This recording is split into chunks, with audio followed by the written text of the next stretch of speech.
But this is the beauty of live television. You get it unfiltered and apparently unswallowed, kind of like your mama likes it. But in the meantime, welcome, ladies and gentlemen. Thanks very much for joining us. I'm going to mute myself. Take it away, D. You beat me to it, by the way. This show is for educational and entertainment purposes only. You have to be 21 over here to be here. If not, you have to get out of here. That means you, little boy in the back. Even Back to you. you. Cor. Cheers, D. For a change, I'm actually logged into the wrong account, which is the Humidor account instead of Humidor Flavors. So it's going to take a second here. It looks like Miss Chronic is first in chat. Let me mute myself again briefly while I do the thing. Hold on. D, might as well introduce yourself. Go for it. What's going on, everybody? Hope everyone's having a great night. Thanks for tuning into the show, Tuesday show. Thanks for tuning in if you tuned in earlier to the pre-show on my channel, which you can find at dzombie_745. I'm also on Instagram at d_zombie_. Check me out there. I'm smoking on Dairy Queen and Tokyo OG. Dairy Queen's some fire. Speaking of Sweet D, are you a fan of It's Always Sunny in Philadelphia? No, I'm not. As in, you're not a fan, or you just don't know it? I don't watch it. One of the funniest fucking shows on television. The characters, mind you, are all just absolutely horrible people, but that's the real amusing part of it. Just the best show on TV, honestly. And it's really amusing because you get all these comedians. Seinfeld is one of them who are talking about, oh my God, you can't even tell jokes anymore because of the cancel culture, which is horseshit. Because if you've ever seen It's Always Sunny in Philadelphia, they can say anything on that show. They just have to basically not believe in the horrible shit that they say. That's the kind of funny thing about the show because the characters, obviously, like the actors, don't believe in the horrible shit that the characters say. It's really an amusingly done show. Your mailman Gross says Charlie's my favorite. I mean, it's hard to beat Charlie. Cheers, your mailman. Good to see you, buddy. A long time no see. Robert Benjula's in the chat. Oh, Robert Benjula's in the chat because of the implication. Anyway, ladies and gentlemen, if you are also jabronis and enjoy It's Always in Sunny in Philadelphia, feel free to hit the link and join us. You don't, of course, have to be a fan of It's Always Sunny. You could be not a fan if you wanted to be or whatever. But ladies and gentlemen, the link is there. I've just pinned it. Yes, indeed, I did. We'll be here for maybe, I don't know, maybe an hour or something. And then we'll switch over to Fumidoro. Little by little, I think I'm going to essentially stop doing the live streams on this bigger channel. It doesn't help the channel. It's just completely frozen in time. Basically, for about a year now, it's been at 1,956 subscribers. Like literally, be one subscriber more for the month, and then two subscribers less, and then two subscribers more, and then one subscriber less. It's fucking retarded. So I shouldn't say retarded. It's ridiculous. But ladies and gentlemen, I'm gonna try something different. I don't know if it's gonna succeed, but we'll see. But in the meantime, we'll try to still do some of these live shows on Fumidoro. And of course, if the case happens that we don't do the live streams anymore, certainly D and a few other people I'm sure would be willing to fill in. So, folks, never fear. Chasmanian Devils in the house. Good to see you, Chaz. Like I said, Miss Chronic is hanging with us. She was first in the chat. Congrats, Miss Chronic. Well done today. Love for the plants already hanging. He's saying cheers, weed nerds and friends. A green heart emoji for everybody. terrible. Crime Work Gross is in the house. So look at that. I was like, well, if Miss Chronic's here, where's Crime Work? Right behind. Again, just like your mama likes it. That's bad. You got to be fast on this show. You got to have the reflex Hey. samurai freaking ninja. But anyway, ladies and germs, the show is, of course, a conversational show. You're more than welcome to hop on and join the show. Don't be a dick. Don't show your dick. Don't be a freaking douchebag. What'd you Don't say? come on here to start shit. Don't come on here to finish shit. Don't come on here to just be a shit, etc., etc. Hopefully, you get the idea. No effluvia on the show, please. That also refers to no bullshit. So please don't come on here to bullshit about your fantastic whatever the shit. Just tell the truth. It's a lot more interesting than the fucking lies that you come up with sometimes. It's pretty easy to tell when people are lying. So please just don't even bother. Just honestly tell the story as it is. If you have a 2 pound a month garden. Just talk about you don't even have to talk about weight. Nobody on this channel talks about weight, but don't pretend that you're a 10 pound a month garden or a 20 pound or 100 pound or 2,000 pound or whatever it is. Just be I yourself. kind of some of that is. What's that, D? I think we know. I think one of the people, someone that comes in the panel once in a while, might be a 5 pound guy or 10 pound guy. You never know. So there's that one person. Well, if you're talking about our alleged friend, I'm not, he's not an alleged friend, but I'm just kind of speaking our Grateful Dead friend, basically. I think he's Yeah, more in the maybe 15 pound a month club, so a little bit there more. you So, yeah. But again, he's not out there saying he's Jungle Boys or something, you know what I mean? So go. No.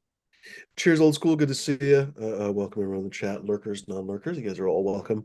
Of course, some people like to. Oh, I forgot to switch to live chat. I recommend switching to live chat, like I just did. Some people work on the garden when they listen to the show. Some people cook or whatever else. Probably about. Actually, holy cow! I got to leave in a few minutes. Honestly, to go make dinner. I'm probably going to leave for half an hour or something while I go make some tacos and consume Oh. well. And then after that, maybe I'll come back for a little bit. And like I said, switch up to the other channel. What was I going to say?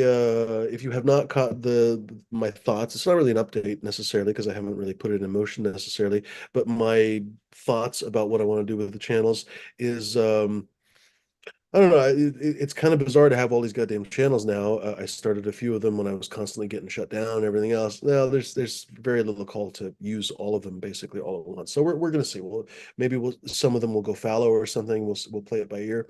I'd like to bring back my tasting group, so I'd like to basically have at least one of those channels for the tasting group.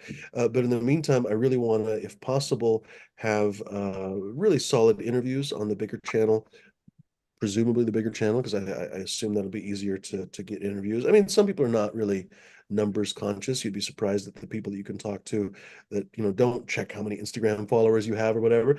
But it's a fact of life.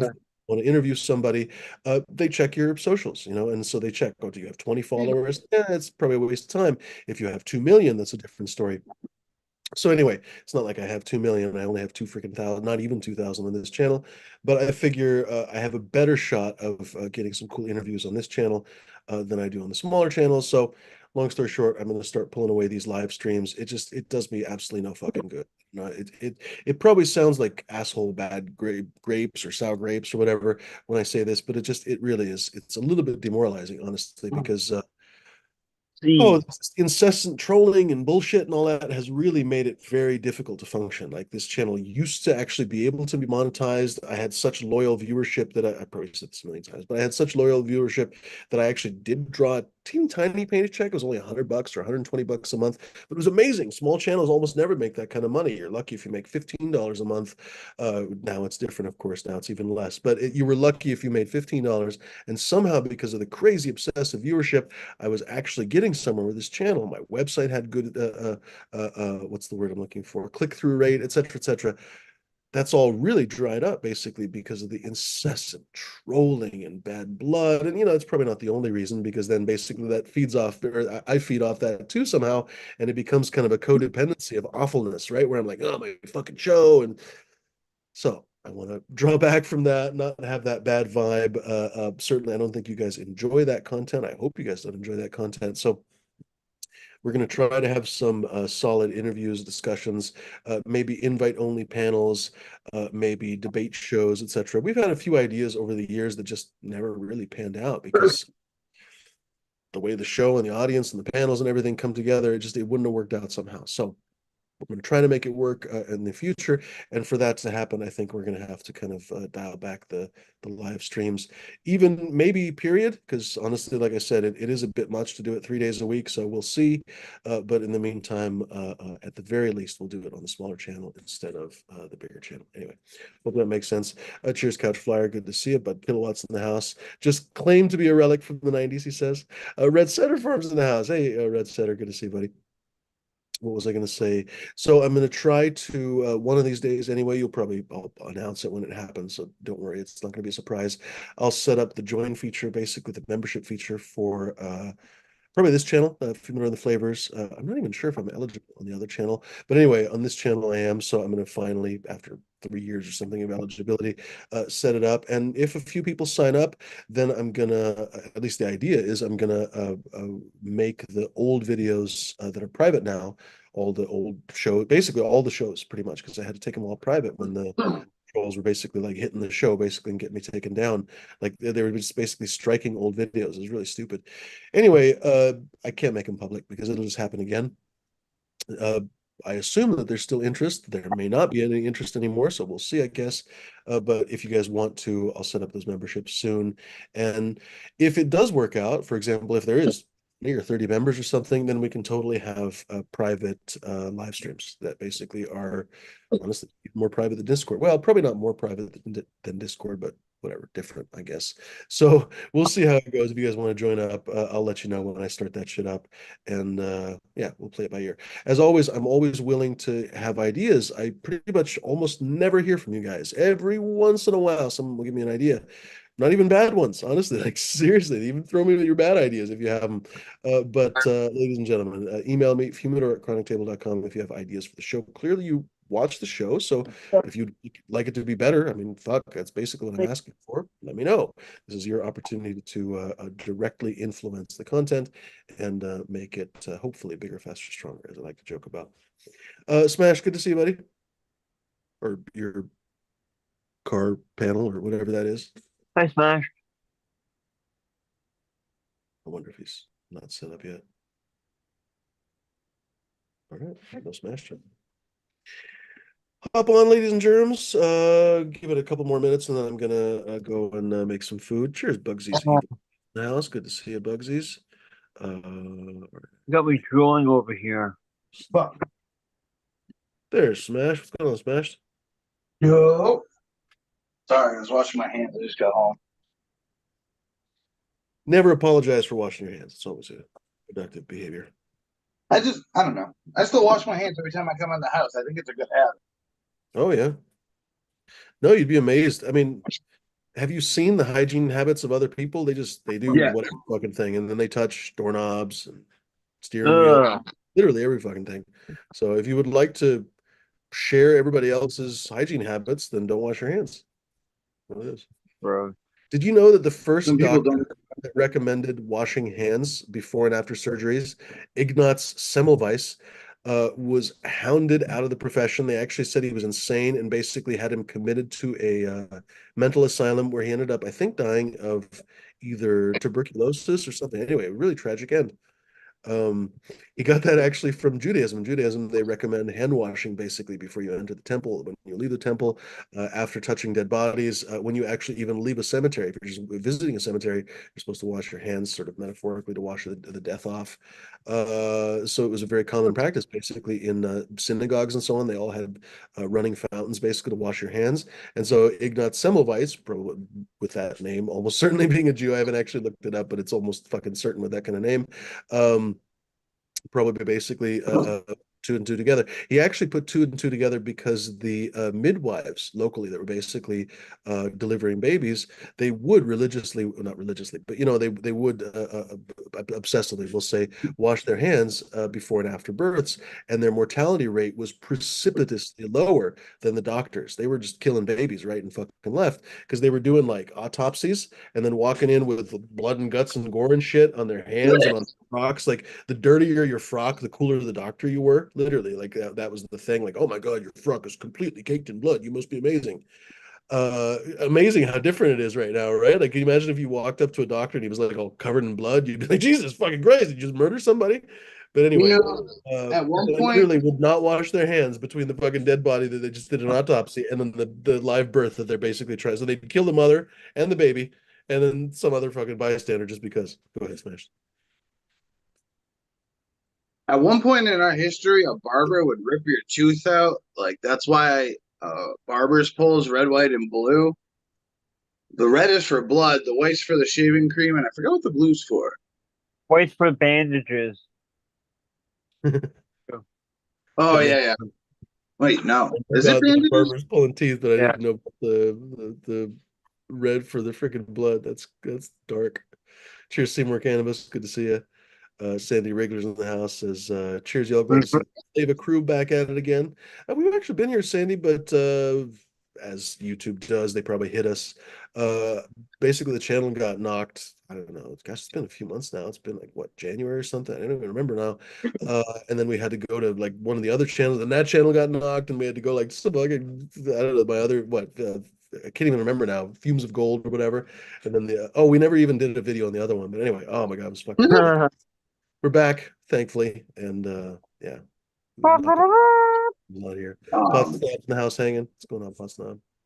so I put my seedlings outside in their own little pots today. I planted some Miranda Family Farms green beans. Cool. He's bringing me a bunch. I don't know about a bunch, but he's bringing me a couple cuts of his strawberry plant when he comes over That's cool. on the 29th. So I'm gonna plant some strawberries this year. Tomorrow. Oh, that's something I really want to do one of these days. Is finally plant another strawberry patch. I used to have I'm, such a strawberry patch. It I was have actually a section where my blueberry trees are, and it's fenced off from the dogs so they won't pee on them and shit. Nice.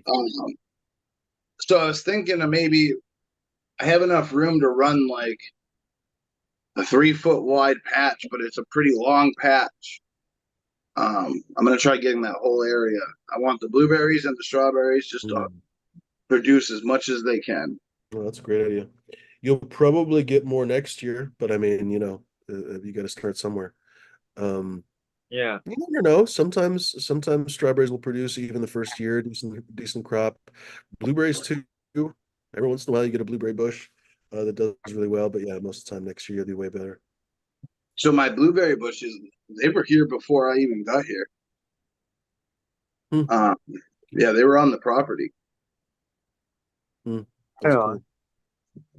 When I was a kid, I had a local variety of hazelnuts. We called them filberts. They're That's cool. just a little bit sweeter, I guess, than hazelnuts. Anyway, they're just Chestnuts. uh, did you have chestnuts over there? Uh, Chestnuts used to be the chestnut tree used to be one of the most common trees in America. When you look at antique wood, like antique furniture and stuff on the East Coast, it's almost always made of chestnut. And then what was the chestnut boring beetle came and killed almost all the freaking chestnuts. And to this day, there's hardly any fucking chestnuts. It's amazing. Um, it's stunning. It's such a strange difference when you think about how different the past was. The most common bird in the world was the passenger pigeon, and it went extinct in like 1915 or 1916. Literally, like they had flocks so big they would block out the sun. It's fucking nuts. And basically we killed um, These nuts. some of these, I don't know. I'm really into bird species. I've always liked them. I think they're beautiful animals. them. But yet they're still finding things that we thought were extinct. They just found actually they found a rare python in I think it was the Amazon, and it was like the one left or something like that, and they discovered it, rediscovered it, and then a week later, one of the tribes ended up killing it. It happens. Um, yeah, Do you you know who? always got to guard rare things from like collectors. People will go and like chop down the oldest tree, just to keep it, shit like that. Do you know who I watch a lot? Robert Irwin's son. I think his name's Hmm. Robert, or Steve Irwin's son, Robert. I think it Hmm. is. He's so cool. Like he's just like his dad. He's got that level of personality and everything. And him and his sister and his mom are still taking care of the zoo and stuff. So it's always cool because they're really like those are some of the people that are in it because they love animals and they want them to make the species better. Hmm. And then there's the other side of the fucking table where there's hunters and this and that will collect fucking tusks from elephants and this and that, doing it the wrong ways and killing things like animals that really shouldn't be killed. Yeah, they always justify it by saying they bring in all this money to the community, but it's honestly nonsense, because the people that they bring money to are usually already well off, and they don't spend the money at the local community or something. It's just kind of a horse You story. go But anyway, if you go to Africa, I can send you to a place that will let you pretty much shoot whatever you want, whatever animal. oh, I wouldn't be surprised. Yeah, and it makes me sad because when you think about it, you could easily take your cameras there and shoot basically any animal, and the animal gets to live, right? And you get to take awesome pictures of it back home. To me, like hanging an animal's pelt on the wall, just kind of sick, honestly. I just It's not can't that I'm imagine like anti-leather jacket. Like I have a leather jacket. I have actually, I guess, a couple leather jackets, but I use them. You know what I mean? Like I actually, it's not like I hang but them on the you wall also as eat symbols or some shit. cow. Pardon? You also eat what the leather comes from. If you didn't eat what the leather came from, it'd be a different story. That's my biggest problem actually with a lot of hunting, and well, hunting, I guess they do normally. Well, I guess we just talked about Not fish. They always, don't eat but their food, but when you're talking about deer hunting and stuff, a lot of the guys do actually eat their kills. yes. But for example, in fishing, I am this surprises a lot of people when I talk to them. When I say, "Oh, I'm an avid fisherman," I guess I haven't fished that much for the last few years, but I used to be a very avid fisherman. But I'm very much anti-catch and release.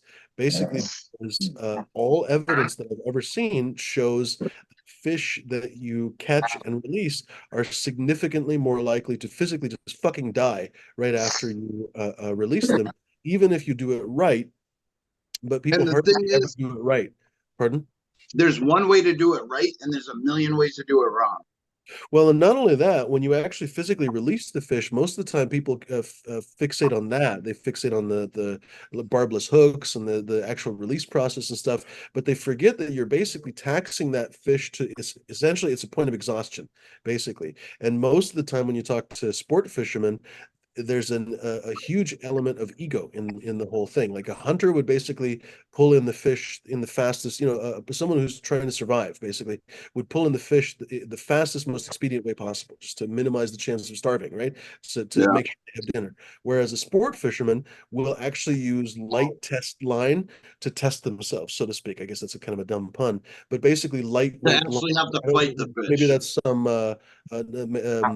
how do you describe that to someone who doesn't fish? So the test of a line is basically how much weight it can stand. And every Before single it line you snaps. buy for fishing line, it's rated for a specific line. It's for a specific test, a 30-pound, 50-pound, whatever. And that roughly, let's call it, equates to the amount of weight you could pick up. It's not exactly what that is, but you could say like, oh, with my fishing pole, I could theoretically pick up a 30-pound weight. Pretty hard to do, but still, in theory, the line will hold for 30 pounds. Well, someone who's starving to death would use 30, 50, 75-pound braided line to catch even a trout. But a sport fisherman would never use 30-pound braided line for a fucking trout. They'll use 3-pound fluorocarbon liters or something, basically, to make sure that they are really have a great sportsman-like experience. So the fish really fights them. Have So you ever seen this fucking trout the basically fights for its life for 15, well, not 15 minutes, but whatever. The equivalent in its fucking time for 15, 20 minutes, it's probably only a couple minutes. But you know what I'm talking about? It basically exhausts the fish, and then you hold the fish up and you mug for the pictures and stuff. You get got your a hands water? bacteria. Fishermen never wash their hands off. You're always supposed to sterilize your hands before you touch a fish. They fucking never do, because I mean that's weird, right? Wait, let me stop and sterilize my hands before I touch my fish. That would be weird, right? So they never do it. That actually fucks up the fish. The bacteria from your hands are not actually healthy for the fish's skin. The I can't Yeah, think they of have the like a slime slime layer. membrane. Yeah, the slime membrane of the fish basically is very sensitive to any kind of infections. This is something you see in rivers, basically die-offs. A lot of times, the first thing that got affected was the slime from a temperature or acidity, and then all the bacteria fucking assault the fish basically as soon as the slime membrane is corrupted. It's like they're force feelers. I don't know. Anyway, So not only that, but you're also wanking on the fucking fish. And da, da, da. Long story short, something like 80% of the fish that you put back die. So essentially, you're catching and throwing away. That's what you're doing. I forgot what fish it is, but when you really work it, like it's a deep sea fish, it turns red. I think salmon does too. I've seen these actual fishermen that have like regenerative tanks on their boat where it's got fresh, clean water coming in one side and draining out the other, going across the like gills of the fish, trying to help it calm down. I think The only way I really catch and release is if it's too small to keep. If I can't keep it, obviously it's got to go back, right? No, obviously you have to release things. Like if you catch something the wrong size, you can't just keep it. I'm not talking about poaching, but the intention behind it, like it bothers me every time I release a fish. I'm like, I might have killed that fish. You know, like a sturgeon. When I've gone sturgeon fishing and the sturgeon is too small, I've only really caught too small a sturgeon, not too. No, I caught it too big one time, I think. But doesn't matter. You basically have to return, what is it, between 49 and 60 inches. Doesn't really matter. But if it's too small or too big, you have to throw it back.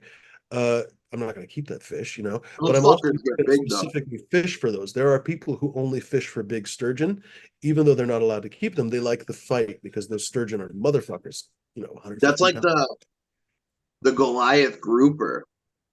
Cheers, hardcore. Which don't get me wrong, it's not like I don't understand. You know, it is really fun to fight a fish, but we have absolutely obliterated their population to the point that we're looking at some of the last ones that there are. You know what I mean? Like it's not an exaggeration. Like they've cut the entire salmon fishery in California this year. Oregon is still somewhat healthy, but it's basically by the skin of your fucking nose. Washington, I think they also cut. You name it around the world, fisheries are really, really unhealthy. We can't afford to be messing around with these fish. That's my opinion. You know, I know that that's fairly So controversial, but a lot of people don't realize too, they'll release their goldfish or something into the wild, and that will fucking ruin a ecosystem. Same thing with oh the yeah, yeah. common carp. There's rules where like if you catch a carp in certain places, you gotta kill it. You cannot throw it back. Those Um, goddamn lionfish in Florida, apparently those were oh yeah, pet. those are crazy too. Yeah. But those were the most absurd thing about it is those were pet fucking fish and people just let them out because they're like, yeah, I can't take care of this, can't take care of this anymore. And they're obliterating the ecosystem because there's no predators. Yeah, Same thing divers with the actually carp. go. It's really interesting. Divers will go and they'll spearfish a lionfish and they'll like cut it up. They'll cut the barbs off. I can't remember what parts they cut off, but they cut the dangerous parts, I guess, off. And they start to feed it to like groupers and stuff to give them the taste of lionfish, basically, to kind of train them to eat those fish. It's funny. I watch a guy that it must be his job because he goes or he's making money off TikTok with it, but he goes diving and he comes up with like he's got the GoPro on his spear Hmm.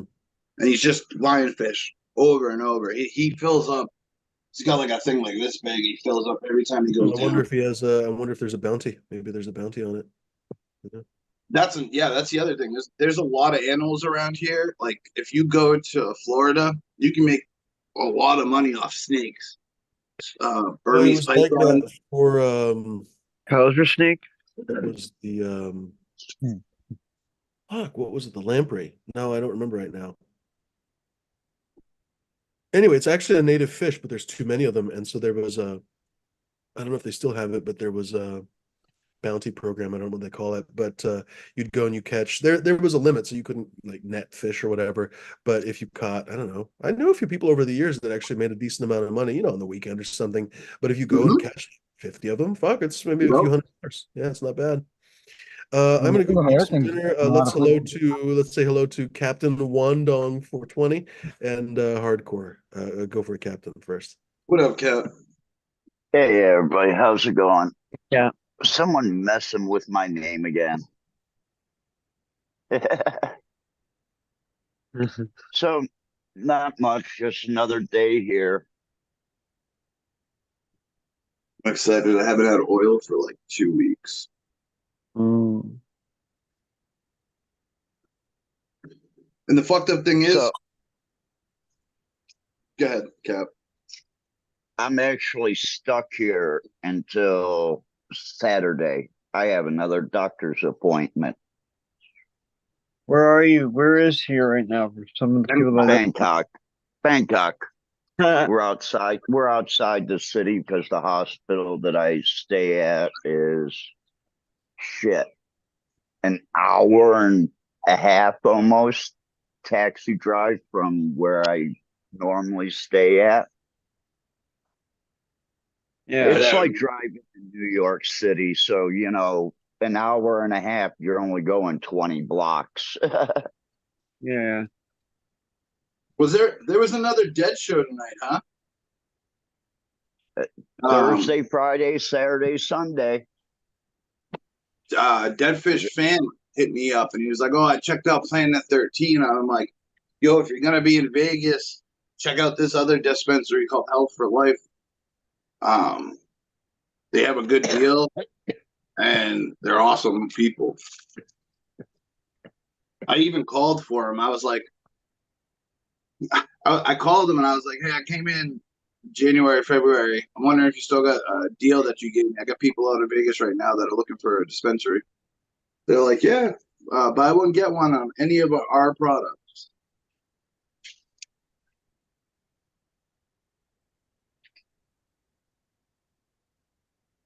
When I was in Vegas, I got the stuff duct tape. It was fire.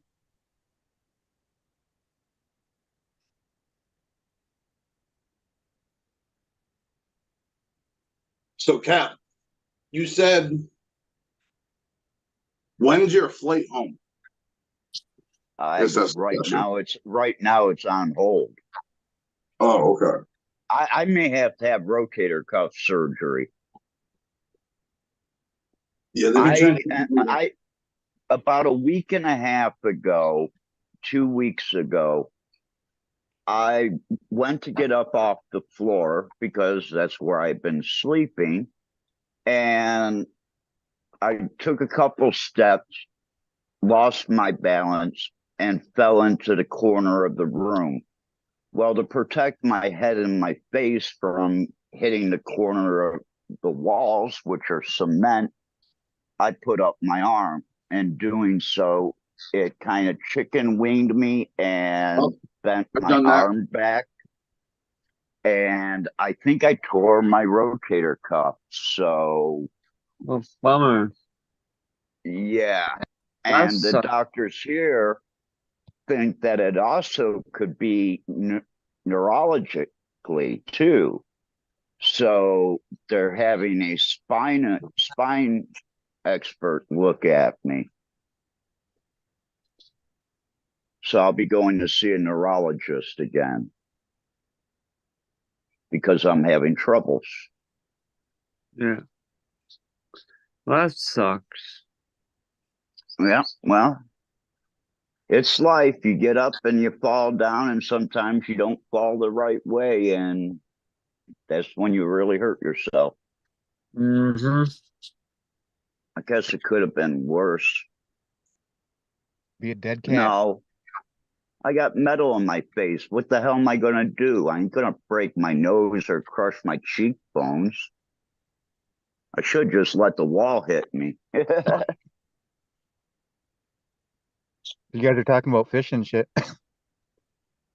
I've probably mentioned this a million times, but I shot a video on YouTube was that an ice fishing thing up in Minnesota several years ago, and it's just inching towards that 500,000 views. But it's about getting drunk and fishing on the lake in Minnesota. Good times.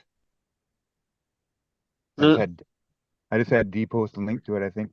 I don't know if you did. But... Yeah. Yeah, I did.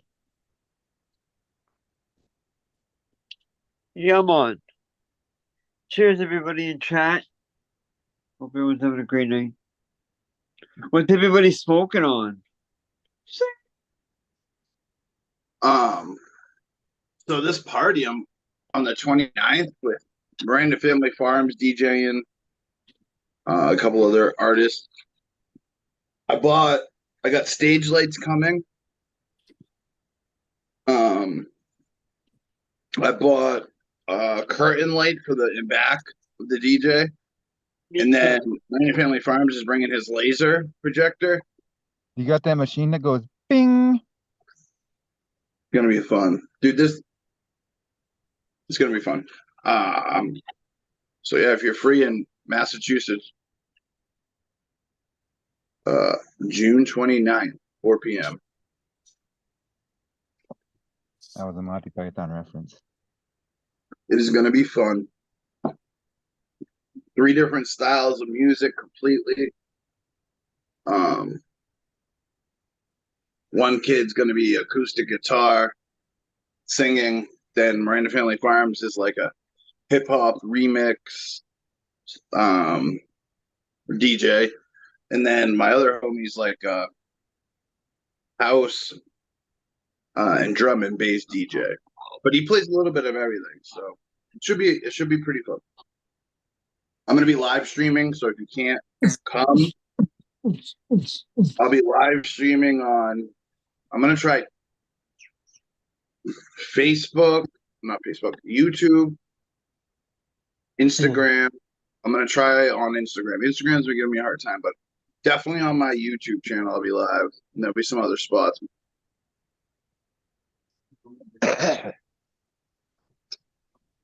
Man, I went to ship out some boxes the other day, and it's 30 kilos. So it's 66 pounds. Okay. They wanted to charge me $23,000 through the post office. What is that, 300 bucks? For us. I need USD. And then first off, I put them up there and they go, oh, these wrong boxes. And they start tearing my boxes apart. And I'm like, whoa, what are you doing? Oh, they need to go into these boxes. I said, for first class mail, oh, it's going by ship 3 months. And then they were taking out my razor blades. They were going through my boxes as they were repacking. I finally got them to stop. And it's like, stop taking my boxes apart. You people are unrealistic. And then they want to charge me over $700. They charge you for emptying the boxes out? To send the 30 kilos. $700 first class post. I believe it. That's a lot of money. My shipping company is 269 baht a kilo. That is like $7. And you have 30 kilos, that's $210. That's a $500 savings over the post office. Yeah, and my boxes get there within 5 to 6 days, not 6 months or 3 months. Because they got to deal with the post office. Yeah, say if you got a shipping center like a what they do is the post office tries to get you to get into a bigger box for the same amount. Like your mom. And yeah, but your mom don't charge more for a bigger box. So they try to get you to get into this bigger box, which automatically increases your price. Yeah. The size of the box, going international, it's the size of the box. And then the weight comes in, because the size of my light boxes that I sent back allotted me 25 kilos. And that's 25 point some kilos. I'm like, my lights are only 19 kilos, but I'm still getting charged 25 kilos. Because of the size of the box. In China, almost in China, in Thailand. Pardon me, I'm sorry. A lot of your international mail needs to come through a courier. I find, especially big freight. We're talking like a motorcycle helmet. I mean, that's the size of the box. Yeah, that was one of the boxes was a motorcycle helmet. And then they didn't want me to ship razor blades. It says razors down on it, but doesn't say just razor blades. So they were pulling out the packs of razor blades, and then they hit the Fisk or scissors, and it's like, this is going on freight. It's Who not like it's gives gonna a be shit on that yeah, it's who not gonna be gives a a bump shit on my that back there's an inch and a quarter, trimming blade for taking the hem out of pants? going That's through the exactly fucking. what those scissors are. And it's Yeah, like, yeah, is it you because you're can't white? send this. No, it's because I'm a Westerner and they can get away with this. I ran into the Right same there. problem in Cambodia trying to ship things back to Thailand. They opened up my boxes, they went through everything and were telling me, oh, you can't ship this, you can't ship that. You can't park your car here. Like you can't send a bottle of liquor in the mail anymore. There's something When did about that happen? You gotta fill but it all the way so it doesn't slosh, and you gotta package it really, really well. I mean, theoretically, hypothetically. But I got a bottle that's going with me to my next destination. I've been drinking off this fifth. I got it from Chiang Rai all the way to Bangkok. It was a check-on piece of luggage, though. Piece of shit. So yeah, basically, if you need to take if you have a pair of Fiskars trimming scissors, you have to put those in your checked luggage. You cannot take those on your carry-on. They Oh, yeah. do not say, yes, those are hem scissors to take hem out of pants and skirts and stuff like that. Nope, it's got a blade on it. They don't care. no, but yeah, Stupid. if it's going on top of the plane, anything sharp they take away. Yeah, but you can Like put those anything you Toyota want scissors? underneath it. Yeah, people fly with guns. They just put it underneath.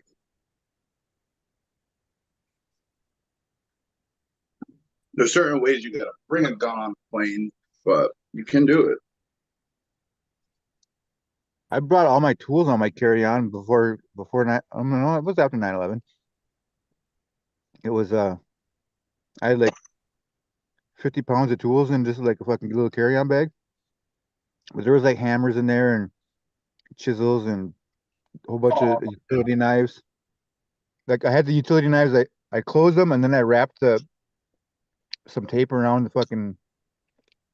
It's a hit or miss with me. Sometimes they take my lighters, and sometimes they don't. Wow.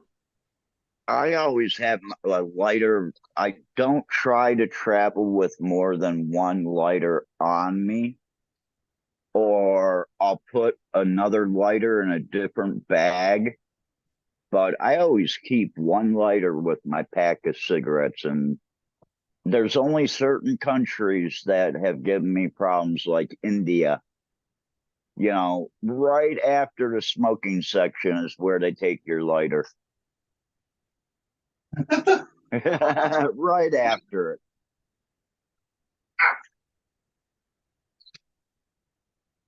That's funny. Yeah, well, you should have seen the look on their face at the post office when they came across the Dr. Dabbern's. Like, what the fuck is this? I wonder if Salt Lake You know City what? still has a smoking room. Want to Last know time what I I went, find weird? No, they Thailand doesn't don't. You allow have to go vape. outside. Like last time I vaping was in there, they Thailand. had like big room that had like big vents in it, and people were in there teaching weed and shit. It's not there. And you probably weren't smoking weed in Utah. No, I wasn't, but other people were. I think I took a hit from someone. I wouldn't fuck around in a Mormon state. No shit. I'm gonna go hang out at a Mormon church There, tomorrow. actually, it was only a couple years ago that I took that route, and my layover was long enough. I asked the lady, I said, listen, it's dead in this airport right now. I Will I said, be is able to there a get in and out? smoking section? She goes, outside. She Yep. goes, you come right back to me. You come right back to me when you come back in, and we'll get you right through. Matter of fact, you can even leave that backpack here if you want to run That's out and have a that's cigarette. what they did. I was like, I had like a pretty decent layover, and I ran out of the airport to get a Yeah. cigarette. Well, And I wasn't going outside for a cigarette. Well, I, that was second. The joint was first. I get there and I get out. I go in and out like 3 times. It's this airport's dead as fuck. Through security checkpoint with all my bags. I went in and out within an hour 3 times. And the guy finally was like, dude, just leave your bags with me. Just Yeah. put them here and just come to me next time. Like, I was like, bro, I'm sorry. I was so nervous and stuff. That's when I was really smoking cigarettes heavy.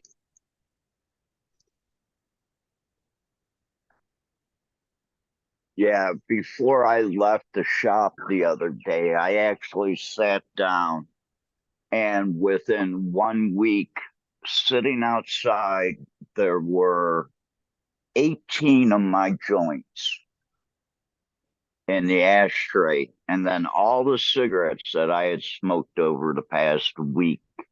And I was like, oh my God, I need to quit one or the two. I just roll big joints. I'm I okay with just roll 'em. I roll them enough for me to get high and then, be able to finish the last third of the joint off to extend that high for another half an hour, 45 minutes. That's what But I'm the type to roll a big joint and I'll put it out halfway, and when I want to smoke again, I'll light that up.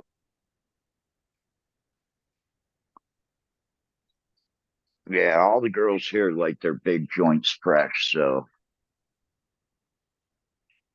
I've kind of gone that way.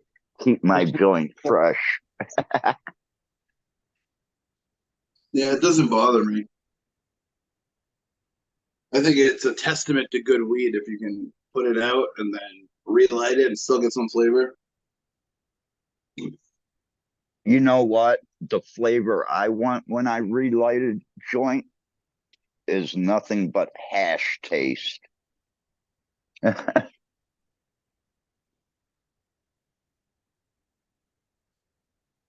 had joints like actually you'll put out and relight it and it'll taste exactly like it did on the first day.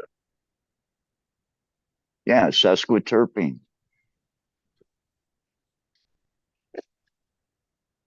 Which makes no sense because they start evaporating at like 55 degrees.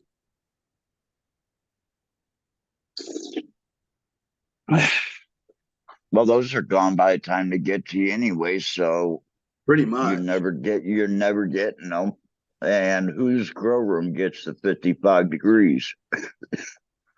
In the winter, I can get down kind of low, but I've actually noticed if I keep my Yeah, temperatures down like in the winter when it's lower and I keep my humidity good, the weed comes out smelling better.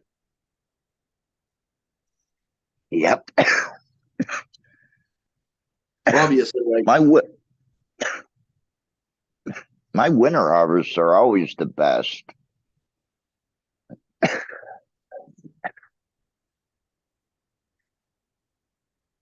just That house first full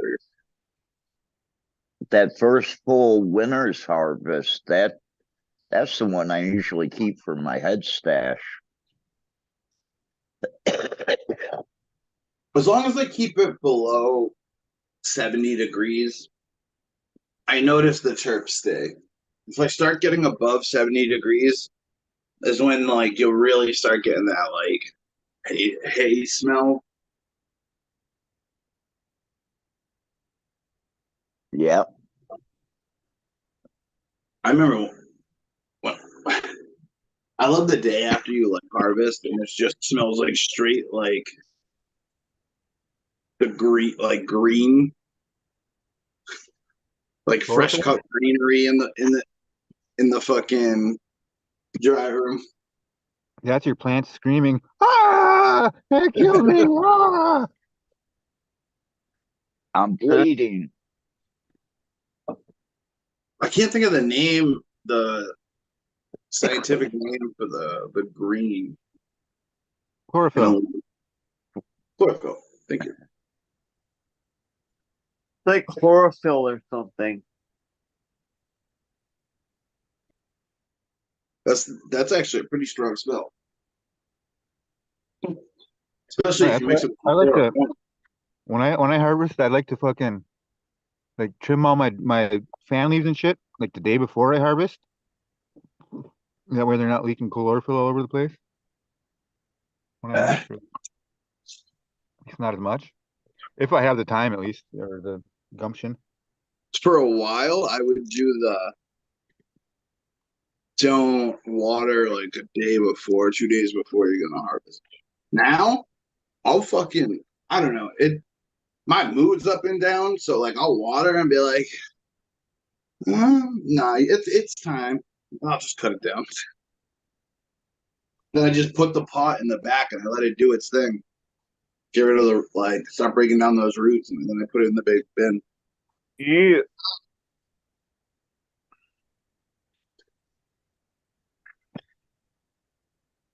Yeah, Do you get prepared with there's nothing worse than drying a plant on the stalk and having it come out like hay, though.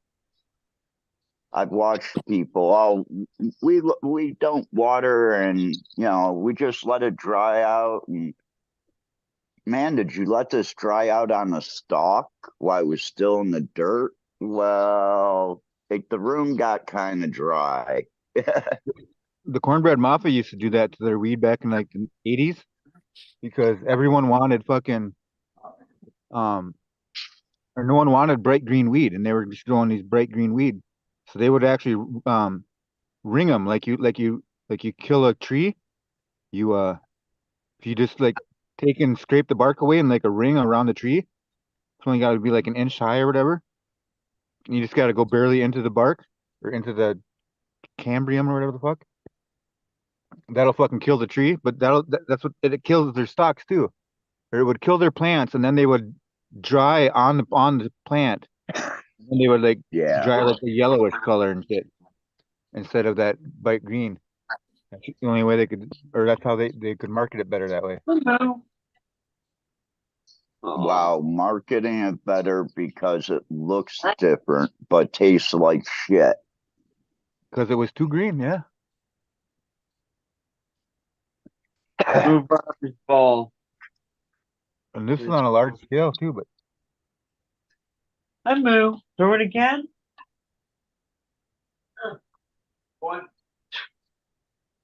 In the box. That's what she said. You were getting smashed. I was just talking to myself. Okay. I did the math. I was doing the math on my harvest and stuff. So white wedding got 63 days. Strawberry apricot to purple punch got 68 days. Yeah. And now I'm going should have let it go one more. I'm going 75 with the other stuff. But nothing. I was really surprised. They showed me they were done. I even scoped them. Cheers, bud. Cheers. Hey, bud. Hi. Yes, I am.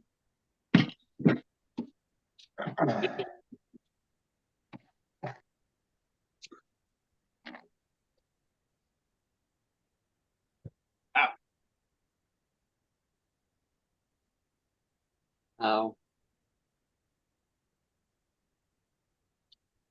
I'm gonna take a dab. Nice.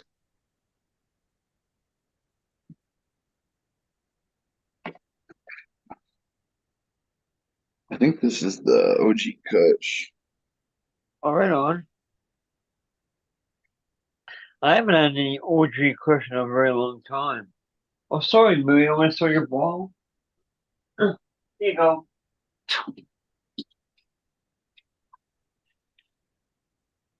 I have 4 blueberry cushions going right now. Nice. Well, Which is DJ Short's blueberry to a OG Kush. sweet. That's awesome, man. It is a very good strain. It grows really good. Shout out Sunrise. Grows really good. I've grown it a couple of times on this show, and you can go back. Each time, it has some type of like berry smell, even if it's artificial. I've had like Walter's grapes or Walter's fruit snacks. The berry pack. One of them smelled like. Then I've had one smell like fresh blueberries. Then I had one smell like rotten blueberries. That's crazy. Crazy. Oh, you went to your ball? Where's your ball?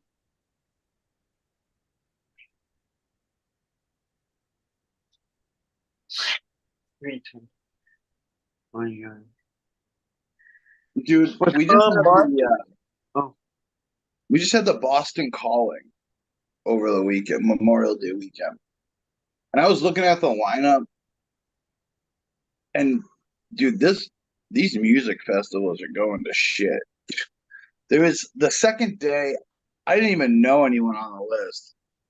The only 3 people that were like huge acts was Ed Sheeran, The Killers, Horizon, and Megan Thee Stallion was playing. Who? She's a rapper. Oh. Yeah. I got asked to go, and I looked at the lineup, and I'm like, dude, this I'd is go to watch the crap. Killers, and that's about it. I think. I haven't looked at what Absolutely. Moondance Jam is. We have one up here called Moondance Jam. That they kind of have bigger or somewhat bigger bands, and then there's a couple down that are further down by Minneapolis too, or there's WeFest is the biggest country music festival in America. Country Fest here is lit. Dude, people don't realize country people love to party and drink. Yeah, if you want to see that, Wait, I'll have D wait, post another Jack. link. You said people don't realize the country people like to party and drink? Holy shit. That's the most obvious thing about the country music scene. They're the hardest partiers. Yeah, you're right. I mean, the newer generation doesn't really understand like what Country Fest is about. Well, there's 2 lanes to country music. Yeah. I was saying before you jumped on, Deadfish is at Sphere tonight, I think. Not dead. No, the Spirit is only the 3 nights on the weekend. This weekend, because it's a holiday, it was Friday, Saturday, Sunday, but the rest of the run is Thursday, Friday, Saturday. They added a couple more weeks today, like through August. August 1st through August 9th. And if you're a Deadhead, then those are called the days between, because Jerry Garcia was born on August 1st and he died on August 9th. And for so many years now, there's like different events celebrating that, what we call the days between. So yeah, they added the days between to the Spear residency. The That's same cool. guy that I shot a video for at that ice fishing thing. Like 6 months later, I shot a video for him at WeFest. That one's got like 650,000 views already. Yeah, Already. you've shown it a couple times. Oh yeah, I know. I'm a fucking whore when it comes to that shit. It's the guy that turned into a girl. Yeah. Yeah, she was cool shit to hang out with, man. Like, Fucking. if you shot a video that's got that many views of multiple things, that's pretty good. I shot Like, the first video has 450,000 or 475,000, and the second one has 650,000 or something like that. And that's just Yeah. YouTube views. There's also there's other platforms that carry it too, so it's probably had more than that. But combined, they hit the million view mark like a year ago, I think. But they've both been out for like 5 years or something like that. well, that it even has longevity, meaning that the data probably shows that, oh, even 5 years later, there's people watching it still, Oh right? yeah, because the guy has a whole lot of videos, and he just keeps getting a bigger and bigger fan base too. Especially since, well, I should say since she quit doing YouTube videos. I don't know, it's kind of funny. He's like this nerdy guy that would always joke about how lame, how much he can't get laid and all these things, and then it turns out he, well, and the thing is too is he's still a, or she's still a lady chaser, right? Is, you could say. I don't know what I'm trying to say. I don't think she's whatever. I don't want to dead shame her, him, whatever the name. Yeah, you're in touchy ground. Yeah. But no, either way, he was a cool motherfucker, man. I watched every episode for years, and then lucked out and got an opportunity to fucking, I would like join like a fucking, he had like a, not like a raffle type deal, or like a fucking, I don't know, just had a whole bunch of people that he chose through, and like it was like a couple month process before I finally, I was down to just me. And at that Wee Fest, man, I had him, one of my buddies out there had a bunch of fucking Molly. And I'd never even done Molly before, but he would always joke about Molly like for years about how he does all this Molly, because based out of LA, and he writes for shows on True TV or something like that. But yeah, we did this Molly, and like we were doing rails of it. I mean, I did like 3 times as much, but they must have just hit him just at the sweet spot. Like fucking,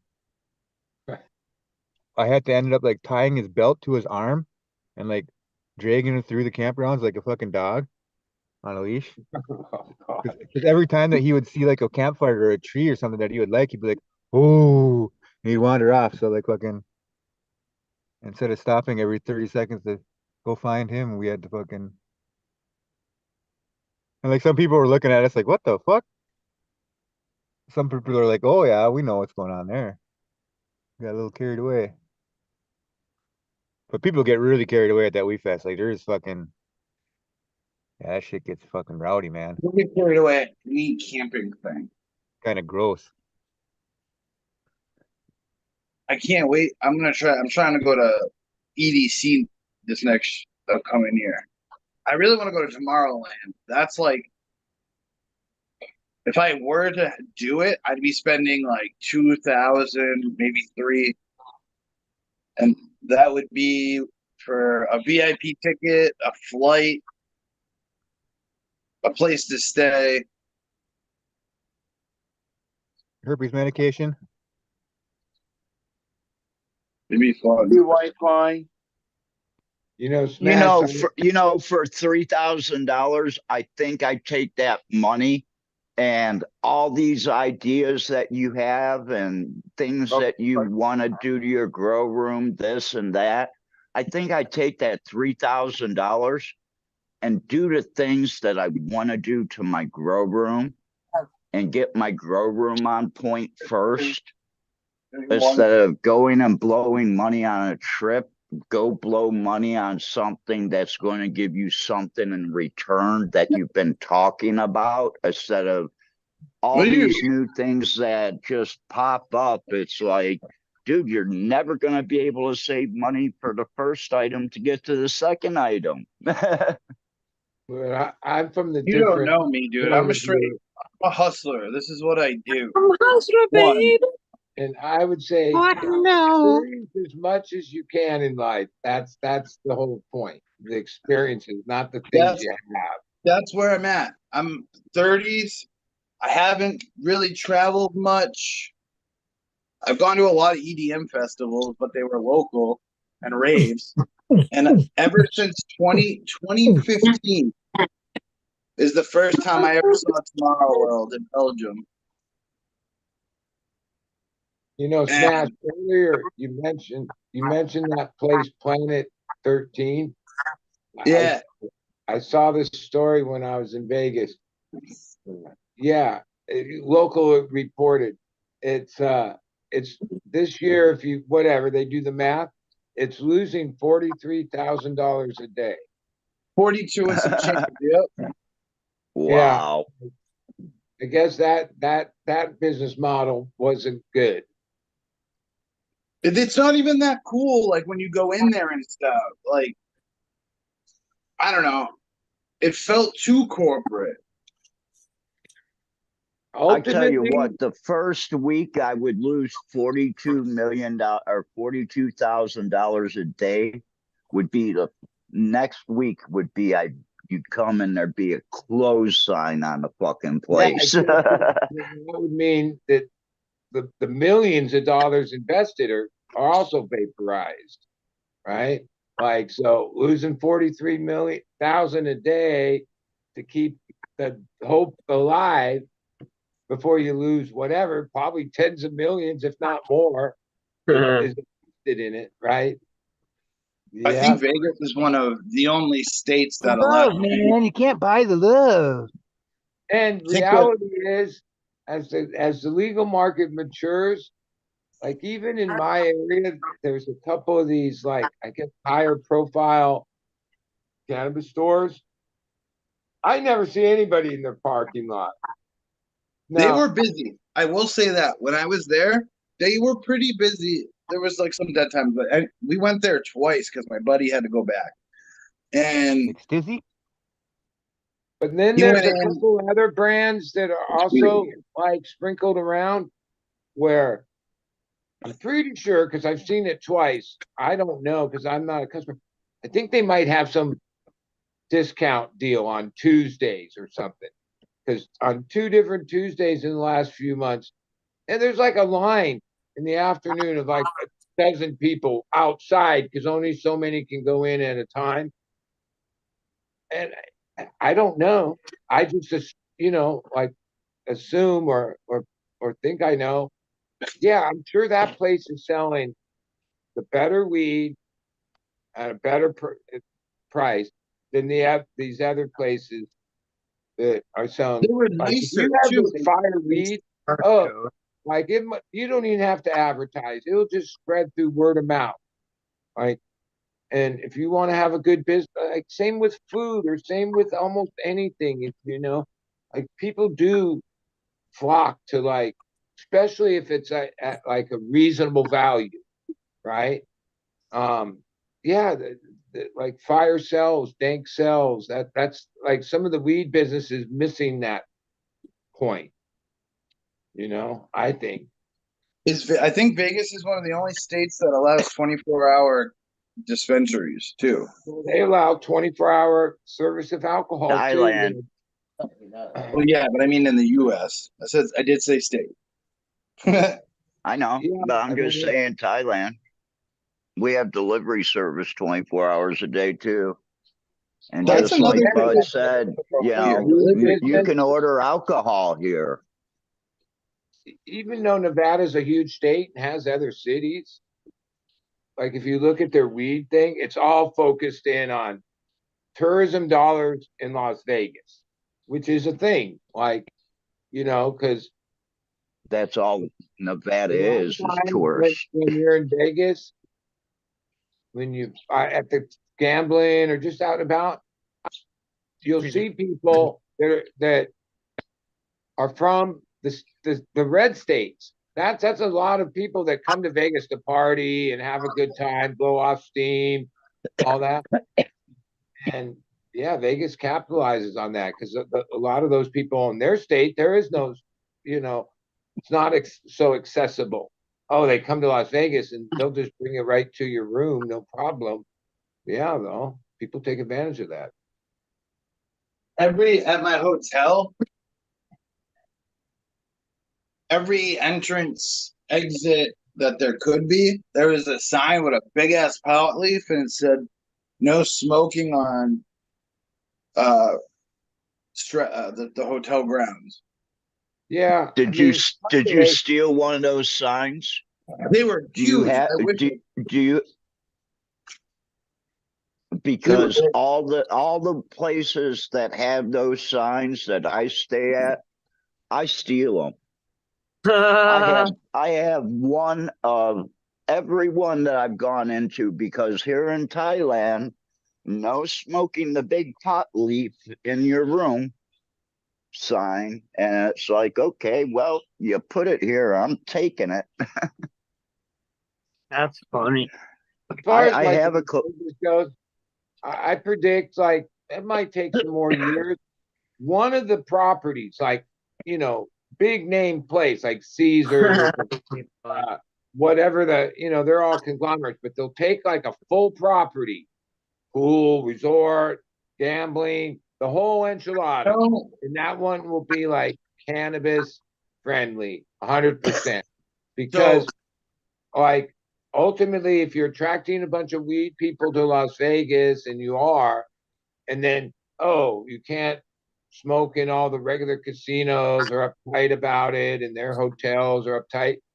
Yeah, if you made a place and then that called it casino didn't have a shakedown. problem saying, oh, because they'll sell anything there. That's why all the designers brands are there and everything.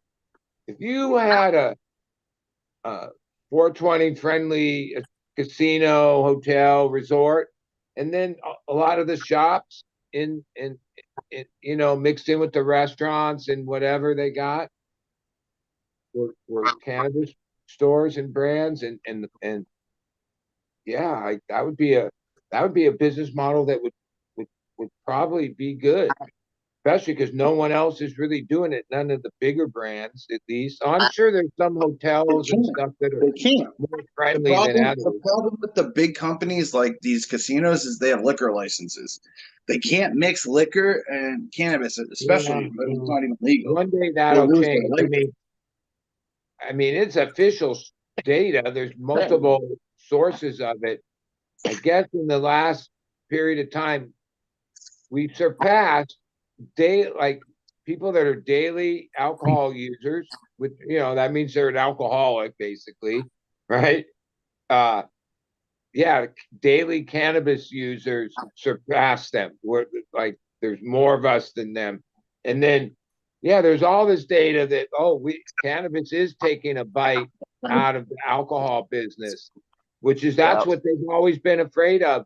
That's I think they're one of the main lobby groups that have prolonged They are still our biggest hurdle, right? Because they are. they don't see it as they don't see it. They see it as a threat to their bottom line, and it is.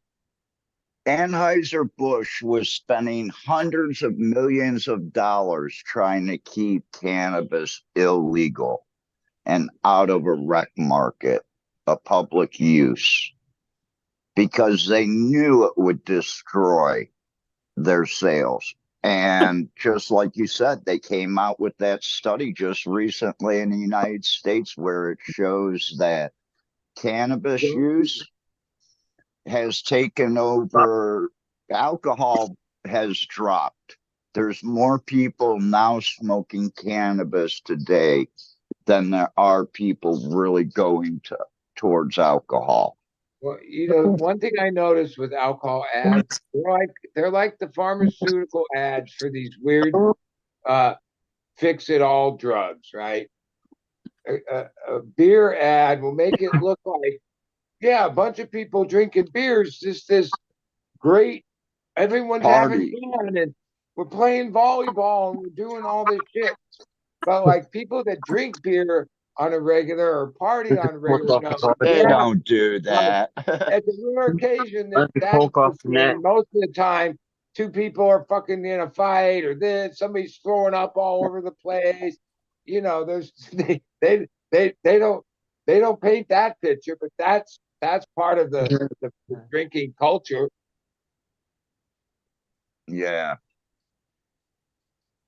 You know, at least the pharmaceutical companies have to say in their ad, oh, it may cause explosive diarrhea, all these ailments at the end of their ad, which, like, that's got to be hard to make an ad and then right at the end have to say all that stuff, right? But like alcohol doesn't have to do that. They don't say anything. Cigarettes at least have to print on the thing. Oh yeah, it causes death. You know, someone sued Red Bull because it didn't give them wings. Sorry. Yeah, for real. Someone sued Red Bull because it didn't give them wings. And they won. Pretty sure. Well, Well, yeah, litigation is like he won, but that just got passed on in the price of Red Bull. Like the companies don't give a fuck. They just pass on the okay, that's the cost of doing business. Like even stores in California, like there's like all these laws. So like people, the rate of shoplifting is at this massive level. They stopped enforcing it, right? Yeah, the stores aren't taking a hit on that. No way. I know how that they run their business. They're just like going, oh, there's 22% loss in theft. Okay, I guess we got to raise the prices. X Yeah, raise amount. the prices, but they're closing places down too. Walmart Well, actually got a huge ad. They've lost like $3 billion in theft in a period. yeah, I mean, they like in the Bay Area, it's as much as the Bay Area is like not that big of an area. Like San Francisco is only 7 square miles. People that live in these little enclaves, the different areas, even though it's super expensive and all that, like what's called a liquor store or the local store, even though they charge, oh, well, it's just you can walk right there. So there wasn't for all these years those Walmarts, Walgreens, all that they weren't even a presence. But then over so many years, yeah, they were in certain neighborhoods, and then there was real grocery stores, and the people, yeah, it made for better life. It made for like better prices. Yeah, and then because of these laws with the whatever policing, yeah, now all those stores are just shutting down left and right because yeah, they can't. Yeah, they can't operate if people just walk out with all the shit.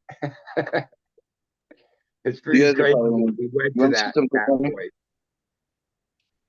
Where's the settings? So when I trim, let me clean the camera.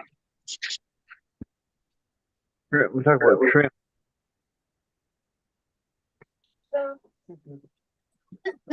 Oh, Come on, camera switch.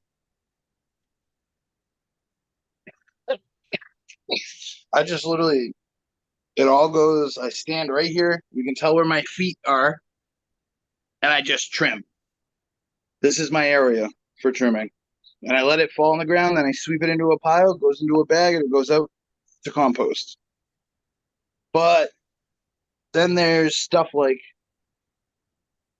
sorry, I only got one blade in here. Stuff like this. These have all these have smaller nugs on them. I just ordered some hash bags, so I'll probably let these just kind of sit here. And when I make hash, Well, I'll just I'll take them tell all you, off. I'll tell you what will happen. I've had spots like that, and that's cool. And then over like years, next thing you know, you'll have so much resin built up on the floor and that whole area, right? You'll have to like use alcohol and a buffer to fucking get back down to the floor. I mean, I do like, have plastic wrap on the table and stuff.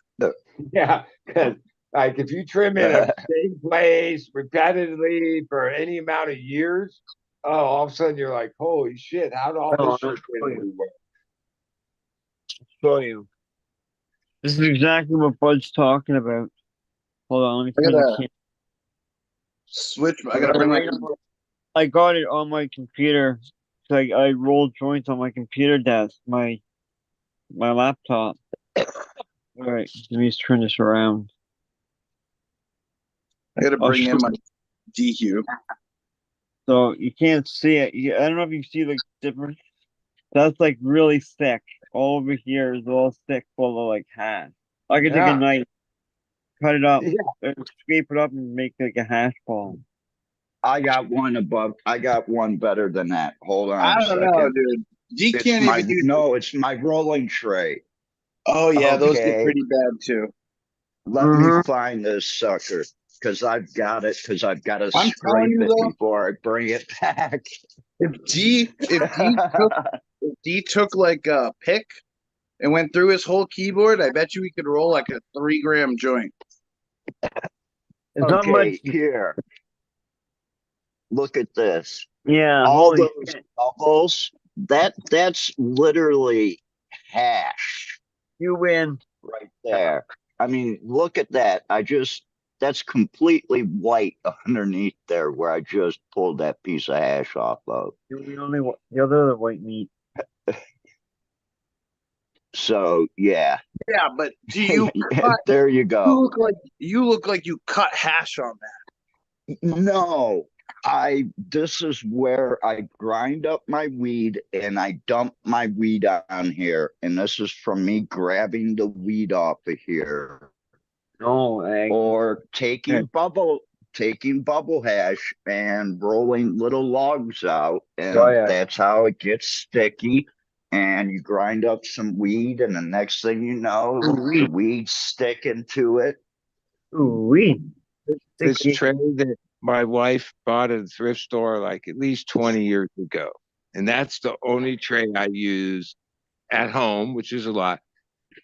And it has like it's antique and it has this like embossed, or I don't know how you call it when the paint on it's like meant to last forever. It's like that. And I keep it clean. Sometimes I actually have to get rubbing alcohol and clean it. But there's spots on it when I really look that look like it's part of this art. It's like the way it's painted. But no, that's just like resin that's so hard that even when you use alcohol, it ain't coming off. It's like glossed in there. Because I've been using that tray for years, the same tray. Yeah, just roll weed on it. Not that much hash sometimes, but rarely. That trade there was the first item that I purchased with my discount at our normal chapter store in 1996. So I've had that tray almost 28 years. Like if somehow I lost that rolling tray, which she probably bought it for like $2 at some thrift shop, right? But it's antique or it's quality piece of metal with like embossed paint on it, enameling. Yeah, that would be like there's a like yeah, you could steal my car, you could steal but somehow that rolling tray, that's like one of my like precious items. One of my real precious items. Yeah, exactly. Like if there It was don't have to be the to most grab a few expensive. things and run, I'd grab that rolling tray.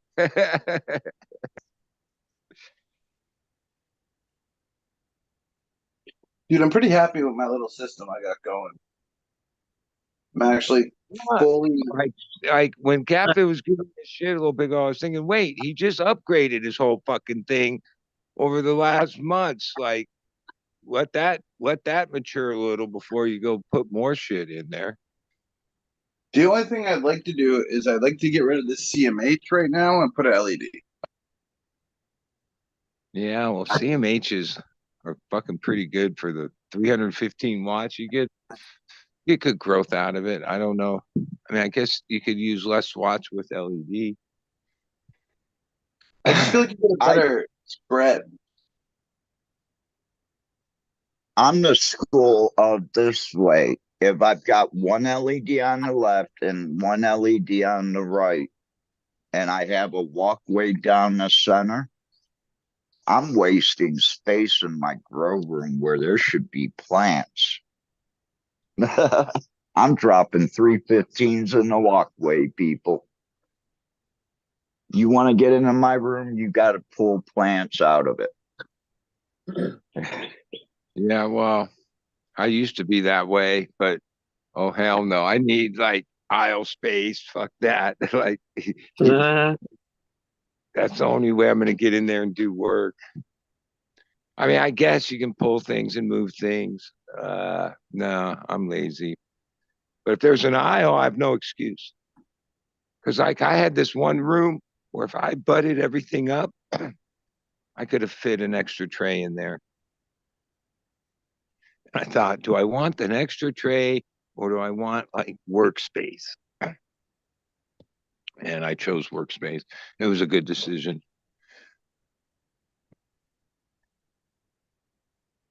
Yeah, For I like long being able to walk around my longevity, if you got a thing and you're just trying to get it, bam, boom, that's one thing. But if it's like a working space, it's going to run decade.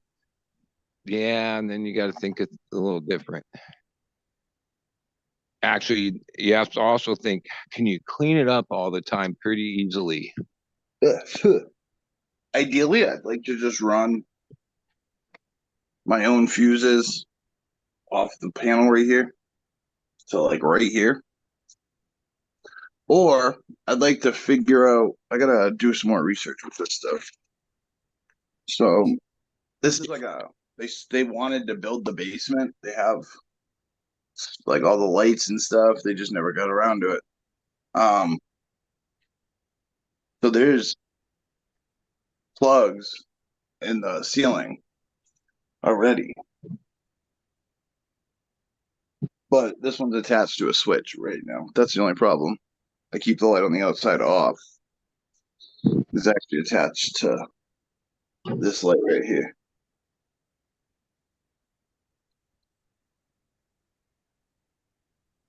Here. What's this? Would give you guys the better camera. I don't know why Zoom does that with this phone. How that happen? Oh, caulk in the crack again. Oh, I gotta change this orientation. Like over the last week, I mean, I was going to first call these 25 moms. They've all been cloned off of. They're too tall. I have new moms to move over. But I had 25. I'm down to 10. I gave like a couple people that will just put them outside. And that's what I used to do with them. But tonight, I'm cutting them down. That's why I stopped watering them for the night. The cubes will be easy to throw away. I'm keeping this one, Top Dog, because when I got all those clones, somehow this one has never been cloned or turned back. I don't know what it is, how it grows. So I can't get rid of it until I do that. I'm gonna cut it. I'm gonna cut it down because holy shit, plants get big. These ones will be that big in a week or two.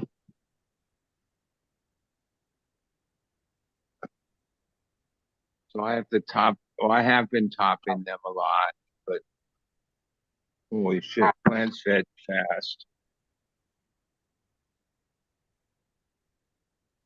I've been slacking on work.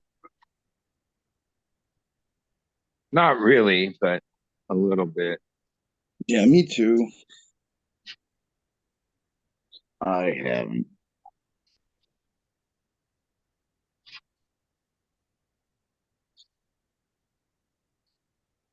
Watching hardcore put the caulk in the crack again. I think I'm gonna harvest this plant. Man, I'm glad I don't have to go to the post office again. That had to be one of the most stressful days of my life.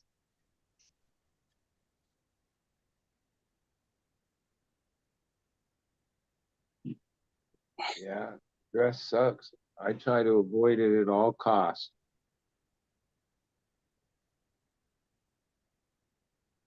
I can't believe that the way that they dealt with me, it was like, okay, well, we're just going to tell him this and we can move his 4 boxes into 2, but they don't tell you that, oh, price goes up on box size, not the weight, too. Yeah. Well, wait, They don't you pack up just the trying box to get and tape it? They have to it. go through the box. No, they wanted to go through the box and see everything that was in it. And Like, that's what I was trying to that's what stop our them post from. office is. I was trying to stop them from doing that. Believe me. Yeah, Yeah. but it's their Oh, it's job. like, yell the motherfucker.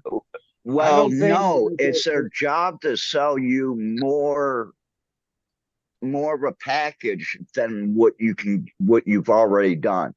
I had everything ready to ship around the world, taped up. Everything was ready to go. I used extra strong tape, everything. And they told me, oh no, this won't work. And they started to open up my boxes without even asking me. And this is after I spent hours of taping and packing these boxes and getting everything to fit in the boxes properly. And they just destroyed it because they wanted to make more money. All right, boys and girls, we're harvesting. That's not a surprise. If Who most said that? likely, if you found some nice older Thai lady to go in and just have dealt with it, right, on your behalf, whatever, Oh, yeah. they wouldn't have touched nothing. Mm-mm. They would just ask for an address and ship them. But because they wanted to put them in bigger boxes, I know it here. I mean, you go from like $50 to like $300, $400 in shipping really quick. And it can only be a couple inches on the size of a box. Holy shit, did I learn that out. Because when I found out that I got charged for 25 kilos because of the size of the box, I said, hell, the lights were only 19 kilos. I could have shoved 6 kilos in each box. I could have sent home another 30 kilos that I paid for. What are you doing? Stop it. You're killing me. Stop. Holy shit. I spent $300 on that shipment for basically nothing when you think about it.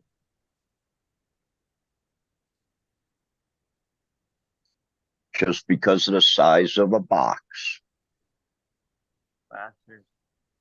Yeah.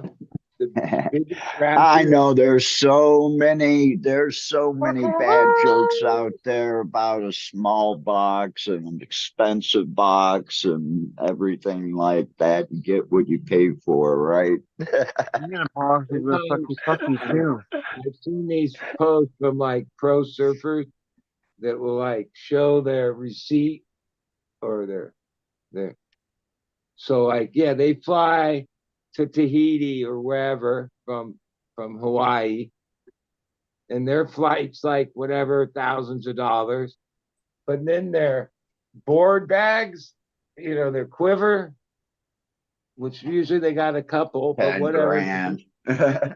Yeah, right.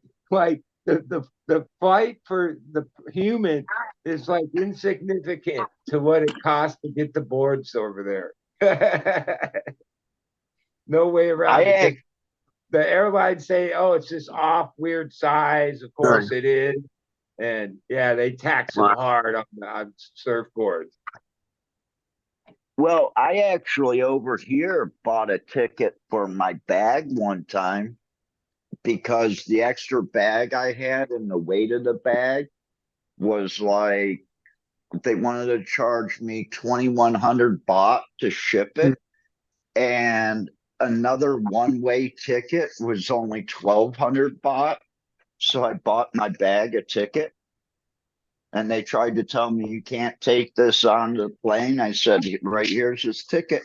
I've got to It's buy got my its bag own a ticket seat. because I've got such big balls. Even here are like commuter flights, or there's these couple Yeah, airlines but when they're in your mouth, they don't count. that are like they have the cheap flight, but then when you read the thing, they charge you for even the one carry-on you bring on. I'm like, wait, I've never flown Yeah. on these, but I'm like, wait, so how are we going to figure this out? When I come up, then you're going to start charging me for shit that I got my backpack. Okay, now you got to pay for that. Oh, Yeah, it's $20. yeah. And when you figure it out, you're like, holy shit, this flight's the same price as the other flight by the time you pay all those fees. Well, that I'm limited to 3 flights here in Chiang Rai that go to the airport I need to go to. And there's only 3 flights that allow you a 25 kilo baggage allowance plus that carry on.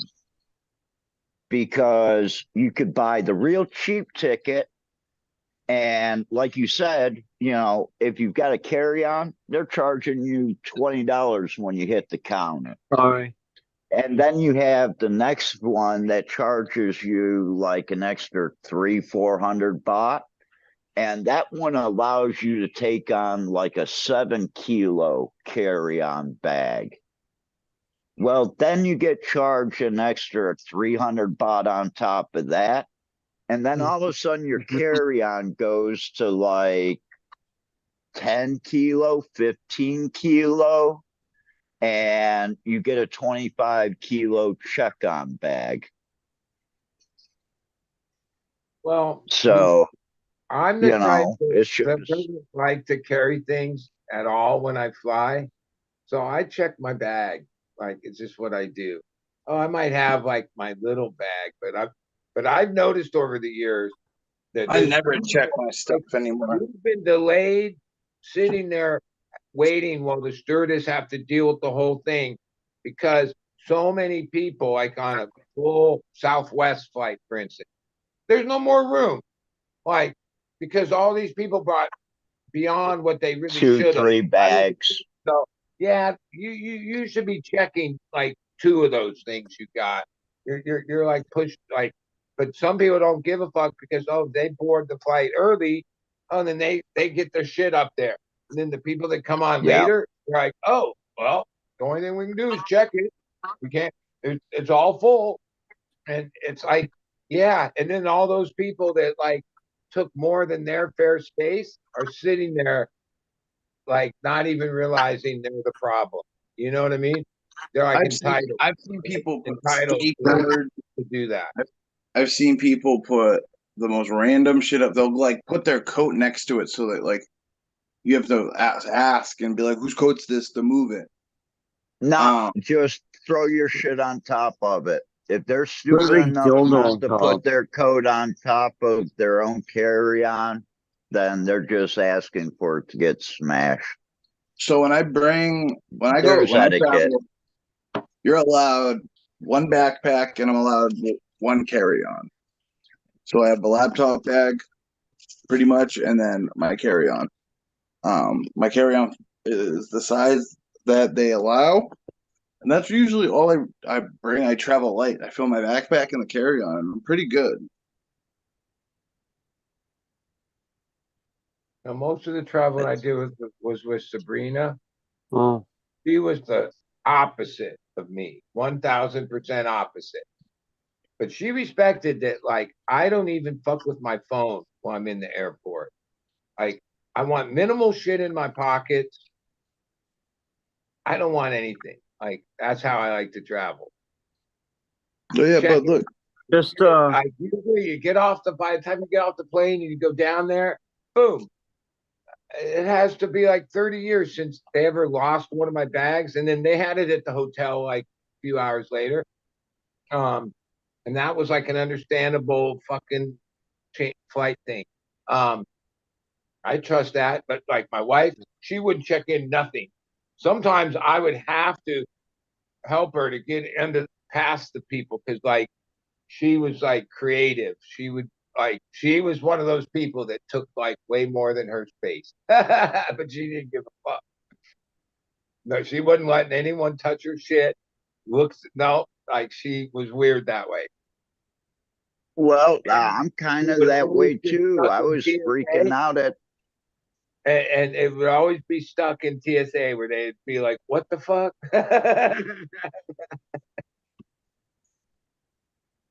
this is that Wilson Otter Pop.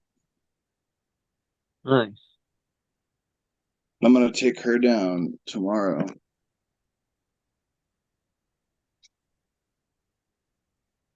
I was gonna say if you check your bags in Bangkok, it might hurt. All these plants, I put 3 in here and they're already starting to flower.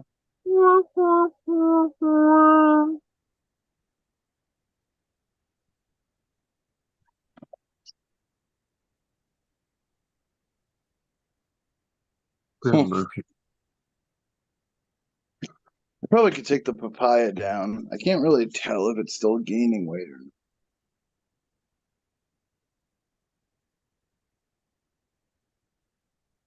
It's got a nice wiggle to it though.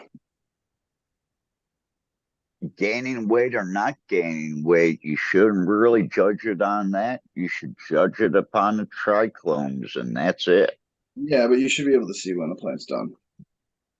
Like visibly Uh, like this. My plants die. My plants do what plants do. You should be able to this is where I bring my plants to.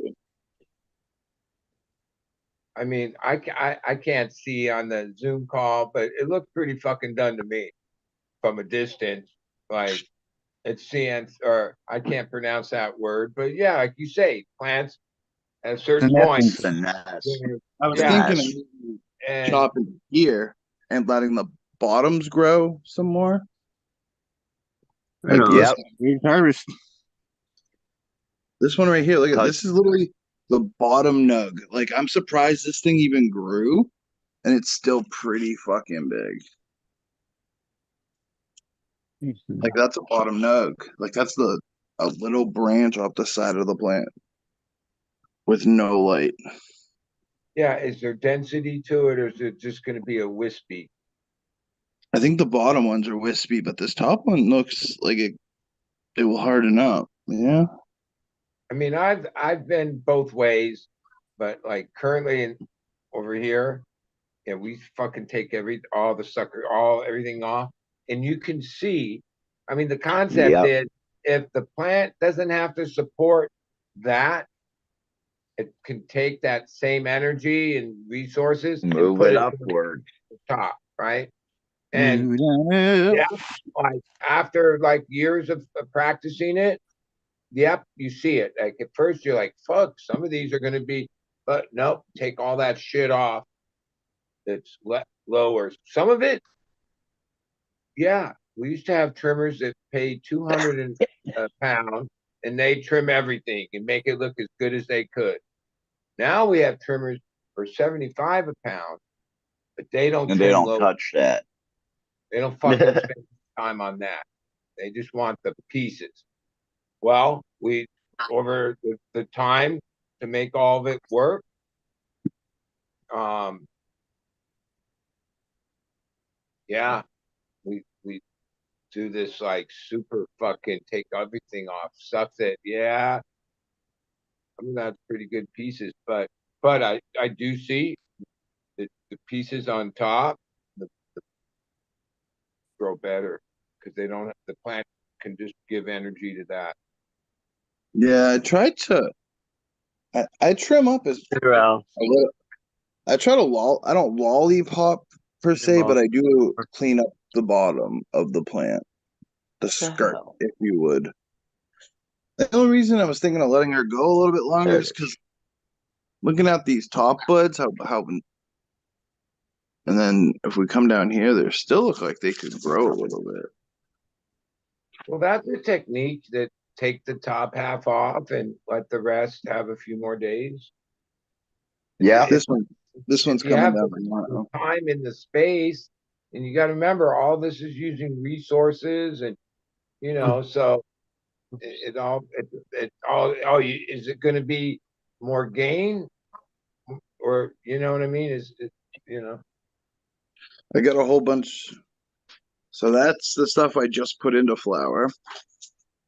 And then these are some auto flowers that are chilling over here. These things look crazy. This thing is wispy and wonky.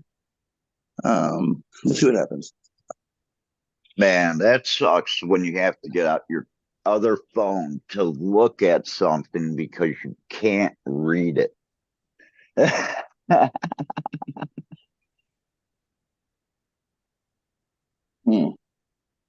I think I need to get glasses. I gotta run. I gotta get that Okay. dehumidifier. I'm gonna put it right here. And I'm gonna actually kitty corner it in this corner right here as much as I could against this wall. And I'm gonna get it up like this high. And then I got a hose that I can run all the way to a drain over here nice. where my washer and dryer is. So I won't have to fucking get rid of water anymore from the dehumidifier down here. Okay.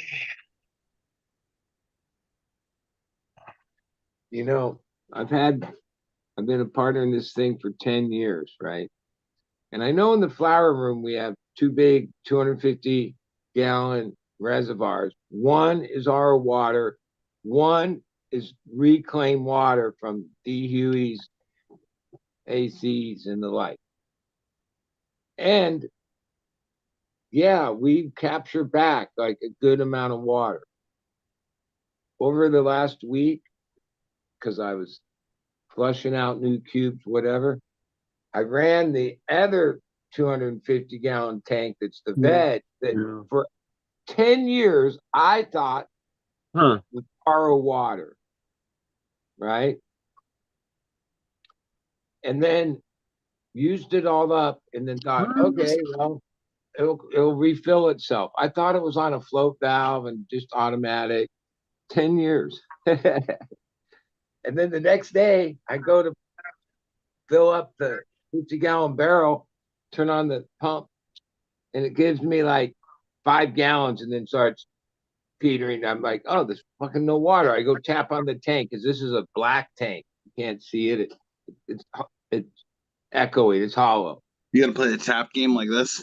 And I texted my partner Sam, who like he's the guy that put all the system together years ago when I was busy doing other shit. I'm like, dude, yeah, I think something's up with the RO for veg. He's like, dude, that he texted me back and he's like, that's not RO. That you just must have used it faster than we're reclaiming it. Yeah, I would probably say, oh, and we have gauges, so it's always 0 ppm, and we've been doing this for years. The plants don't know any difference between that water and the water we pay in RO. 60, As long as you clean 65% dehumidifier of the water. water I use, because I'll use that water in the flower room before I'll use the paid water. And at times, oh yeah, give it a couple days, and the next thing you know, it's full again, right? 250 gallons. Because we're not, I remember seeing content where it was like legal operation, it was all high tech. And like they were saying they got back 90% of their water. because it doesn't go anywhere, Uh, right? Like you water your plants, and They'll then the make an plants get RL tired of create a lot of water, and then you're recapturing it, and like there is a certain amount that you're not getting 100% back, but even in our crude way we do it, yeah, we're like at six. Like it's amazing how much water comes back. And I bet you if I watched the level, it would almost be like, yeah, when watering cycle, oh, you're collecting water like back more during that cycle than the period in between the watering cycles. Like I wouldn't throw that water away. It accumulates. Now it depends on your devices. I guess there could be heavy metals and all this stuff from the back of. So most traditional RO systems have a drain ratio 3-1, meaning Yeah, that sucks too. They've gotten them better. 2 to You got to 1. pay where you use less wastewater. So I know someone that actually has done experiments with like just straight like buckets full of dehumidifier water, and it did not go well. The plants did not respond well. Yeah. No, Well, you took all the micronutrients out. And there's probably, they say that the dehumidifiers might leach some metals into the water. yeah. Well, that is all possible. Yeah, but you're basically taking out all the minerals. So And you metals. need to re-add those micronutrients, those 15, 16 micronutrients that are very crucial to the plant and the plant's uptake of nutrients and water. Well, being a hydro guy, that's the most important fucking thing, right? Yep, Like that's where I get it from. the Starting micro, off hydro. like one of the parts is the micro. That's all the micro nutrients or micro elements. Yeah, that's the most important base thing for plant health. Soils, good soils, oh, they come with all that, right? Folic acid, amino Dude, that acid. Wilson Otter Pop smells sweet.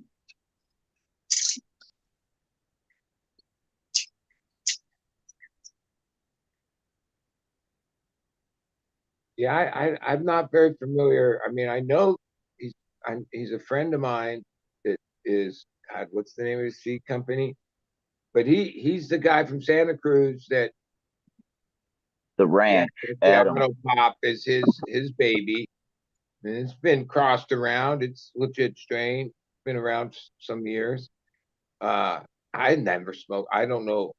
I assume it's pretty good because, like I say, it's been around for 4 or 5 years. Like things don't stick around unless they have some legs to it, or some reason to stick around. So many strains. If we all start going through our memory banks and go, yeah, remember 2 years ago when everyone was hyped on this, and then the 2 months later everyone's hyped on this, and a month later we were hyped on this. Round, get around, get around. Two of those three things are like not, you can't even remember because they're nowhere. Like they didn't have any legs. But one out of three, oh, is still around and has contributed to the next move of genetics that's happening. Oh, so I'm gonna put another one of these, like, see, the pipe hanging out with a fan on the other side, but sucking in. I think I'm gonna put the dehumidifier on the outside. And I'm gonna put another vent right here, sucking inwards. Like your mom. Wow, I didn't know there were people on the right side and left side. I mean, I'm in like my own little bungalow, and I'm out here coughing my head off at 1, 2 o'clock in the morning, playing YouTube videos because there's no cars in the parking lot. Holy shit. Whoops.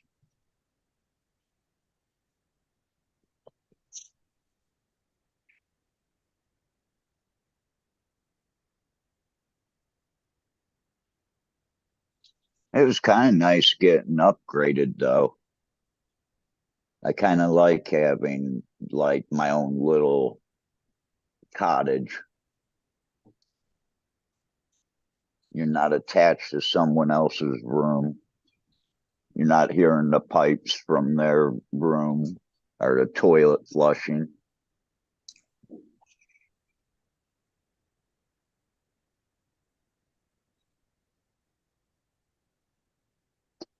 But yeah, I tell you what, over here, the sizes of the rooms are a lot bigger than the United States. And if I came over here and right at the beginning of everything going the way it did, I would have been looking at closed down hotels. They all have split minis. A lot They of all people. have. That's a big business right Yeah. now. Well, why not? You save on the build cost. Everything is climate controlled to what you're going to want. There's a lot of half has. buildings in Thailand too. There's a lot of what? Like those where the shops on the bottom and then the apartments are on the top, but they're like still in construction form. Well, yeah, because people lost money and couldn't finish the projects. They may look overgrown, but that only may be 2 or 3 years worth of growth. You guys talk about plants and, how fast they veg and everything. Well, I tell you what, you get plants over here with a little bit of shade cloth, and I mean, 60-70% indica plants growing at 2 to 3 inches a day. Every other day you have to defoliate. The plant growth over here is just ridiculous. Is bamboo native there? Yeah. There's like Bamboo's native everywhere. 156. There's like 156 native strains here in Thailand. It's invasive here. We don't have any bamboo. We're not supposed to. There is native bamboo in America. In my old house, It's in Florida. my landlord or the person that owned it, they had the whole place landscaped like as much water wise as they could. They had a lot of palms and other like more deserty things, but there was this 2 little patches of bamboo. They were the kind, if I could have cut them, well, I could have made bamboo stakes. Like they were straight enough. They made that kind up at the top, but the stalks were like the old kind that you could probably make a bong out of, like back when we were teenagers. But It's that unique. And like, that plant took so much water to keep healthy. Like when it got to be 20 foot tall, these huge like bamboos, it was cool. It was good shape, but it wasn't water wise. I'll tell you that much. Like it needed to be watered a lot more than what nature was giving it. I don't know how to say this name, but I found that what you guys are talking, it's called River King. Native range from Maryland to Florida and west to the southern Ohio Valley in Texas. Yeah, there's a guy on YouTube that does a whole bunch of. He's a regenerative guy or whatever, but like he's a big proponent of everyone should have bamboo, and you can grow it in all 48 states or whatever. and or 50 states, I guess. And It's too aggressive for like it will. well, that's the thing. You pick you up manage it. concrete. You grow it as a tool, and you chop it down all the time. Or like you can use it to. Hold on. I've I always thought see. about you growing it like as stakes, living stakes for your plant. Are you doing that with willow or something? Oh, it tend to be 45-degree angle. River cane branches are angled almost parallel to the main stem, while non-native bamboos often tend to be closer to a 45-degree angle. Oh, and The only there's reason, a lot of different kinds of bamboo. Yeah. well, the only reason I was bringing it up, I didn't even know there was any, but it's one of the fastest growing plants. Back in war times, Yeah, there kelp is was fast. a torture where they would tie someone down to the ground, sharpen a bamboo stake, and let it grow through them. And it would do it in a couple days. Yeah. Well, that sounds pretty gruesome. Crazy though, right? Couple days, dude. That it's sturdy enough to go through. And you can look that up because I've actually researched this to make sure I don't sound dumb when I say it. Oh, what time is it? 12:17. All right. Where's my little pen? I think I'm going too slow. The shit's starting to goop on me again. Fuck. Is that Way what your she said? mama likes it. All thick and chunky. Yeah. Fill up on protein or something. I wonder. Amazing. It's been warm here. I put a bunch of seeds outside today. I put actual seeds that just popped, and I put those seedlings that I left in a paper towel for an extra 2 days. Um, Not all of them survived, but I got an okay amount.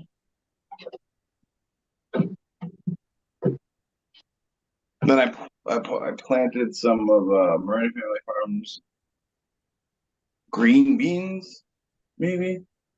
He was like, "Bro, I know this sounds weird, but I've been like working on that green bean strain for 5 years." I like growing popcorn. You can get this shit called Japanese white hulless popcorn. And it's like you can even like the old maids you can even eat. Like when you get to the shells or whatever at the bottom of the bag, even those are like nice and fucking soft and you can still eat them.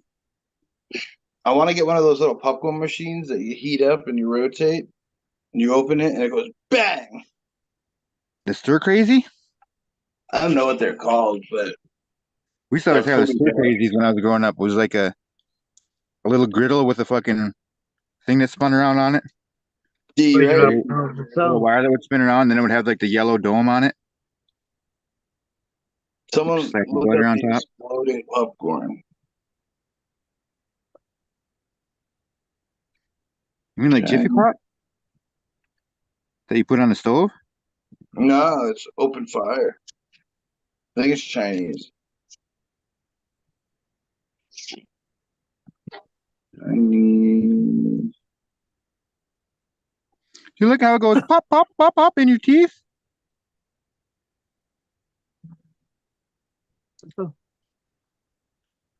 Cheers, everybody. Oh, Just took a shit.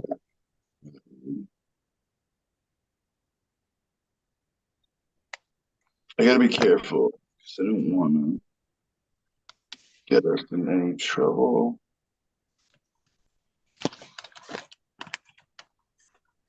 Right on paper. Welcome. Welcome back. Cheers, everybody in chat.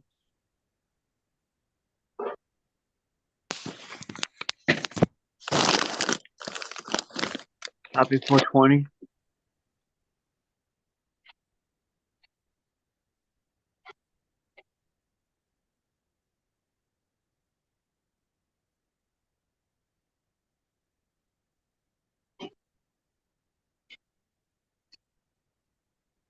What's everybody smoking on in chat? I'm smoking on Tokyo. Tokyo. Look at Bug Kilowatt in the background there. Holy shit. Nice.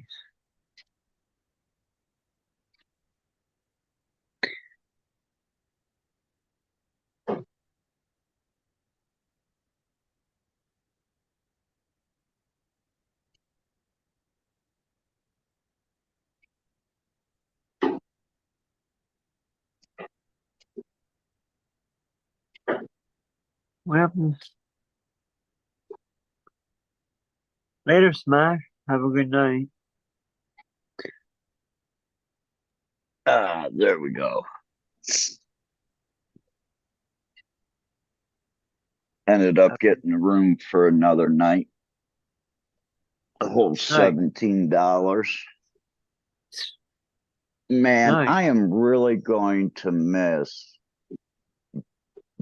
being able to go someplace and not staying in like the shittiest motel, hotel, whatever, and still having to pay $70, $80, $90 a night.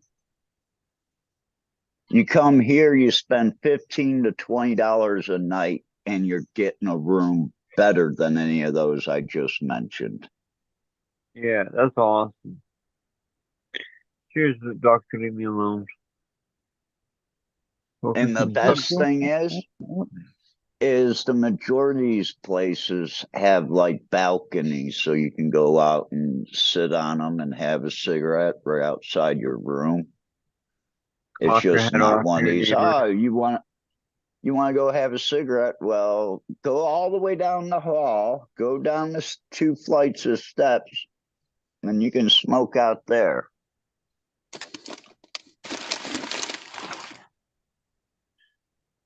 Covered in goo. I had a hotel try to tell me that I had to go in their smoking section, and this was in Michigan. And I said, okay, if you're not going to let me smoke right outside the front door, I'm just going to go get in my car and smoke. And she says, that's fine. So I walked 8 feet and opened up the door to my car. Nice. Hey, That's there's awesome. a privilege being disabled. Yeah. Bud knows Right, about that. He could see his car. His car was within 30 feet of him at the whole festival that we went to. So every day he went out there to volunteer and work, he was standing within 30 feet of his car.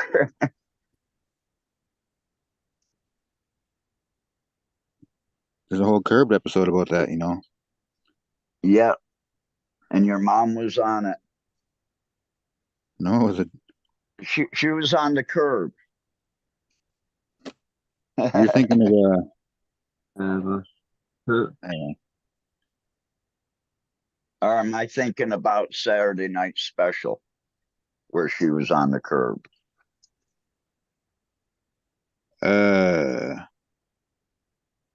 I don't know. I wasn't there. Cause my I don't know. What was your Pet peeve. appointment time earlier? Oh, so my mommy wasn't home, so I was at home alone. Welcome, Pet G. Come on, beat the goo. That's what she said. Should have just learned by now and just done a little bit at a time. Sipping on some Brava. Mel Maxon's Brava, huh?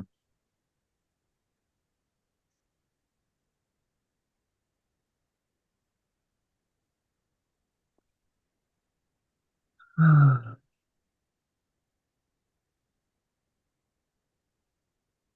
forget to tune in, everybody, tomorrow, 12 o'clock Pacific, 3 o'clock Eastern Standard Time for the safety meeting here on the Humidor on the Flavors channel. How many deaths has it been since the last meeting? Or how many injuries? Mm. Mine was before the last meeting, so that would have went on last week's count.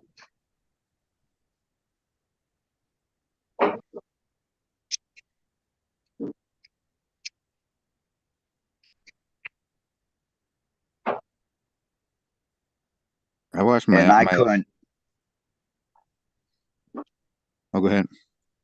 and I couldn't tell you what I'm smoking. It's just I had a whole bunch of like Good. 1 gram of this, 2 gram of that. I kind of just threw it all together and rolled it.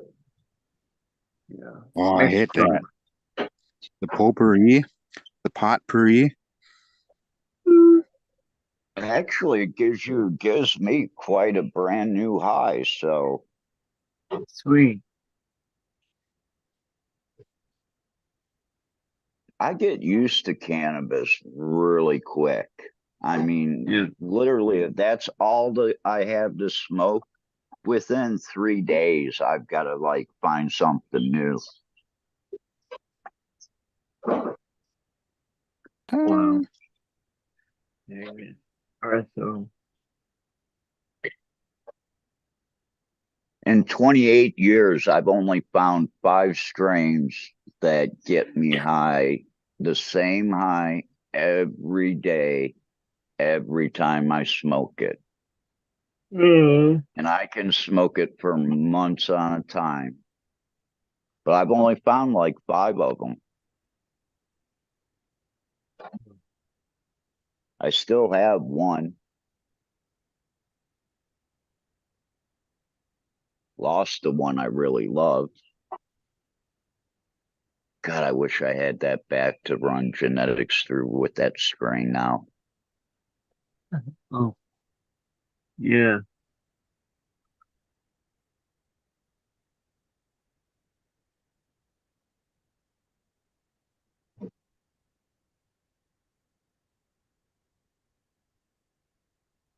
Ah, she's gooping up in funny ways, Captain.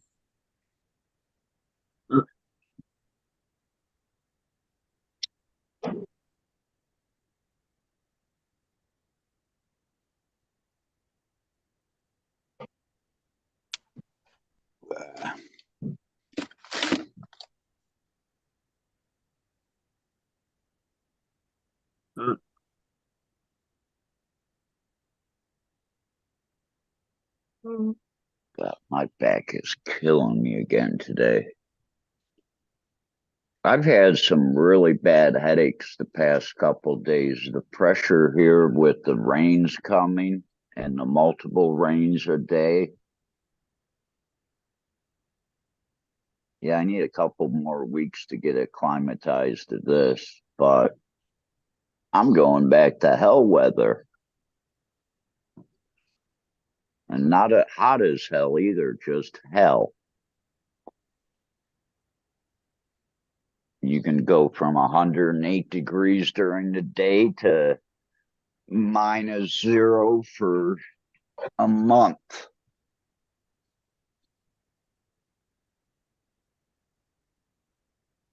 Welcome to the Midwest. Yep. I'm not looking forward to it.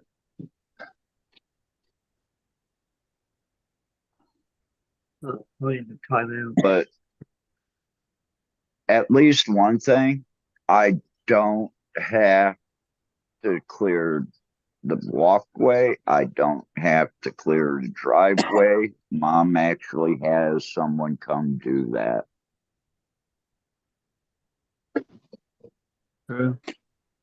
Surprised that she didn't say, well, you got that 4-wheel drive truck. Why don't you just put a plow on it and plow my driveway? What a bitch. Well, she expected me to pull the money out of my pocket to buy the plow to plow her driveway. And then Plows she ain't cheap. said, well, you park in it. And I say, yeah, but I got four-wheel drive. I can drive over top of all the snow. You can't. Applaud your mom last night.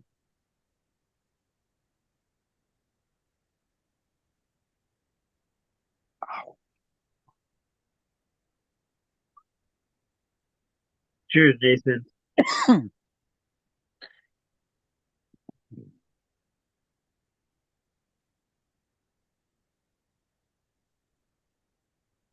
Does this look like poop yet? That's funny.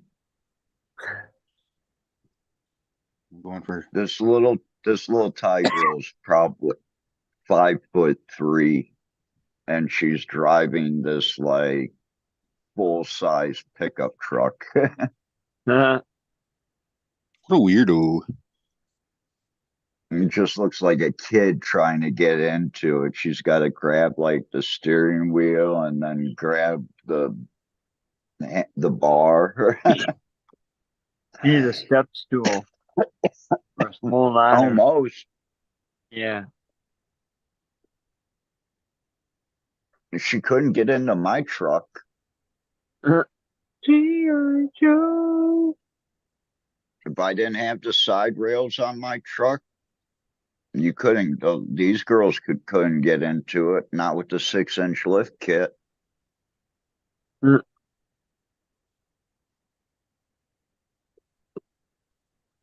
I mean, I'm 6 foot tall, and I still got to raise up a little bit to get my ass on the seat.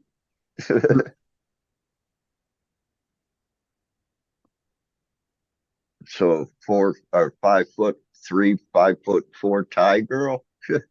Yeah, I need a ladder.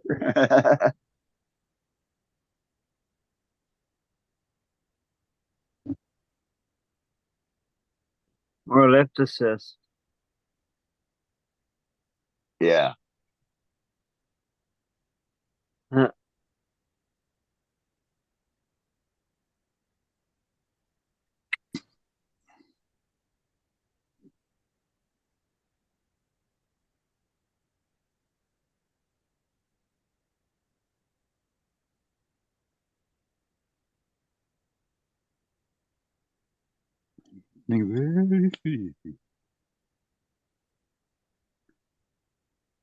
Pete, you get scared when I'm painting these zombie killing devices on here like this?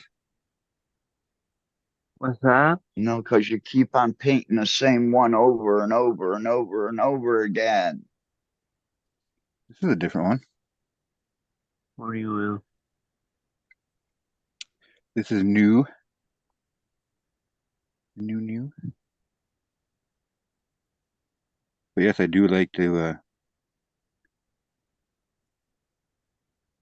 the repetitiveness. For you that haven't seen Ryan try to throw these, you got to come up with some contraption where you can like really wing these like a slingshot or something. Or bird or skeet shoot. Industrial size like skeet shoot. You gotta get a fucking crazy Big trap. Put one on a crazy saw.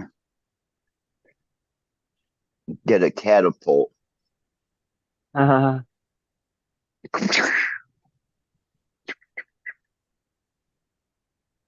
Oh, it's getting too good. decapitate someone. Goes right through somebody. Maybe if Yeah, you're you lucky, could I'll get probably one get at a tree. And a little bit here. you could probably take out a 4 or 6-inch tree with one of those. I don't know what take out, but you could. Hey, you probably could. You could do the Definitely damage. fuck it up. That'll wreck somebody's weekend, that's for sure. That'd be a cool little ornament, though, just to have it stuck in the tree and have it just stuck there for the time of memorial. Got it growing out of a tree.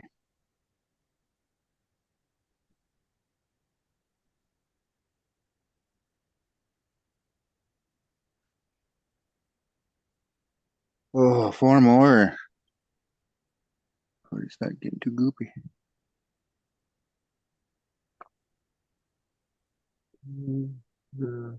Fucking hurt. It's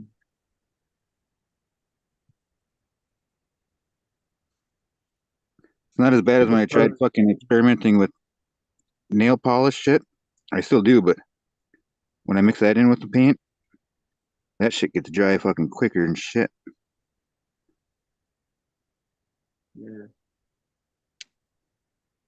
Wow, I got a new battery pack, and even with the show, I'm still gaining battery life. Right.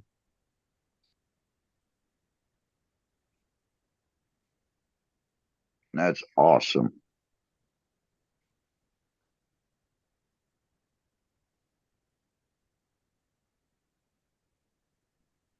Man, those external battery packs, they're worth it, but when you're carrying all that weight and you think about it and you say, well, it's not that thin. And you have to remember, yeah, but it's got like the density of silver and gold. So this little thing actually weighs a ton.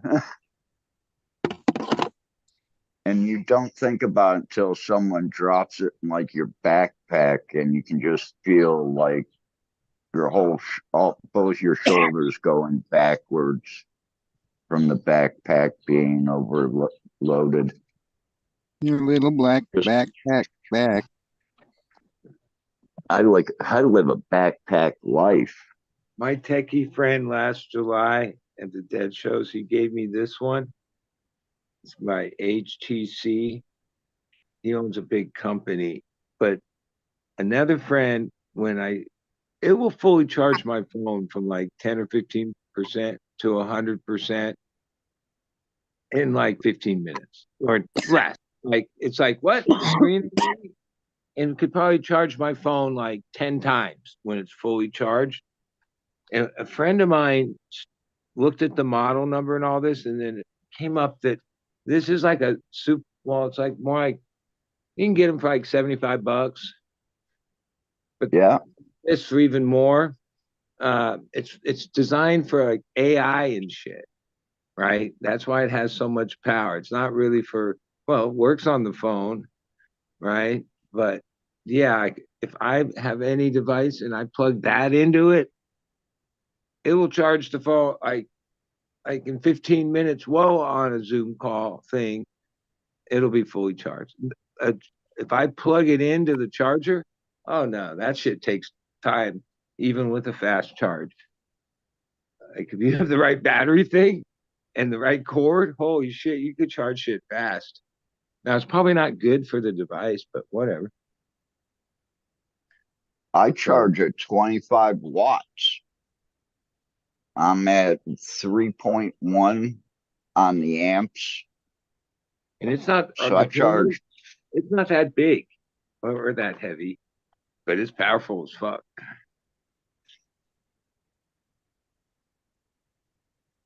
Like I said, July, it's almost been a year, not quite. That thing is handy as fuck. I love it. If Yeah, I it lost is. it, I'd have to buy $75 or whatever and buy the same one or better.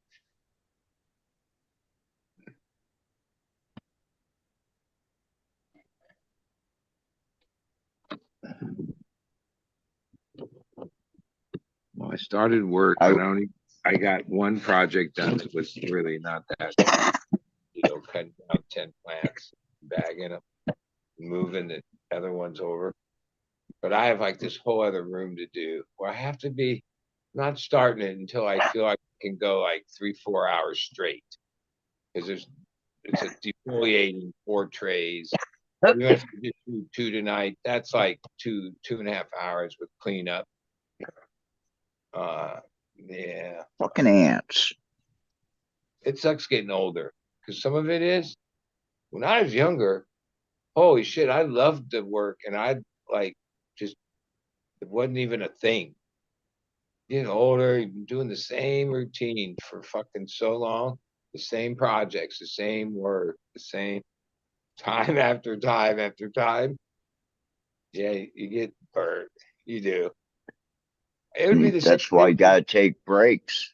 almost anything. Yeah, but the thing about growing weed, yeah, you can get these little breaks, but you never really have a break. Outside growers and that do like a seasonal thing, which I'm friends with the guys that do that. Yeah, that's a better deal, right? But even a lot of them, just due to the new game, oh, they don't get to take the break they used to because financially they got to go year round and brand and do all this other shit, you know.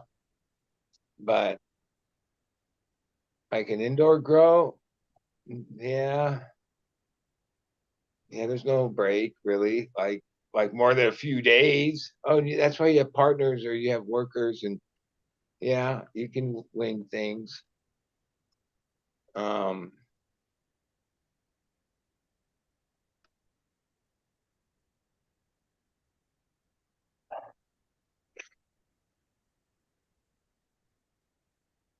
because you can't just shut it down for a month or two. You could, but that has like a whole restart. Like if you're in perpetual motion, then you're stuck like a truck. Nah, you slow down your veg and you just keep everything in veg for a month. Growing started really in 88, 89, working for this other dude that was just in it for the money. And we I just did work for him. And he tried, but back then I was like a devout deadhead that like only really was available to you in these little periods of time. It wasn't until like 91 when like I finally was old enough or I finally needed money to make money to be able to do that that I started going with my other two friend partners. Both of them are passed on now, Scott and Chris. And basically in LA in like the cheapest fucking apartments we could find, and we get creative with all the different shit. Like way back in the early 90s. It wasn't like we got overpowered because back then we weren't smart enough to be on 220 or any of this shit. And typical like 2-bedroom apartment only has like a couple, you're limited on fucking amps. And Yeah. if you have this astronomical fucking bill, which would be what would happen back in the era of paranoia, oh yeah, that was like not happening. And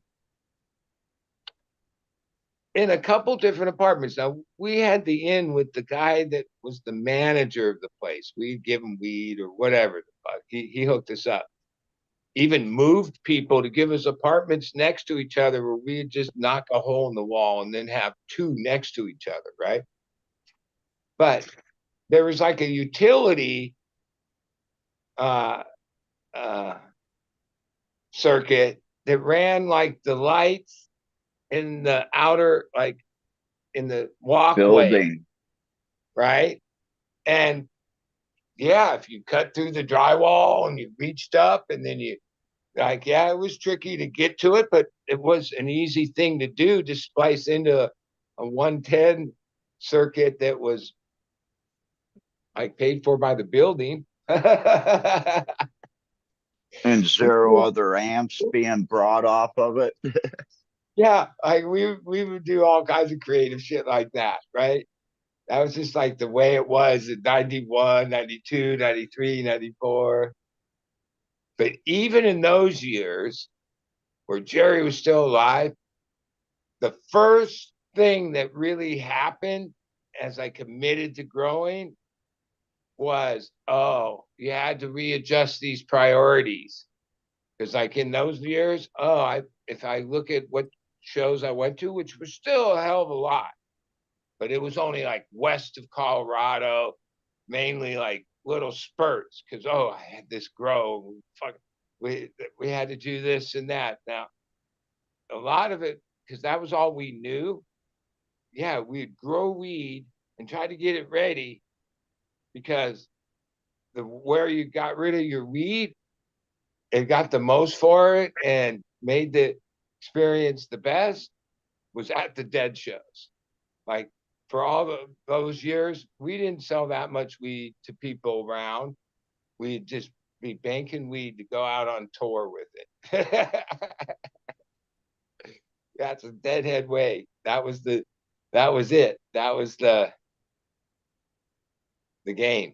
And then yeah, it was the same thing because I knew outdoor grower Deadheads. And back then these guys were just like guys from tour that a couple of them would group together and decide to do a project and go on what was called BLM land, Bureau Land Management land, up in the Humboldt and Mendo or Northern Cal, and they would just rough it, right? And put in patches and stuff, and then bring it down to tour. Oh, they would miss like the whole summer tour, right? You'd see them like on the winter tour, some of the spring tour, and by then they were been out on the tour. They were pretty skinny, Back doing working. drugs and tripping and the whole thing. And then they'd disappear off tour, right? And then show back up like in November at the Kaiser in Oakland with all the good bud, and they were jacked. I always remember that. They were fucking jacked, right? Healthy as fuck, like ready to do this again, okay? Because, yeah, tour went on forever. Now they were back, but they had all the bud, right? Stinky ass shit. And it wasn't that much in the scheme of today, but it was super valuable. It Yeah. opened doors. Chronic or dank or green bud, whatever you want to call it. Deadhead, fucking, that was the most desired thing. Oh, there was blow and everything else, but Yeah, but really good smoke. yeah, like Yeah. it's still that way to the day today. Like, because I've been like just that guy for all these years. I know all these other guys. They're just guys in the crowd with their wife and sometimes their kids. Been there just doing it like they're just fellow dudes like me from different places, growers. And over the years, even though the whole weed thing has grown around to where, yeah, that's sort of insignificant. And a lot of times when I talk with those guys, I realize because I'm more like active on the current content and stuff, they're like excited that they got some strain that's like already a couple years old. You know what I mean? But they just got it. Like they're a little like out of the loop. But oh, they're not out of the loop. Their loop is just at a different pace. You know what I'm saying? Where a lot of us are on this like following it like the latest breaking strain. You know, what's the next thing, you know, that comes along. There's other subcults of cannabis growers. They're on like a whole different thing. They don't know anything about all this shit. They like the names, the people behind it. Nah, no. They're like deadheads. You know what I mean? They have their own little thing away from yeah, it's like it doesn't need the real world. Our own society. Kind of. Now it's been degraded to a degree, and the changes of the world has affected it to a degree, but at the core, it's still there. Yeah, you just got to know that.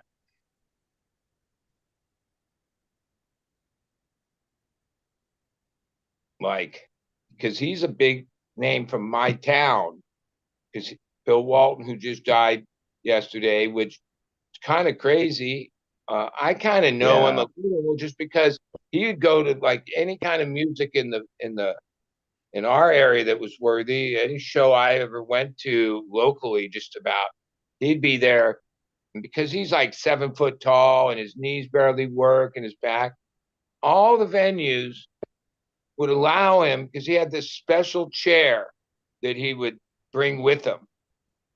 And like, oh, it wasn't like he didn't have seats. He was always, but he never like put his seat where he was always the type that like knew he was super tall and would like go to the side a little or whatever he would do to try to not just be like, yeah, fuck you. Like if you can't see, because not only was he that tall and he used to love to raise his arms, he had like the wingspan and the shoulder, like it was massive, even though he gotten older. And I remember a couple times going, yeah, that's a rough life, because I mean, he would basically limp. Like you could tell it wasn't easy to walk around, right? But just like a year ago, over this homeless issue that's affecting that, he lives in of course, has like a very expensive house in like Beverly Hills of San Diego, Hillcrest area, and the homeless were infringing, and he's warrior against it and was going to run for governor, right? And it was weird because 2 weeks ago at the first run of Dead and Company, I think on the second night, I thought to myself, because one thing when he's not the guy that hangs out backstage. He's the guy that wants to see the show, right? Been to over 1,000. I only went to 500 and something. You can't, if he's in the crowd, like he just, you see him like from wherever the place. He's the hugest guy ever. Fucking Bill Walton. You can't miss him, especially a huge guy like that with tie dye on, right? And he really loved the Dead. He was like even some of the post or these interviews he gives when he was on the Celtics and they're world champs and all this shit, and he turned him on to the Dead. He brought McHale, Parrish, Bird, like, oh, the only one from the starting team that couldn't go because his wife, and he makes a joke of it, his wife wouldn't let him, Danny Ainge, right? I just saw that last night. What you're talking about? Yeah. I forget what it was on, but I didn't like see all that going on. Oh, I was at those shows in Boston, but like even in that story, oh, they made us like those guys couldn't go in public and just go to a show. Okay, yeah, they made a special stage that they could sit. We had our normal, and that was like a Bay Area Bill Graham show, which is different than other shows like Boston Garden and stuff like that. Bill Walton brought, it was Bird, McHale, and one other guy, and it was to the New Year's Eve show, right? Which is a big thing. It's always super sold out. It was at Kaiser in Oakland back in the day. And of course, Bill Walton looked like a deadhead. He knew what to wear. But I never forgot, like, oh, they walked right by me in the crowd. I was like, holy shit, because I grew up in LA, but I'm a Laker hater. Those Celtics, that was the year they kicked ass against the fucking Lakers and all that shit, right? And they were like my favorite team by far. Yeah, they were in like suits, like they didn't know. They thought, oh, New Year's Eve party. I guess we're dressed in like whatever. Like somehow Bill didn't say, hey, like it's more casual than that. Here's a tie dye but no, I mean, they wore what they wore, and they were like just like when they give press conferences after the game back then, they would wear these suits. The Celtics that came to the New Year's that year, they were in suits, and I always remember going, yeah, that was funny. But yeah, that was always a cool story. Like I say, he's from San Diego. I've been here 25 years. Like he's a huge part of our local community, especially as he probably could have won as mayor. He was talking all this shit about we got to get rid of the homeless and no, not get rid of them, rehouse them, or I would have voted for him just because, like, If somebody is like from the true cloth of being a deadhead, which most of the real people, the public, whatever, even the guy that wrote Game of Thrones, like, oh, he says, well, I've went to a lot of shows. He did. He says, but my wife's the bigger deadhead, right? There's a guy that runs the Fed, James Powell, right? He's a fucking, he runs the Fed. Like that's a politician job or even higher money job of the highest degree. When it's, you know, oh, he's like the total deadhead, been to a bunch. There's so many people like that. Even the guy, I think it was, what state did he get kicked out of? The comedian guy that was like a senator, and then they fucked him because his hand was too close to the lady's boob or some shit, or he made a Al joke. Franken? Yeah, was he from Minnesota or no? Yep. Huh? Yep. Yeah. And the Democrats didn't even stand for him or nothing, and like it's such bullshit because he's a total deadhead.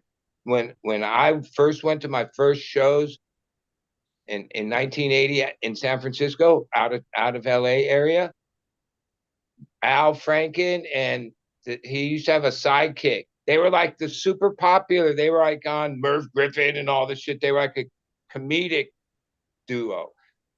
And it's always rough. And I don't think too many concerts do this anymore. But back then, there would be like comedians as opening acts for concerts, which would be the roughest crowd because those people are ready to hear music and they would boo and like get off, like no one wants to hear comedy now, right?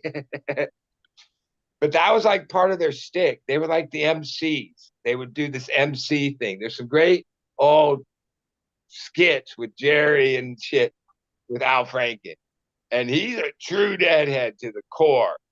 And he was a senator, right? Like that proves okay, right? You know, even what most people forget, like after Jerry died, there was no shows. Like year after year after year went by.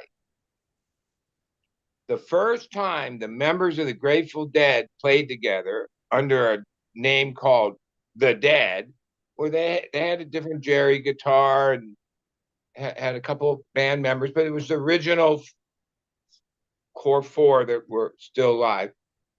It was for a show. It was called Deadheads for Obama, right? And somehow the chief of staff of Obama, I forget, these guys became big names in that whole thing. They were total deadheads. Like, oh, I recognize dude. He'd been coming to shows all over for years. He was like a redhead guy, right? He became the press secretary for a while. I forget all these guys' names. There's a lot of them, right? And even to this day, the old ass fucking judges and people you think, what?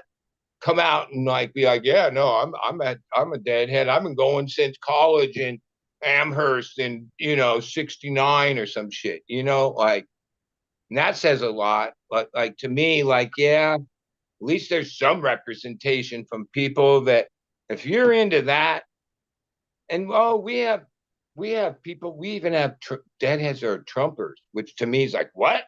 How can you believe the core thing of the dead thing and then be like that? But okay, they're there. It's fucking a grown. It's a demographic.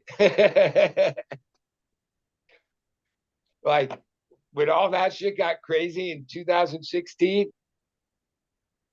Okay, people obviously voted for who they voted for. No, in the deadhead world, no one gave a shit. Okay, that never divided any of the social rankings of the scene, right? Until then, right?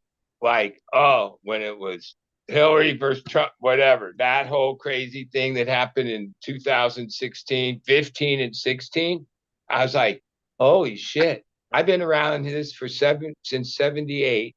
We've had all kinds of shit happen, right? But it never was like part of this. No, right? And then that, that meant that we were never divided. Like, even though people had different views, as a whole, there was no division in it over that. There might be debating. People talked. People had ideas.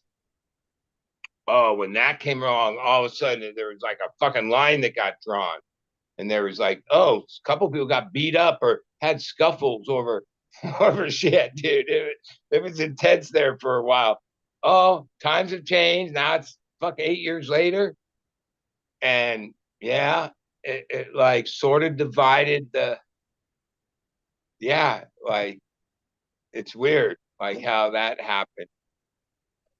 Which, yeah, it even divided Deadheads. You know what I mean? God,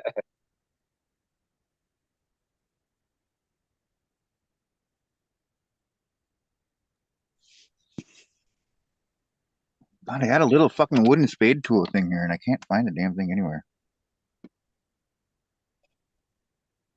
Oh, fucking pig.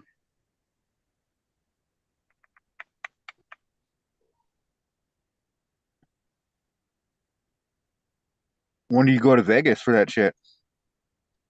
Well, like every weekend. This weekend, this things didn't work. Like work became a thing. Like, yeah, I worked hard this weekend because a good friend of mine, I mean, for like 13 years, but he's a friend of my partner's even longer. He had like he had 500,000 or more sunk in. He had the gnarliest thing set up going for years. Got to be like 3.5, 4 years ago. Whenever I got the pancake strain, because that he gave me one day to the next, he pulled the plug on his thing due to like the changes in the thing. He had a degree, and yeah, now he's fucking career minded, and he's got kids, and best choice he made. Oh wow, he's got like 30. Well, he paid 700 for them at the time, and they're tunable. I forget the brand. LEDs that. Oh, at first he was trying to sell all this stuff. He like, oh, I paid this much for it. We we've done well, whatever. Yeah, we didn't want to invest anything, but now after storing shit for so long and values, like he's like, yeah, you guys can just have it all, right? And then it was like when we haven't even got to the lights yet because there was a lot to it all, and some of it was super fragile because it's like two big rotary vaps, like the whole distillation equipment and all the glass and all the fittings that are fucking $700 each, and the fucking this and that.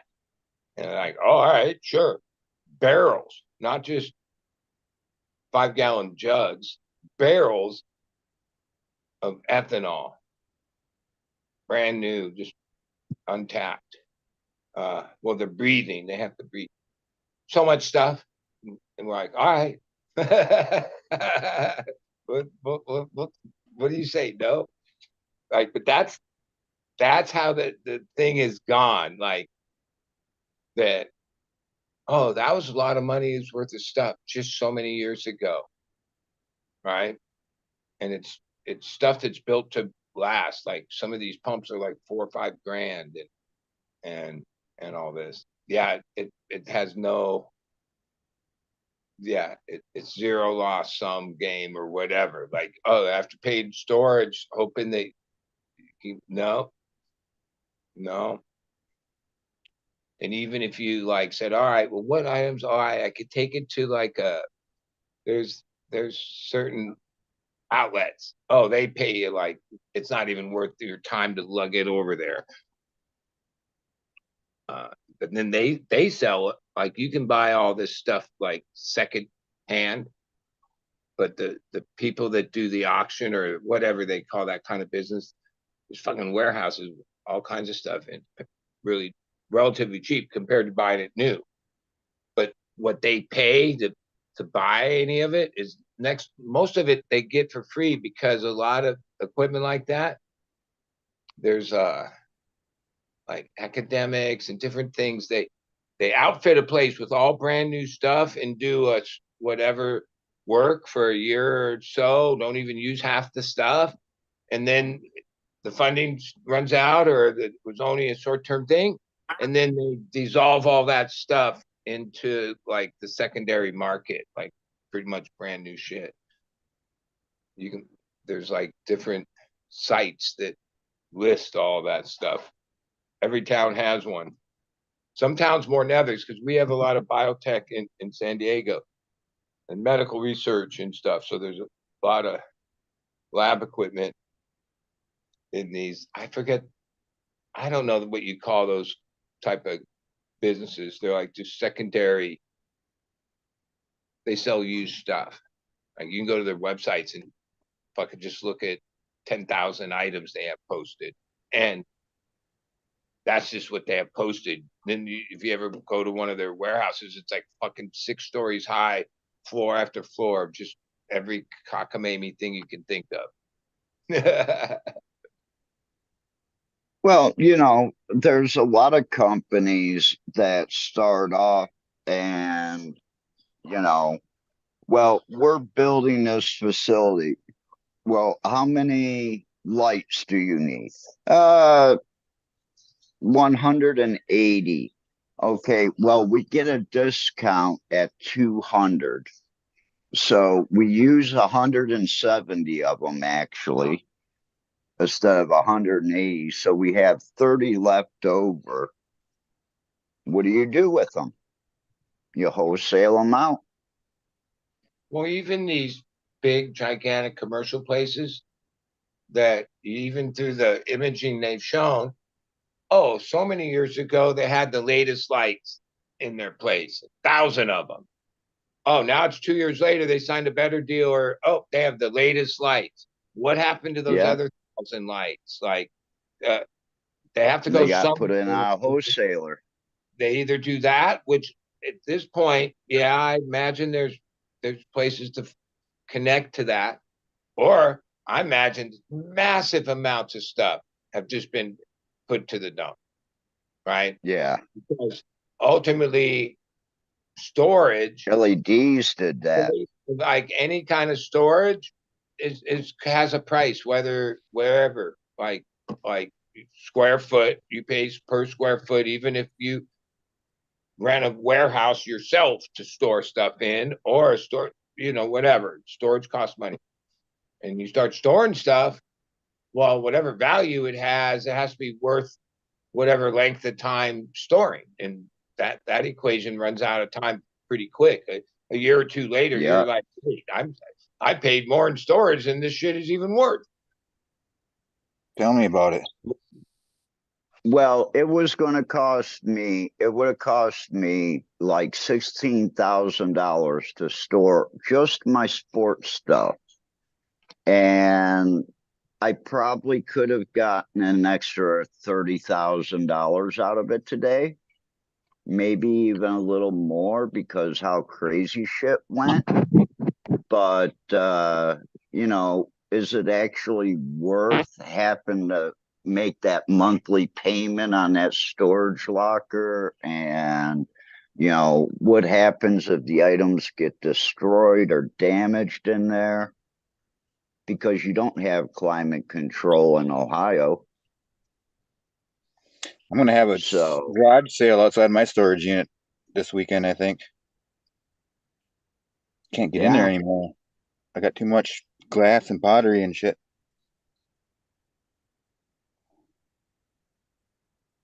Do a live TikTok or something.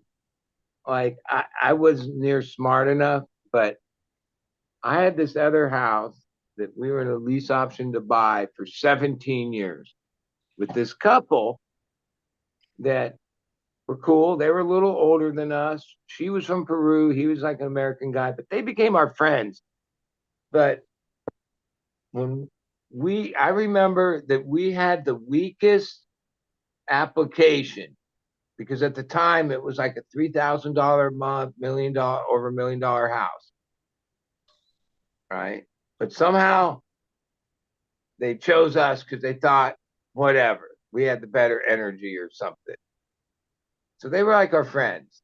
But then over the years, so it started in 2000, and like when it all really came down and I had a better perspective of the dates and what had really happened, because each time they had got a second, I had to have like a inspection where the same guy came 2 of the 3 times where they like measure every room and all this, and I'd have to shut down the whole fucking grow and the garage and put it all in truck, rider truck or U-Haul truck for a day, and then set it all back up, right?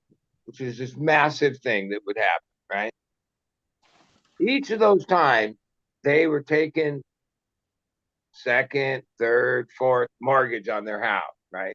Because the day that we moved from our other place in Rainbow with plants, like not near as many as we got going, but plants in the fucking truck and all of our stuff. When we drove up the road to that house, they were driving their fucking trailer,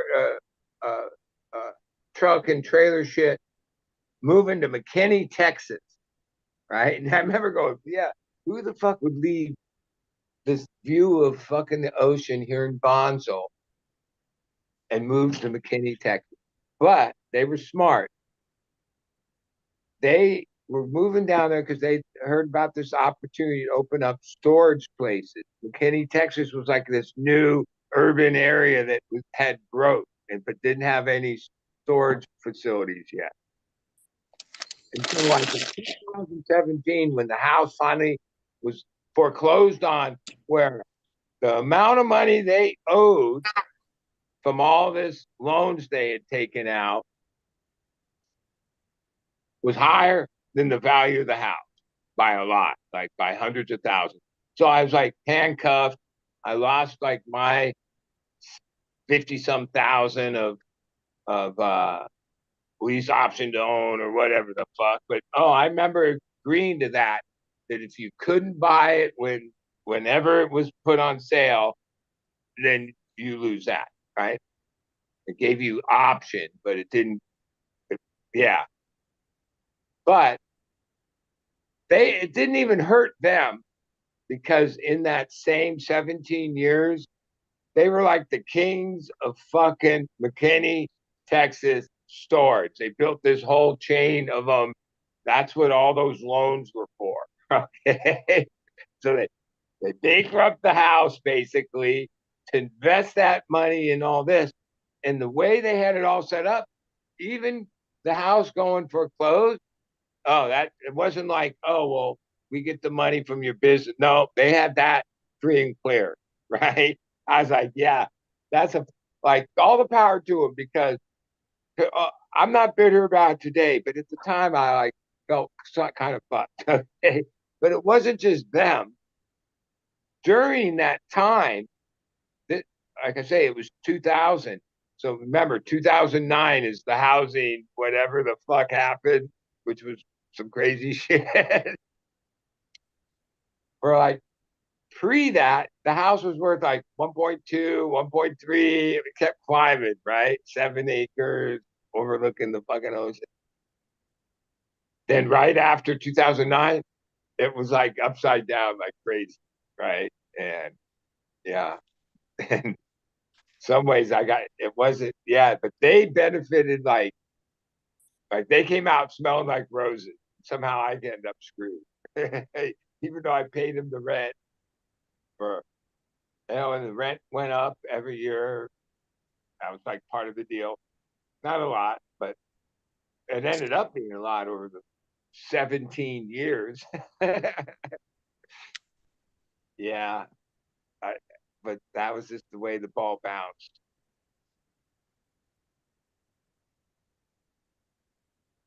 But it was an example how like people they're smart or playing the game. Like, she was they were like hustlers in this shit. That's what they were.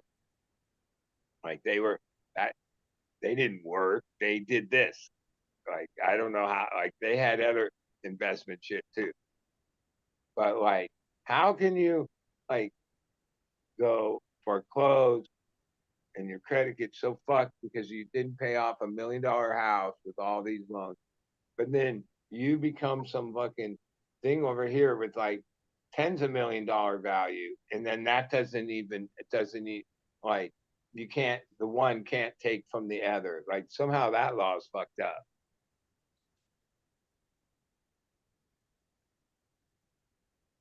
No, it's called trusts and LLCs. Yeah, Believe me, there's a yeah. I'm protected behind them. I protected myself a long time ago when my aunt passed away. I had a couple when I had my businesses. We'd set them up those ways, and then once those businesses phased out, I just let them phase out. No, you keep it that way so nothing you have ever gets touched Well, at a because you certain never point, really own anything. I came from like total underground in tour to like having a shit businesses, and me and my wife built up this whole thing and did books and had accountants and did this whole thing for God, I don't know how many years, a lot of, and then just over like I don't know, been a few years where I'm like, yeah, you know what, fuck that whole thing. So I went back to like, oh no, I don't even fuck with that shit no more. Yeah, I'm out. I'm old. I'm over it. Yeah, if I want a house, I ain't renting it. I'll just buy it.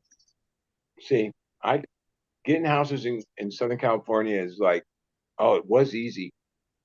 Part of it was, yeah, I would have been so upside down that it would have eaten me alive and probably been the biggest stress I would have gave up years of my life trying to keep my place from like the thing. And then now, what they call stated income, oh, good luck getting like a loan. And then the prices are so high, it's crazy. Like even houses like where I made a mistake, I was always trying to buy like a first time buyer, trying to buy $1 million fucking house and showing the numbers to support it, right? I would have been picking up these houses in Oceanside and in Temecula and these areas that were like basically cheap, but now those areas like totally turned around, right? Been, uh, yeah, like whatever you call it, regenified, and oh, people that got in not that many years ago, 15, 20, 15. Oh man, they did the right move. It's like a lot of it was decap, it was the worst part of the beach community, like wooden houses that have been there for whatever in Oceanside. But now Oceanside's like this thriving whole thing. And most of those have all been like revamped and stuff. And even like 5, 6 blocks from the beach, it's all Airbnb. Right. It's this massive Airbnb. That's Why how people, not? yeah. They take It's these not. places and they rebuild them, and where it was like a single family home with a little teeny yard or whatever, they put a structure that's basically the whole inch of the property, which isn't that big either. But then they can get like 4 or 6 units in there. You know what I mean? Like they get creative, right? And then that's total gravy. Yeah.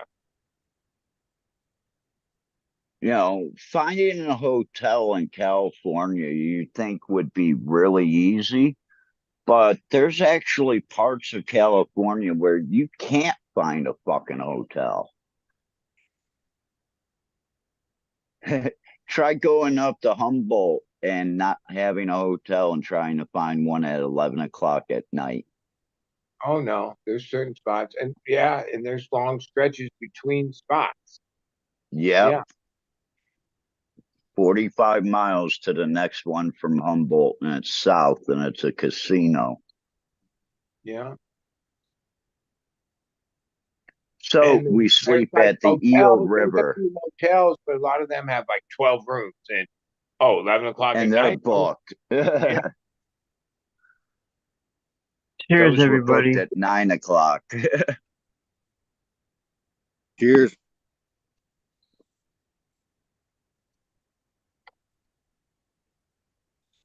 I'm out of here, everybody. Have a great night. We'll catch you tomorrow. 12 Later, o'clock D. Pacific, 3 o'clock Eastern Standard Time here on the Female Owners Labor channel for the safety meeting. Later. Later, D. Make someone else host. Where I go. Not me here. I'll fucking. My battery will die. Then I can rename Captain.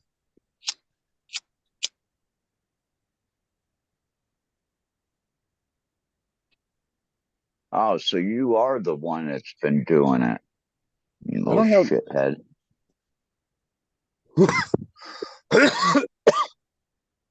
Nope, I never am co-host because my batteries are always doing the last minute shuffle. Yeah, because I'm just not a trustworthy guy. Might show my dick. See, it don't show up on my screen. If you click on that participants thing, it'll say who the co-hosts are. Yeah, and then it'll tell me my name. And you can change your own name back too. You're the co-host. Yeah. You're in charge, Cap. That's what it says. Okay. What does my name say, though? Because they've changed that quite a few times. I And don't that's know. the part I You know, can't see. something with, maybe weird with the thing that somebody other than you can change your name. Yeah. Wasn't me.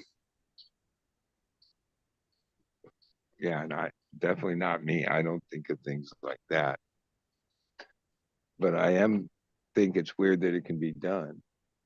I mean, I imagine the master host could do anything. All right. Super user. But like just another participant, I don't know. That's a quirk. They should tighten that up. No, it's only the co-hosts and host can. Yeah, but sometimes you end up with 4 or 5 co-hosts. Well, okay, if I was like trying to figure out the puzzle here, D comes across as he's a little crafty when it might come to like pranks or little jokes. So I'd point my finger his way. He's D. so if it's coast and coast, only people that can do it, then yep, I'm my vote is D. Good.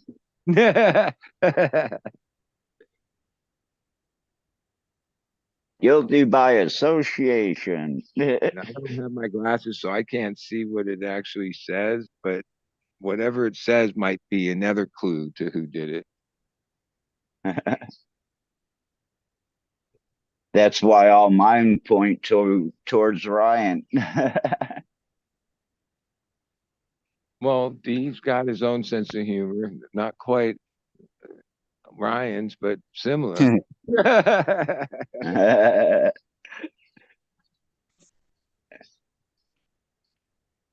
That's what's the best part of these kind of shows is like it brings together all these people. Different people are different, Yeah. but then they still have All you freaks. commonality, and whether it's cannabis or fucking music or whatever.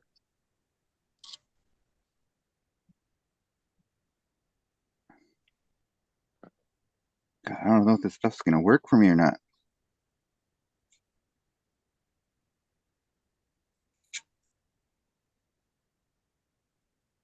Either I'm gonna end up scrapping this whole entire side, or I'll get lucky and it'll start to get more pliable when it gets drier here. I am fucking hacking it up right now.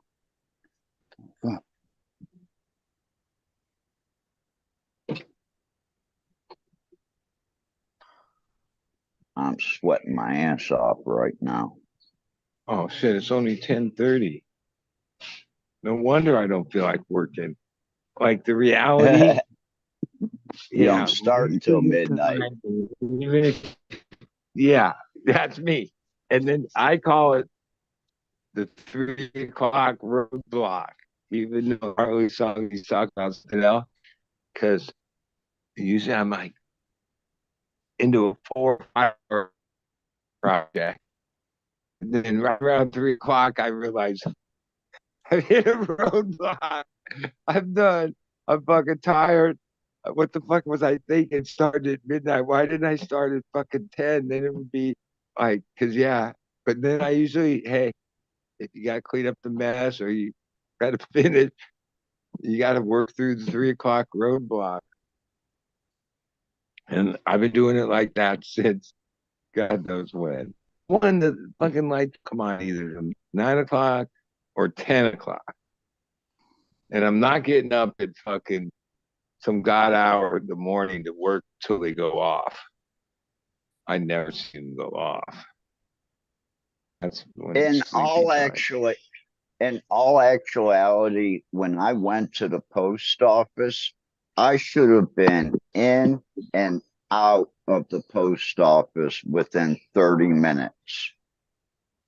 In the United States, it would have taken me less than 30 minutes to do an international If you have the package. paperwork, it would all depend on the line to get to the. But your time with the person at the counter, because they don't give a fuck. They're just going to process it. And if you don't have it all together for them, they'll tell you, okay, we'll go fill it out. Next person, and come back up when you get it done. Right. And even if there is something about what's in it, they're not going to fucking say, oh, let's open it up right here and do this and that. They're not going to, that's not their thing. They don't touch the, no, no. You Nope. got to bring it to them all packaged and if it isn't and it needs tape or whatever, they're like, yeah, you can buy it right here for some cheap ass packing tape that's like $5 a roll or some And they'll shit. have a roll on the counter there that you can't use. Yeah, well, you need a pen, you can buy one. Like they're into selling shit now. They're not into being helpful. Oh yeah, you need a little something. Now I give them credit because I've used some of that stuff for a lot of different things because I always just get a certain amount of medium and large and envelopes and all the free shit they give for priority and express mail. Yeah, you can get them sent to your house for free. Yeah, and you can order all kinds of different boxes and tubes and shit you didn't even know because at the post office they only give away the stock. There's things that I found out they took this The out. triangles for Rolls posters, of stickers and not shit. tubes. You used to be able to go to the website and buy the boxes medium and large in what they called regions, right? So on Yeah, it or would the be region or the A, region B, this, that, and the other. And if you were sending it in the same region, oh, what would be $15 only costs $11, right? Because you were staying in the region. or like the Right. Air Force boxes or whatever they are, the military ones. I Yeah, forget what it was called, but one thing they don't do either is like unless you really ask them, because like if you go up with an envelope or and just be trying to get first class or the cheapest way, what they initially ring up if you don't say, wait, isn't there a cheaper way?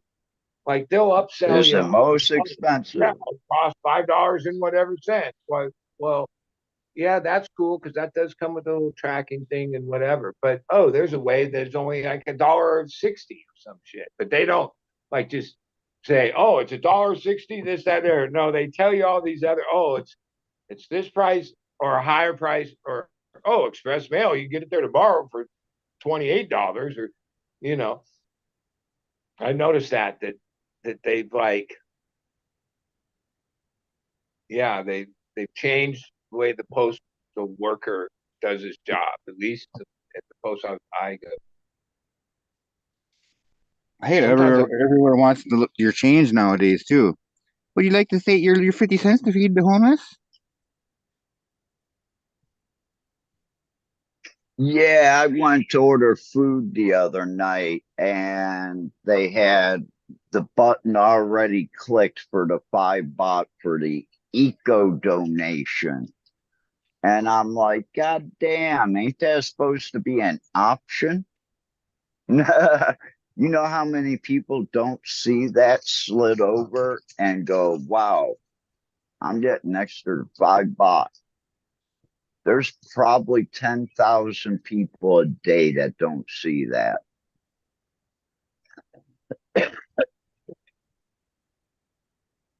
Well, I mean, not You even know how much just McDonald's must make just from people not like I'll always give my I don't know if it's only anything under 50. Round up. Well, not yeah. Well, I just won't even like when I go to hand him my cash, I'll just drive right away. I won't even wait for him to give me the change. Yeah, well, Still listen. sometimes they're I'll slow still as listen just in shit. case they go, "Sir, excuse me, you didn't give me enough cash." all the money machines that I encountered in Vegas and the ones at my local Indian casino for a while now. You play slots and let's say you have a ticket, $38.81. When you put it in, they'll give you $38 and they'll say, okay, we're going to donate the 81 cents to something that they created because they don't give you change anymore. Even though the machine used to, well, the change is donated. I And I think was I in hate spot. how I remember when they used to give you these white gloves to wear because handling all the coins, buckets of fucking nickels and quarters and fucking pennies and Dirty as shit. yeah, so they would, get dirt. Your glove would get dirty, but not. And they gave them away for free. They were just these cheap gloves. I remember you could go to the They bank had these and buckets, and when you'd win, you'd be scooping the shit into the bucket. They would trust me. Coins start weighing a lot if you won, right? And then you take it to the counter, and they had these change things. They shuffle it in there, and they go ding, ding, ding, ding, ding.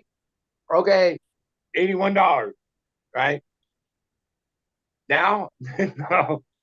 And also, what I realized though, it's still 1,000% cash, right? Where oh, you go to some of the places and they're cashless, like you can't pay for parking with cash, you can't do this with cash, you can't buy a fucking coffee with cash, but the casino is all cash, right?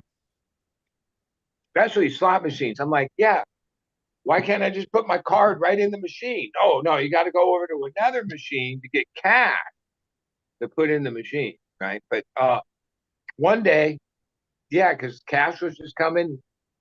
I think seems for whatever reason gambling is resisting that, but soon, and that's like when cash is on the way out. Like that'll be a sign to me. Yeah, cash is days are numbered. I'm When gonna the try to use my are like, PayPal no, app at no the gas cash. pump tomorrow. What's your card? Pull out your fucking credit card or your debit card. Um, because we don't take cash. I'm sure it's getting there at one point, but to this day, even a slot machine, yeah, they could really take more money from people. People could just put their credit card in the slot machine. I hate how Coinstar Yeah, ruined getting but cash at the bank or getting cash at the bank. Ever since I was a but kid, you can go then up there with all your pennies and nickels and dimes, and they'd throw it all in the machine for you. Give you your change. They might gripe at you, but it's their job. But now they don't. No, we don't accept change. There's a Coinstar 20 miles away. And and that's you just know how many people don't check the side slot on the Coinstar where it shoots all like the Canadian coins and the silver coins because they're different makeup and such. It spits them out along the side. There's people found gold coins in those before. And the last year, this is my experience. I don't buy lottery tickets much, but sometimes the day of like the Powerball or Mega Millions when it's whatever more than half a billion, when it's like way high. Most of the time, I buy them at a counter, but a handful of times, maybe, I don't know, in the last year, maybe like 6 or 7 times, I go either to the grocery store or wherever to where it's a machine. More than half the time, somebody that used the machine still had credits. And I'm like, I'm just going to buy like 2 tickets, but fuck, there's 5 tickets, there's $10 in here. I'm like, all right, I'll take their $10 worth, and then I'll get 2 myself, because I always like, even though there's like free credits on the thing, and these are at different places. I'm like, I figured out lottery, like, oh, at a casino, people don't leave money in the machine. Sometimes, No. that gamblers are different. People that play the lottery, how do you not see that it says $10 a credit or whatever? And then they walk away. Yeah, I'm like, I actually one time, it was a guy. He picked this, he picked that, he did it, and then when he walked away, there's $6 still in there. And I was like, okay, I guess I'll take it. And then I thought, yeah, that's bad karma. Like I should say, hey, dude, you still have money in there, but I didn't. I don't like talking to people, so.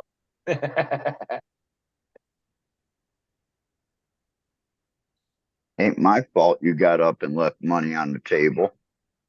But it's happened a bunch of times randomly. Well, like, where I'm but it like, also just happened. yeah, people that play these machines must be stupider than the average demographic. Okay. Well, I just heard this story about a guy who he went to get his bank, or he went to get money out of his ATM, and I forget that there was some type of process they did where like it was at 2 in the morning or something, and if he put, I don't know how he did it, but in any case, he ended up getting like hundreds of thousands of dollars onto his bank account because of this glitch, and He was transferring from his credit card to his bank card, I'm actually and I'm he actually was thinking of, doing it between like 1 and 3 o'clock in the morning. yeah, and then it Did would you also want to tell everybody that he's been spending a couple decades in jail already? what was I gonna say? Yeah, the guy I was thinking of, he told the bank about the problem, like he probably maybe could have gotten away with it even, but he told the bank about it to try to like get some good karma out of it or something like that. But there was another Try not story where going to jail. there was a couple that had gotten something like, I don't know, $150,000 or something like that in their account just out of the blue. And what had happened is that a bank teller like had put it in the wrong account when they were transferring money, and they didn't catch it until like, I don't know when they finally caught it, but they'd already spent the money when they came to him. You're like, well, where's this 150 grand? They're like, we don't have any money. What are you talking about? We're rednecks. We went and fucking partied, you know? And then like, but they made him pay all that money back. And it's like, I would think that if they make a mistake like that, if I see fucking $100,000 in my account, or if anyone does, I mean, what are you gonna, I'm gonna say, well, here's gee, there's a, here's where they got you. When you signed up to get the account, there's a bunch of fine print to everything that you signed, and that agreement is that the bank has that power with money. Like, yeah, there's been a bunch of stories where people have been mistakenly given some huge balance, spent some of it before the bank took it back, and then owed the other. They somehow that's the Well, way that. it's okay. You have your house loan through us, so we'll just attach it onto your house payment. Well, the financial system, yeah, I mean, you really.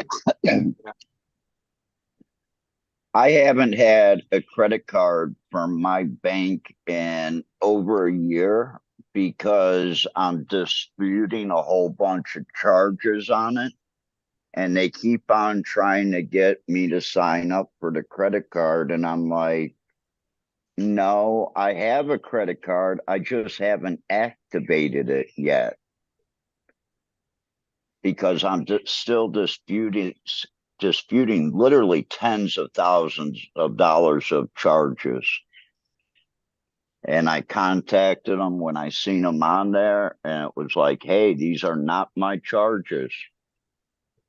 And they still kept these charges coming too. I couldn't believe it.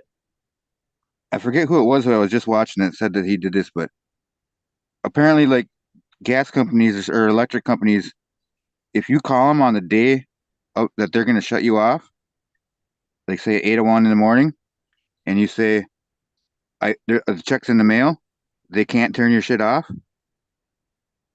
And I mean, it's probably changed maybe since this happened. But the guy said that he was actually like, it turns out that he was like a fucking local legend because all the people at the electrical company would gather around the one desk at 8 and like make bets on whether or not this guy was going to call at 8:01 a.m. because he did it every single month or every single shut off time or whatever. And never got his power shut off in all those years. And like they were actually kind of like on his side because they were like, this guy's fucking gaining the system. Well, but he still paid his bill in full to keep his power on for all those years. Well, yeah, well, whatever. I guess I don't know the details of it, but I suppose. I mean, you can only go so far before. Okay. They shut it off. Yeah, I guess I wasn't privy to the details of it, but that was a story that I heard.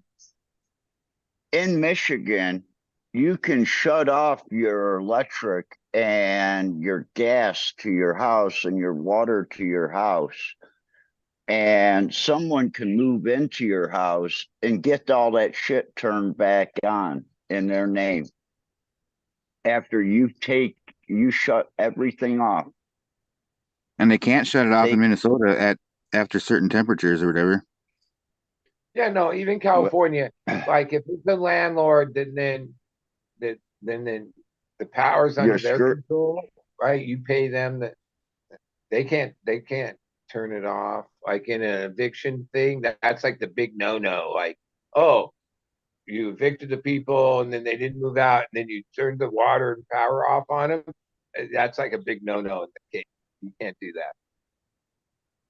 Some people do because if somebody stays in your place beyond whatever time, and you're like, and they're not paying the fucking bills, you're getting stuck with these bills. Fuck yeah. And the thing is you have the right to shut it off in Michigan, but in the same sense, the person that moved into the house can go down and have it turned right back on in their name. But at least it's their name and not your name, so you're not paying for it anymore.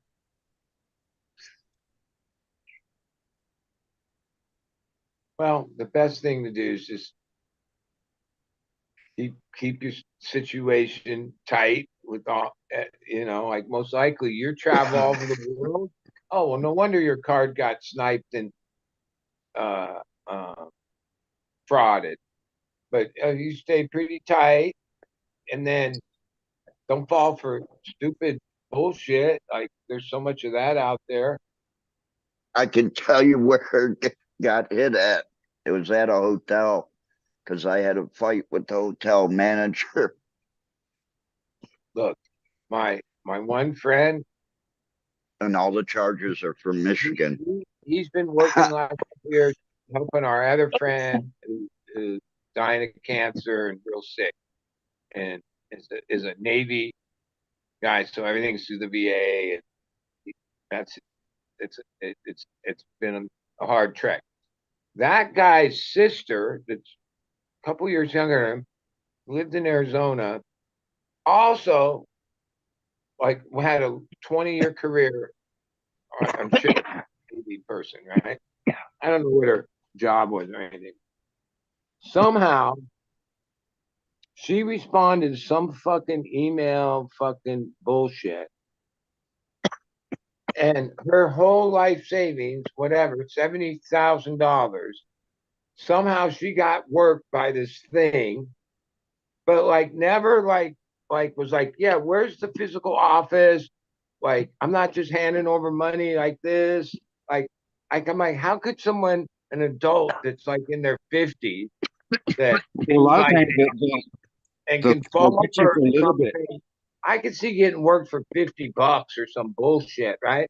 Well, that's what they do. They'll start with a little bit, and then they like, And you just like turned it over to them because what? Like well, they'll I start don't with that. understand how you could be that dumb. They start with a small amount, and then they'll get you to think that by paying more, you'll be able to get your money back, and then that's always a lie. Anything like that, like, and it's not in person. Like, okay, once it gets to a certain amount, I'm like, where's your office? I'll come there and and and pay you there. Like, what, you just do it on the internet? Yeah, that something's wrong with you at this point. Well, that's how But a lot of people make their living in where is it, fucking Nigeria? India. all over because people are so fucking gullible. It's crazy, dude.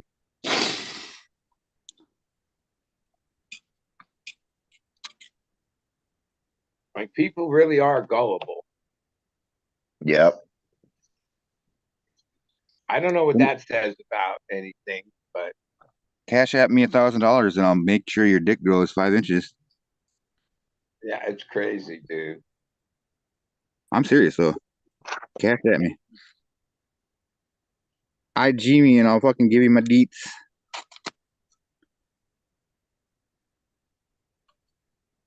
Hey, no solicitation on here, Brian. Well, Oh. I use IG pretty often. I like a lot of music content or people I follow, and surfing and a couple things, and cannabis. One thing I know about cannabis and the people in cannabis, they're always like like, oh, my dog that needs some vet thing. I'm have a special. They're like always That's a selling. Like, scam. it's all well. It's not. It's people that everybody's just on there trying to sell shit. Like, they got 7 people watching their thing, and they're like, "Yeah, I got this. I'm selling this. I got this rig. Oh, I got a, a, a duck raise, $10 a spot. I got although sometimes there's, but it's this hustle of like where yeah, I don't know. That seems like a lot of hustling for, but like that's what people $100. do these days. Yeah, like, but some of that's like, I don't know. Like, I enjoy certain content, and then certain content, I'm like, yeah, if your whole point of your whole existence is just to sell somebody something. I guess I'll come around if I'm thinking about buying something, but that means I'll never come around.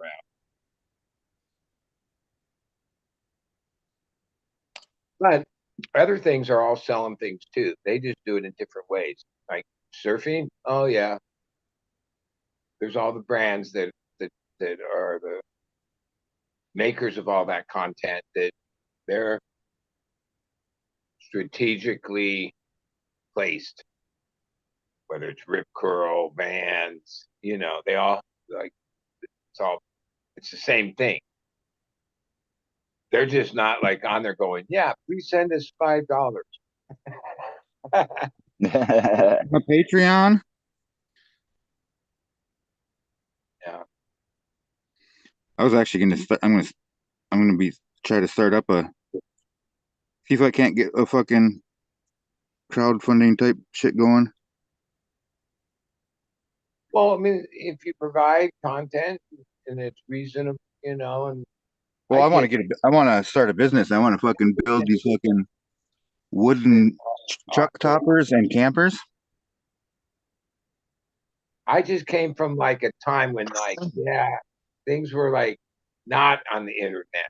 Like, so it's Mhm. like, as I see that that's where brands are built, that's where commerce takes place. That's not out in like the brick and mortar world. That's not really, Not, yeah, it's not people like anymore.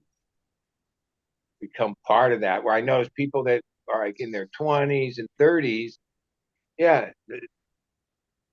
they're the ones leading the charge of like, yeah, internet commerce. What, like, you can build big businesses, pretty big, you know, like I don't self-sustaining think. businesses, and never have like a address, a play. You're just online.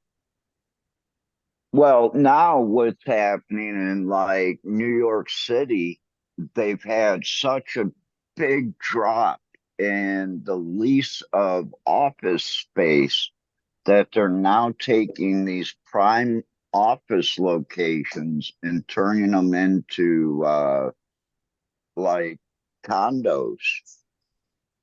They're Half of New not York City is not apartments, they're even literally condos. half of New York City is just empty apartments. With all them big high rises and shit. There's Well, $1 million most of apartments. the offices. Yeah, well, Yeah, my life who's in got New York fucking, goes up and down. They have its cycles, and oh, it's definitely in a down yeah, cycle. Oh, the long-term investors and all that shit, they know that, oh, it'll turn around. Next thing you know, New York's back fucking hot spot, and every prices are higher than ever, and then that fades off and it comes and goes. That's the ebb and flow of economics, I think, like from my perspective. Like Wouldn't you when want to I hit the first road and moved to everything? New York as a kid, when I was like 16 for Dead Tour, it was the era where they were squatters. This whole section that now is like some of the primest neighborhoods in New York were like squatters. Their buildings were empty, and thousands of people just lived in them. Okay, it was like, and I guess that was a low. New York was like in like a one of its low periods in the late 70s, early 80s. But then over the years going back, by the mid to late 80s, oh, New York was like turned it all around and was, and then, you know, it has its own like cycle. Back then, New York was like heroin epidemic was the biggest problem in New York City. Now it's what fentanyl epidemic that's plagues cities. It's like the same cycle. yeah, cities You know, it seems like we history repeats itself mainly all the because time. as a human race, a lot of times we don't accept the lessons from things that happen. We like then like we don't we just move on. We never like the drug thing. Oh, certain things have happened over and over and over. We never learn from our lesson, and then we just keep repeating it. Where like things that we go, oh, we learned from this lesson, then that's the only way you're going to break the cycle of that. I think. And certain things, yeah, because people profit. And it's entrenched into our being from way back, like war and certain things. Oh, we're just going to keep repeating that cycle. Yep. That's just my take, but probably much more complicated than that. I have a repeating cycle. I can't stay in a place for more than 7, 8 years. I'm the opposite. Like shit, I might get entrenched even when I should have like moved on, different, open different horizons. I just stay entrenched in things. That's why I had like one operation 17 years, one 10 years, this one 10 years. Yeah. A lot of guys I know, yeah, they're like, I call them like, what do you call it? Like they get in and they get out. Quick hits. Like boom. Yeah, they did that. Boom. Then they moved on to that. Boom. Then they did the boom. I'm the guy that just keeps doing the same. What do you call it? Groundhog's Day. Yeah, and I'm the opposite. I'm the 7-year itch person. Every 7 years, I get an itch to do something different, move Even on. like the most glaring Groundhog Day in my life is that at the first notes of a Dead show, because it's like, oh, okay, this again. Yeah. Okay, this again. All right, this is what we do. All right, they will. It's like, oh, even though it's different, and this happens, that happens, this that. Oh, those are all the same things that happened before. You know, like, oh, the bummer about this weekend to me, and these things like really do hurt me. So there's a song by Bob Dylan called Maggie's Farm. Over the years, the Dead played the shit out of that song. hmm Jerry played it. Dylan and the Dead played it together. And oh, as a grower, I always relate to that song. I love that song. I love that jam. Well, I didn't really realize it, but Vietnam song. Friday night in the first set, they played Maggie's Farm for the first time since 2015. I'm like, what? We haven't had a Maggie's Farm since 2015 and I missed it? Ah, fuck. And any dark star you try not to miss. Because, the first 3 weekdays, they didn't, they teased it. It was maybe there, right? But no, it didn't have, they did it in this weekend. Because that's the thing. That's their model. They've like, that's what kept people coming back. That's what made people go on tour.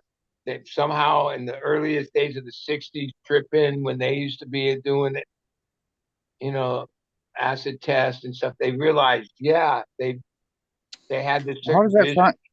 musically of how to like always have something in the bag, something you could pull out, something that, and if you're there, you're there. And if not, oh, you weren't there. It doesn't matter. You can listen to it, you can watch it. It doesn't matter. You weren't there. How does that song go? There's some. They ain't blah blah blah blah blah blah blah on Maggie's farm no more. I don't Yeah, remember well, what they kept doing. on You ain't Maggie's gonna Farm. make me work on. Yeah, That's it's it. about being in Vietnam. It's about being in the military. Yeah, I mean it's Dylan from way back, and then I'm he realized, Minnesotan. Maggie's Farm is the U.S. military. and Bob like Dylan, he's still anything going. with songs, they can be like in your life. Well, it could be this, and oh, for that it was written for this, but if you relate to it like this, that's the beauty of song. Like, and a lot of my experience with the Dead, now that I'm like older, I didn't see this for like the first half of my experience. But then, and I'm not Christian at all and shouldn't even say anything, but like I know that they always say like the Bible's like this living word, right? Which, I mean, interpret that, at different times in your life, you can read passages and then they have like meaning differently for what situation or the Yeah, journey of life. Well, Grateful Dead songs, as much as they're like way simpler than what the Bible scripture or other script type of living words, because the Bible's not the only living word, right? But over my life, I realized, yeah, this song meant this when I was this era of my life. this way. Now it means this, and who knows what it's going to mean as it goes forward. Not all music is like that. So a lot of music I love, especially from the '70s and whatever. Oh, it is what it like. It just means that, like, you know what I mean? Like straight up rock and roll and some of the best rock and roll. Yeah, those songs aren't like living like that. Oh, they stand for this. Grateful Dead music kind of like, and other music. They're not the only people that, they might have been one of the first people to charter this path. But at this point today, there many, many artists that work in that genre of music. You know,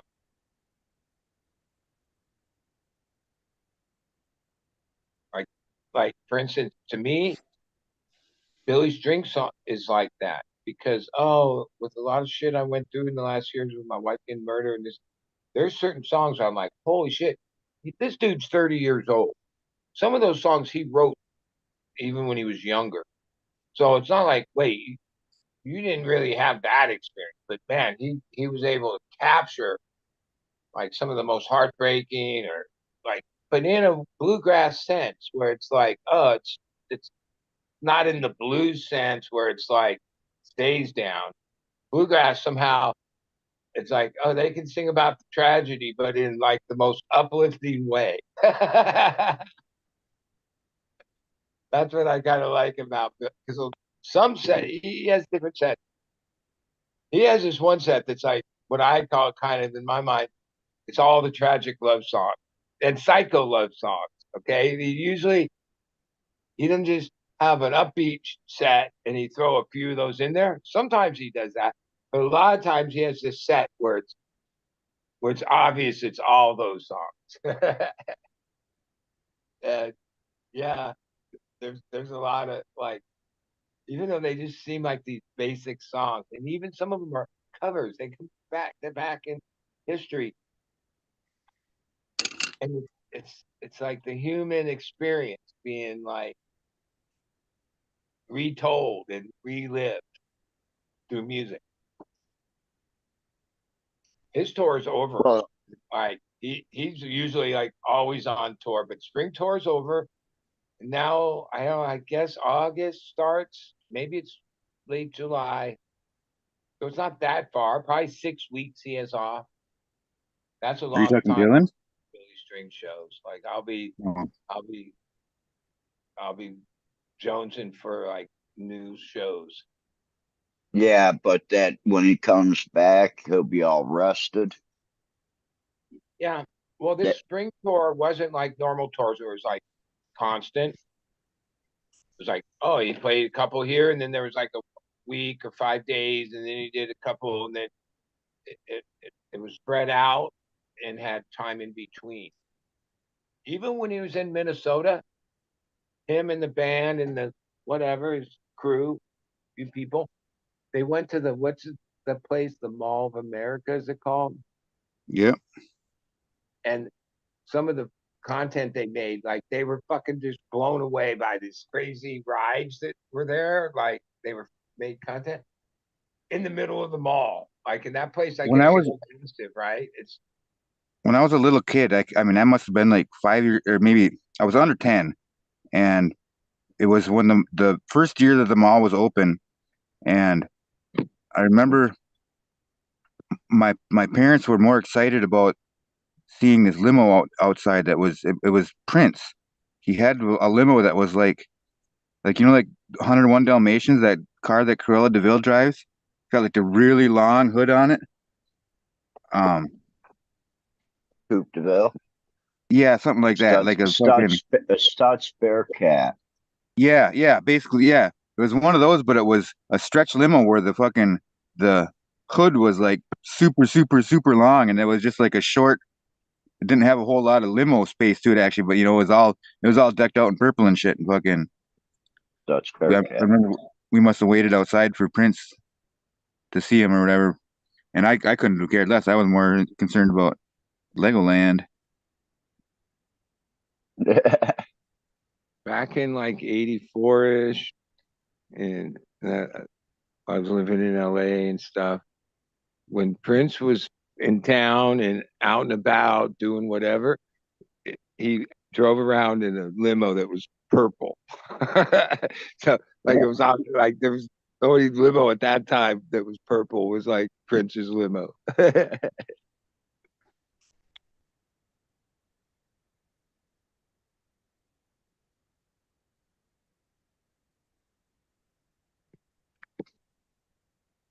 Purple rain.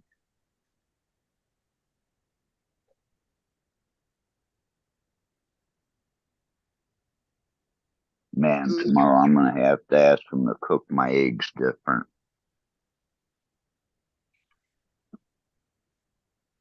You're supposed to cook them more. Uh, Cook it with less of whatever type of oil or butter they're cooking it with. But yeah, getting uncooked scrambled eggs is not uncommon.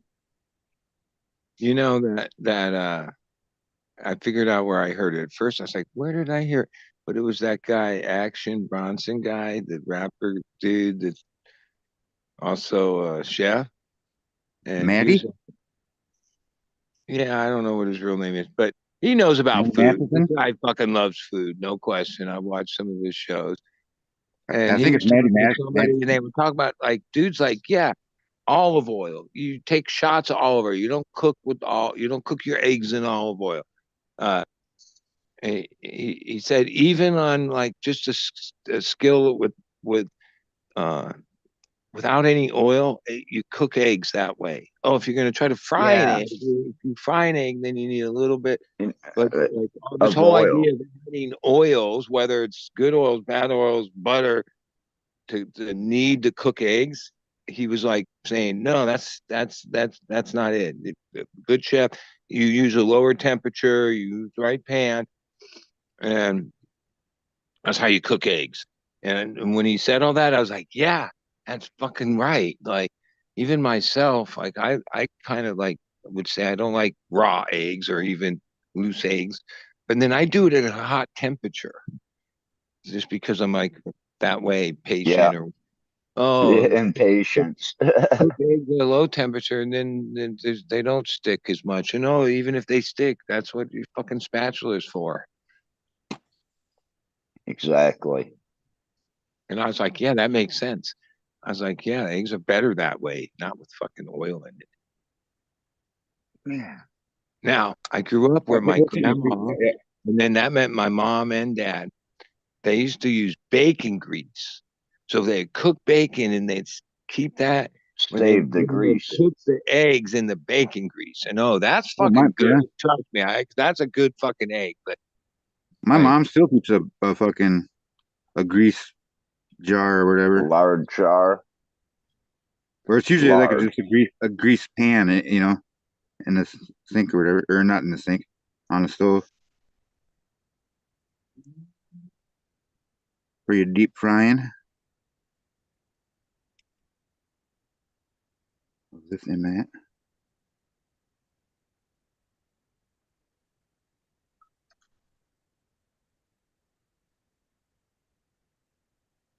I know when I see people like even there's a couple cannabis guys that are touring Europe and going to different clubs over the last week or so. One's in London, one in Spain, and my other friends that post shit from there.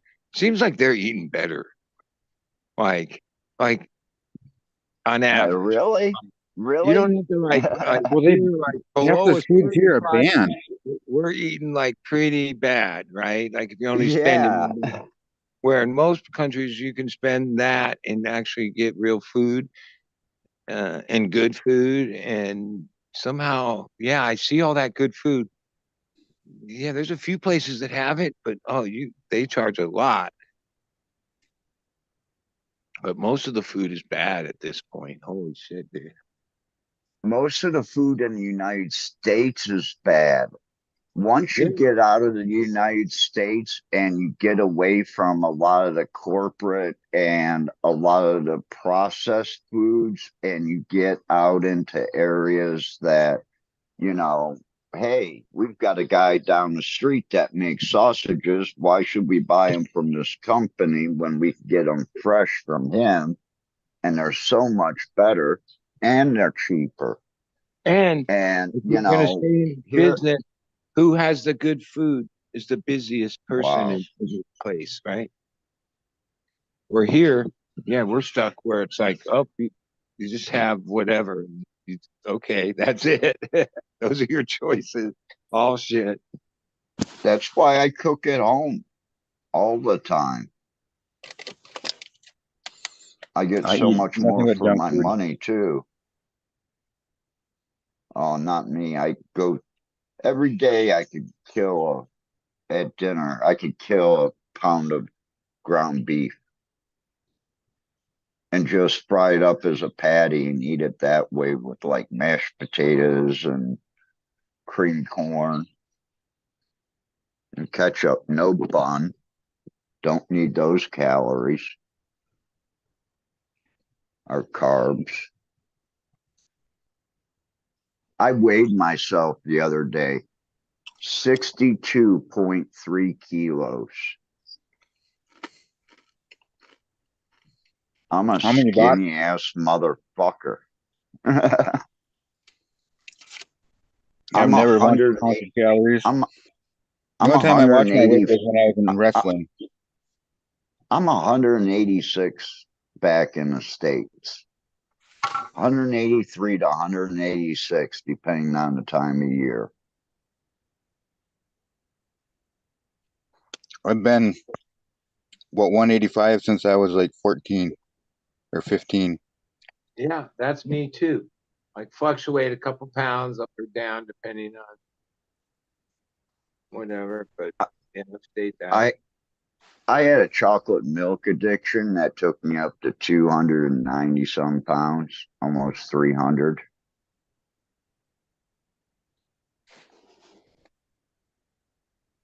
And now I'm half that, less than half. Mm, I'm going to come back and gain 10 really quick.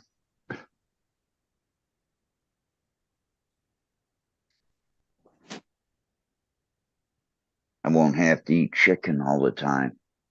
I have starting to get tired of eating chicken.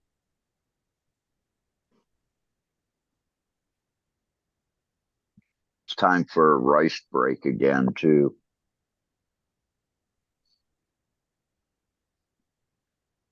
And that's why I cook here, too, in Thailand.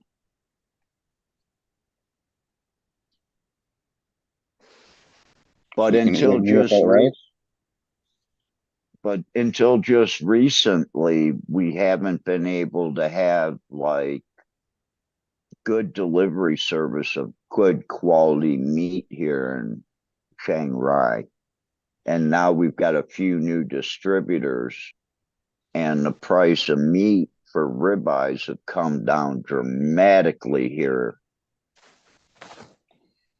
It's almost, you know, it's comparable to going to an upper scale, maybe butcher shop or, grocery store and getting it out of their deli.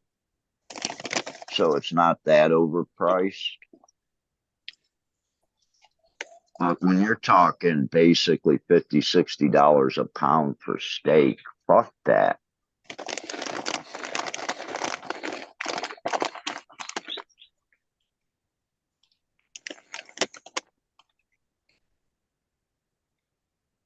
Who's got the bag? Oh my! Oh, sorry about that. Got me hungry. I'm munching on chips. Yeah. Yeah, you all talking about food. Fuck, I'm getting hungry. Not really. I'm drinking coffee. Fills my appetite. It's 1:14 here.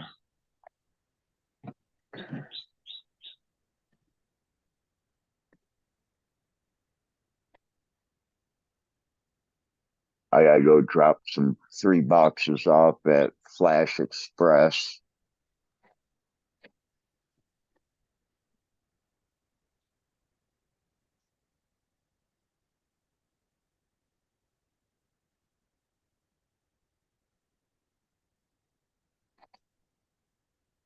Well, this morning I woke up fucking. I went to sleep early, so I woke up at 5.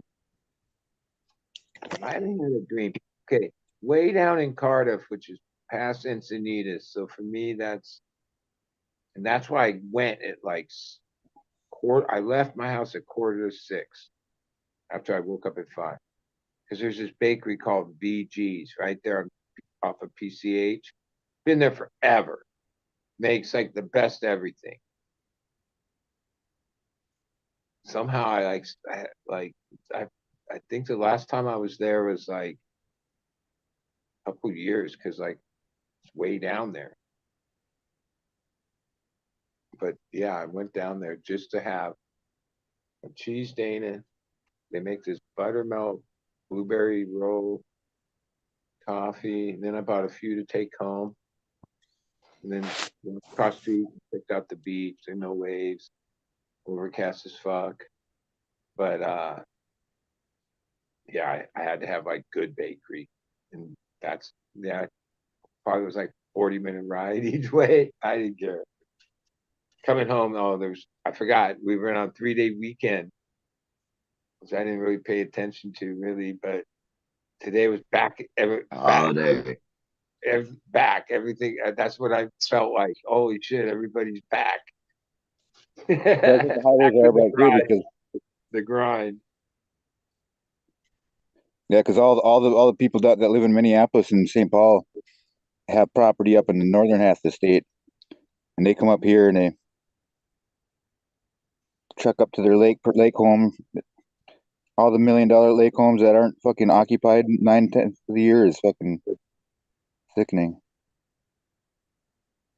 Well, That's when you go and you house hop. Well, they've all You got live fucking there, security systems and so shit now. Well, not that I ever did that before, but yeah, you can get around them. but there's always the one neighbor too that didn't sell their property. Well, that's why Little you pick secluded places where people can't see if there's anybody living in the house and using that part of the lake.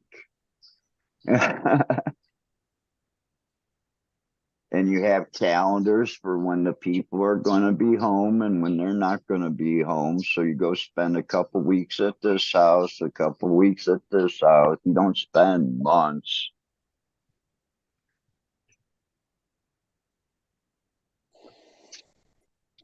Nope, I'd rather live in my truck like I do, pretty much.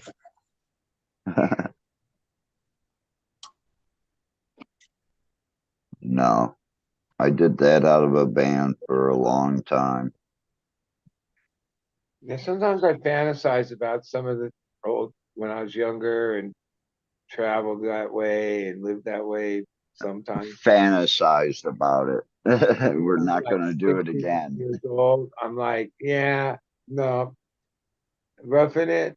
Nah, No. one day maybe, but any length of time, no, I'm too old for that. That's just what happens. I look up to people that can still rough it like that at the same age, but I can't. What do you call it? I get, Creature comforts or something like that. Yeah, yeah. get used to them. Yeah, I just got fucked over by the fortunate amount of people in the right times. But I do remember the times that I felt the most freedom was when I lived that way and I was like able to just do. Oh, what we're going? People are going to there, Joshua Tree. Oh, we're going to Yosemite, or oh, there's shows here, and just have the freedom to not be tied by. Yeah, but yeah, that's the dilemma of life. One of them. Yeah, I know. The past 7 years have been just fucking awesome, but now it's going to be back to the grind. But hey, I can fill out the forms with the state of Ohio, and I can actually get paid for taking care of my father. Well, there's They're, destiny. Like sometimes I am have my own will in life, and I've gotten out of destiny, and you know, not in destiny, and ultimately, especially when it comes to like taking care of family, just different things that develop in your life. Some things are just destiny, and that it's obvious what direction you're supposed to go. And usually, yeah, if you're living in your destiny, yeah, you're pretty comfortable in your skin. Once you step outside of that, whether you're trying to ambition, whatever draws you there, yeah, it's really not that good of place. Cheers, Flora. Popping in at 420 right on the dot. Yep, Somewhere. we're at 420, smoking some hashes. Why is Captain's name Captain Big Dong? And you know, it changes like every other fucking week. He's the host, so he can change it if he wanted. Right click and you read it. I changed it last week. That's why because I can't see. That's why I asked what was my name on here earlier. No one said anything. I mean, isn't that the dong is the money in Cambodia or something like that? That's why I said Ryan would be my choice because of dongs or shit or I bot remember would be him. Nope, I can take credit for it. Jokes about the dong money when that first came up. I'm still sticking with D. Yep, you have the power to change it. Oh, there he goes. There we go. I like that it lets me have my skunk. So you didn't get your surgeries? You're still in Bangkok? I mean, not Bangkok, but No, I'm in Chiang Rai? Bangkok. No, I'm you're in in Bangkok.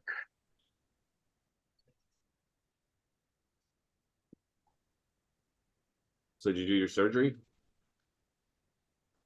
I got the first one out of the way. We're looking at my rotator cuff right now, and actually, they want me to come in Saturday to see a neurologist because the other pain I'm having down my neck or my arm is not related to rotator cuff, but a pinched nerve in my neck. I fell into a corner of a room and I put my arm up and it kind of chicken winged me and crinked my neck and head pretty good. A 12-year-old girl beat you up. No, I just lost my balance. It happens every once in a while to me. Now, because I think that's the same thing. I fell down my stairs like 7 months ago, and my arm went behind me the certain way. I thought I just hit my shoulder at the time. But now that it's months later, yeah, there's mobility issues, sharp pain, especially if I reach behind me, Yeah, right? lift your And then the elbow little above your I learned chest. about this surgery, which it's really called some baseball player, Tommy John. Tommy John surgery. Yeah, it's not That's an the elbow. surgery is pretty straightforward, but most of the results are based on the rehab and and how you do all that in the post surgery, right?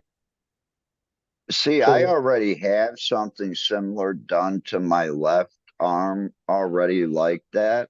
And I can't stretch my arm out all the way. Like when you put your arm out, it goes straight.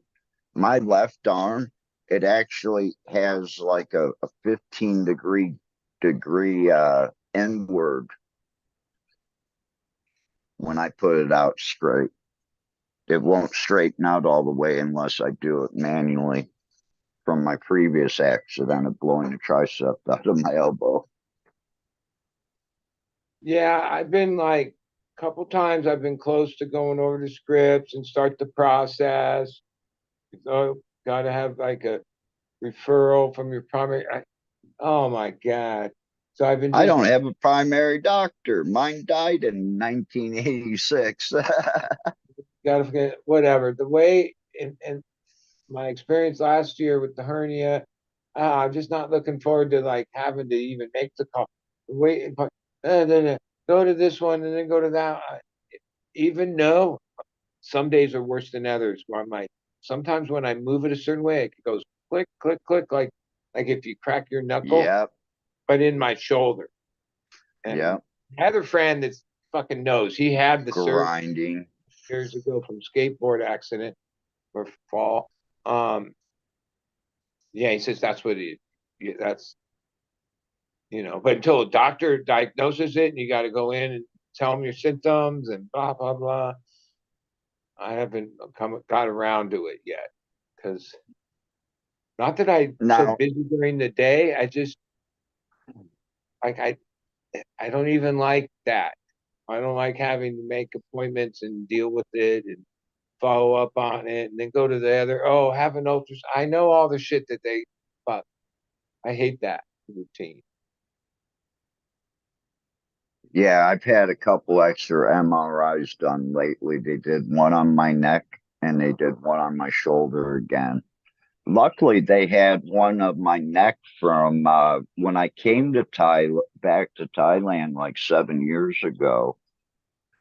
My MRIs were starting to get old at that point. They were starting to get like 6 years old. So I went and I've kept my MRIs up to date, and you can actually you can see my spine deteriorating. That's sad. But yeah, at least the MRIs over here, I got two of them done, and because I had two of them done, they gave me a discount. It ended up costing me 5,400 baht a piece. So they were right around $160, $170 for an MRI. Aren't those which like is about, 2,000 bucks here? they're like 1,500 and up. Yeah. Depending on what it is. Yeah. I'm probably going to have my lower back done too before I go, because basically here you walk in, you tell them what you need done, and within 30, 45 minutes, you're having the procedure done. If you come into the hospital that I go to on a Monday at 11:30 a.m. and say, hey, I need this procedure done, and they'll say, is 1 o'clock okay for you? We have to have lunch, and then after lunch, we have surgery. So, and in an hour and a half, we're going to have you in surgery, okay? And they literally have you that way. And when you're ready to go, they let you go, or they keep you a day or two. But, that's what we're going to have to find out, because like you said, every time you move your shoulder, you hear that grinding, that clicking sound and shit like that. And that's what I have. And it's going to be, well, what else is wrong? Is there something wrong with my neck? If there's not, then it's going to be, do I have the surgery now and be out of doing anything basically for 3 or 4 months, lifting anything, or just, can I lift and just deal with the pain for 10, 11 months and have the surgery when I come back? Because I'm probably going to have surgery no matter what. But they're wanting to push me to have surgery like right now.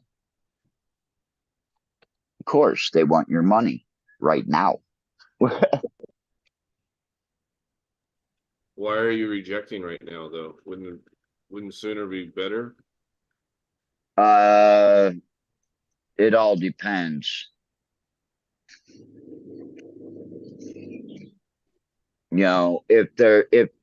If I have something wrong with my neck too, then yeah, having surgery now would be a perfect time to do it, because then that would be relieving one of my problems and then being able to concentrate on the neck and the problems with the neck after that.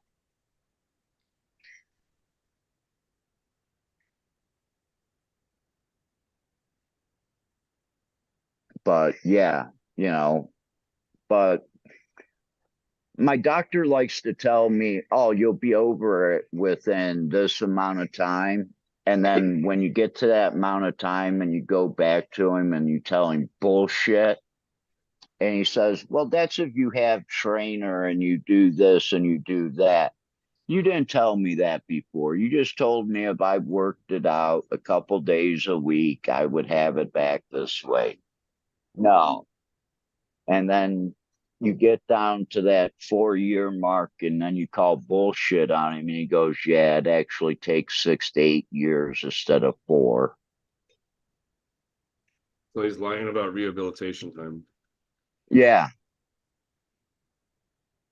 Hmm. And that, that makes me kind of scared a little bit. Well, do you have You another know, doctor for a second or third opinion? I could, but I don't think they'd get much better than this doctor. I mean, this doctor is Yeah, but you well, can at least get those other opinions if people if they're see if how far in line they are or not in yeah. line. I just think it may be in my best interest to do it in 10 or 12 months down the road because then I I'll think the have longer you everything I think started I think the longer and you I can walk procrastinate away. though, yeah, but the longer you procrastinate on these type of problems, the Oh, worse they get. I'm gonna be a miserable son of a bitch because it does hurt. That's why I haven't left yet because it does hurt that much to the point where, hey, I'm already here. If I need to stay here an extra 6, 7 days and have this done and spend another, 15, 20, $25,000 and get it done. But then there's also this thing with the credit card that I use to book all my trips. They give me health insurance. So in case I have an accident here, like falling into the wall, I went and had that documented at the hospital that I had that fall. So, this is all something that, you have to watch out when you're traveling too. Just like that, I noticed in the United States, it's fucking really expensive for you to buy the ticket that allows you to change your flight like twice. Here, they repriced it. And now on a one-way trip ticket, it's like $3 to be able to change your plane 2 different times, give you insurance on your bag and travel insurance for a round way trip Doesn't sound too bad. for the time that you're in your destination. No, it's not. When I went to Vietnam, it was $12 for the 19 days I was there. And besides that, it also allowed me on my return trip to move my flight twice. So if I really liked someplace, I could have stayed there an extra week or something. So what are you doing in And Bangkok? that was $14. I'm sitting here waiting for the doctors to figure out and healing up because they wanted me 3 days after the surgery.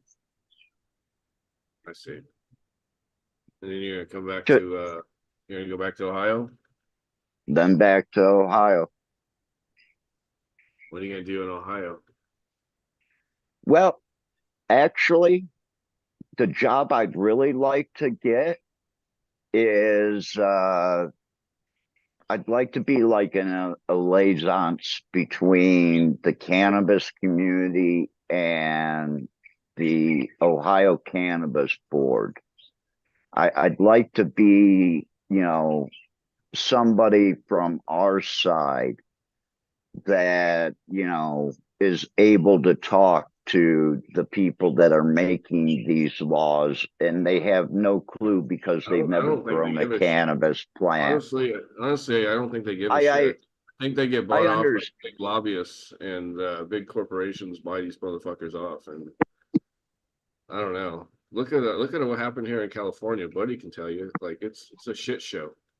No, dude, it's you look at Ohio and you'll say, God damn, they've had their hand out from the beginning on this one. But you can really tell the Is corruption that a in joint, or Ohio and the way it goes. is that a joint, buddy, or is that a cigarette? It looks like a cigarette. I'm heading outside. I smoked a joint of Larry and got me really stoned, and now I'm going out to have a cigarette. No, Battery. if you said Captain, if you Do said I- the liquor board has taken over it, like that's might as well be like the power of the queen, and it's like they're Well, that's here, you're not gonna get Here's shit. what You're you're not gonna get talking shit. about. They own it. They own it. Here's and what from my perspective. what about this though? Okay. Ohio is not set up to sell grams. They're set up to sell 1/10 of an eighth. So I that's think all that 2.8 can grams. but all that can change. But like Washington State, when they voted to go legal, they let the liquor board run it, and it became the Washington State Cannabis and Liquor Board now, and they did the And then fucking what the hell? the lottery to get a fucking deviant bill to even get a license, and then the licenses are really expensive, and Here's they only what, have so many of them. like, whether you got the job or there is no job like that, because like even back when It there has was to be reform created. that was funded enough that they had some groundwork to all this from state all the way to the feds, and there was the other organization too. Today, even though the cannabis industry is valued at billions and trillions, all this, what you call the cannabis community, we don't have a voice at all. Our voice, I know. well, one thing in today's world, a voice equals money. Like that's what a voice is, okay?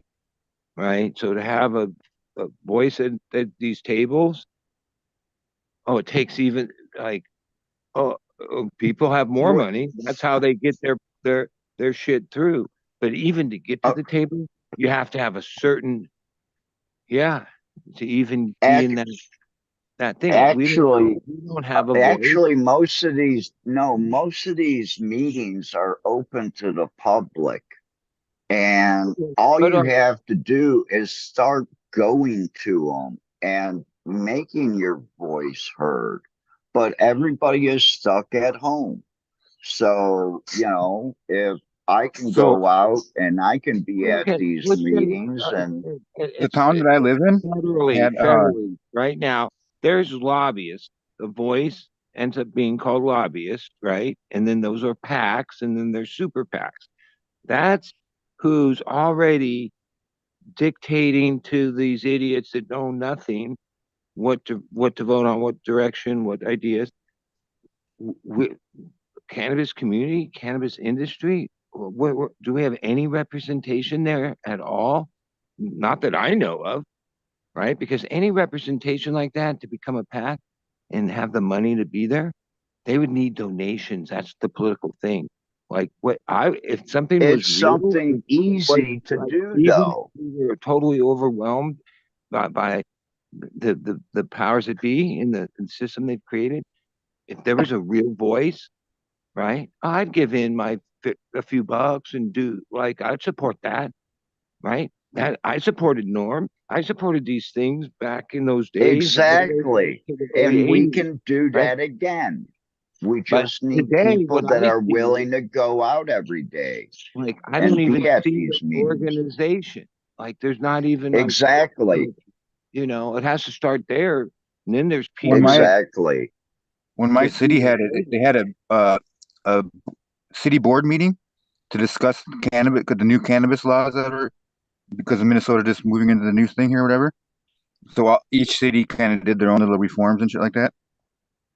And it was a public. They like had notices out or whatever, but it was a public meeting. And I was the only one out of a town of fucking Well, it's out of a county of like, I don't know, 5,000 or something like that. Maybe it's more than that, probably. But you And were the only one. I was the only one of the public because they were doing their little Exactly. spiel, and the guy got to the end of his thing or whatever, and he goes, "Oh yeah, and I suppose is there any questions from the public?" And he looked up and kind of looks around and he looks at me and he said, "Public?" And I said, "Nope." Okay, and then closed meeting at this Yeah, point. And see, you had your chance to speak, and Yeah, but everybody like well, there's has their nothing. chance.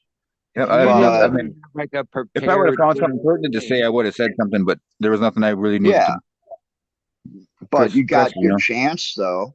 You got Yeah, your chance to speak. yeah, but I've seen videos that times when but these they also kicked me out to do their final things little go vote too. on, and there's people that make public comments, right, that are like so obvious and whatever, and then they show that okay, they spoke for whatever, they ended, and they did the vote, and they went bam, even though the person just told you all the fucking reasons that what you were going to Yeah, do is fuck because they'd already decided they didn't give a fuck what that person said. Do you ever see exactly. Like you just ever see like those sports guys, those players, they two? don't go in there wondering what's going to happen. They don't ask a question they don't know the answer to. There's a whole bunch of things. These are lawyers become politicians. They don't have a hearing where they don't they already know the results. It's not like, oh, what's going to happen today. Very rarely is there ever like a real thing where they uh and usually then they just deadlock it and that nothing happens. But for the most part, it's already a done deal. Like when the thing was, So getting back to Flora's original question, that is like the dream part. The realization of it is I'm going to be consulting with some doctors and consulting on terpene profiles and get them to understand the cannabis plant a little bit more and better so they can educate their patients more Yeah, and but get them more information. I think like And we're I think setting like up a clone operation yeah, I think in like seed company. I kind of think that's like 15 years too late though, because at this point, so many states have come on board with these like tier corporations, millions and millions of dollars, their influence in their different states. Like, I don't think they give a shit about medical anymore. At least in two states I've lived that both gone recreational, California and Washington, they pretty much shit on medical once recreational came into effect. and Well, I've what's about got to four happen? I've got four doctors that want me to come in and talk to them. So that's a start. Okay, So we'll see, there might be you some know. doctors outside the mainstream of medicine, but how mainstream medicine doctors get their information is through updates from like AMA and different things where oh if there's some change oh they send out to every doctor and they read what it says about whatever the fucking thing is and then that's the way it goes. So until that These happens, doctors want to know about we terpene mainstream doctors, profiles and even if stuff they like think a that. certain way personally, are going to like toe the line of being a mainstream doctor, right? Mainstream medicine, right? So it will take years for that to change. But when it comes, what Flores says about medical, like, look, by moving to Schedule 3, you're inviting the pharmaceutical aid, uh, uh, industry to be able to take Yep. components of cannabis, whichever one, CBN helps you with sleep and this with that, whether these claims are, well, they will go through years, 5 to 10 years of trials and efficacy to prove out those claims. And we'll make capsules where eventually when you go to CVS in all the different Yeah, cold but and flu I remedy, think headache remedy, this remedy, there'll be some that's form of cannabis. Won't be cannabis as we think of it of an entourage effect because when yeah, but they've already and done that's that. what's going to become medical, which will be like $1 trillion industry, especially if people can go, oh wait, there's this one has whatever CBD, whatever things. Oh, it's proven it's more effective with headache than fucking aspirin. Okay, fuck, I'll 200 milligrams per pill. I'm a customer. That's where medical's going to come. Like that's because medical's a fine line. Like even when medical was happening and claims of cancer, this a lot of that was that's not how medical works. Everything has to be like totally proven out, right? I mean that's the real way it goes down, like efficacy tests and trials and that shit at this point costs billions of dollars. Only kind of industry that has the kind of investment to make any of that happen isn't the cannabis industry. No, it's like GW Pharmaceuticals is already like, they know what terpenes do and what isolate they've isolated it and broke it down into different isolates and And they have even patents. even this But one if you guy that can I go out listened to and that educate the doctors, though, on the There are different terpenes and, well, give I them think samples of these terpenes so they can smell them and understand what they are, Because and the then doctors sit know down and must know talk to more than them. to be I don't think talked to you doctors by. give a And fuck. I don't think doctors give a fuck. all right, Doc, well, doctors in America, anyways, you know. doctors in America get who gives entertained a shit by what I do back when I come back to the States? Just give me 8 to 10 months and see All right, what happens and go from there. all right. Because yeah, I'm not going to tell people exactly what I'm doing because there's too many fucking people out here that like to take people's ideas and try to get that little bit of jump start, and that ruins everything.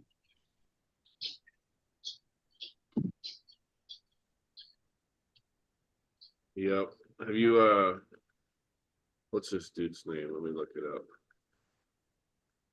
I just stick to base fucking dank. Dank is it, whatever scale. I have a Michigan medical license and card, and I can grow in Michigan too. So I have plenty of opportunities. I have friends that are caregivers that are willing to help me grow, do seed projects, because they've given up on growing flower anymore because there's no money in it. When you're paying $900 to $1,000 a pound to grow something, and you're having to fight tooth and nail to get 1,200, 1,300 for it, all of a sudden it's not fun anymore, and they don't want to do it. But you give them an opportunity to say, hey, you run the seed crop, it's all going to be seeded, but you're going to be doing something different, and this is how much I'm going to pay you. So I'm Yeah, covering all the expenses. I'm paying you to run the seed crop, and that's fine. My expenses are a lot lower because I don't need to use intense light.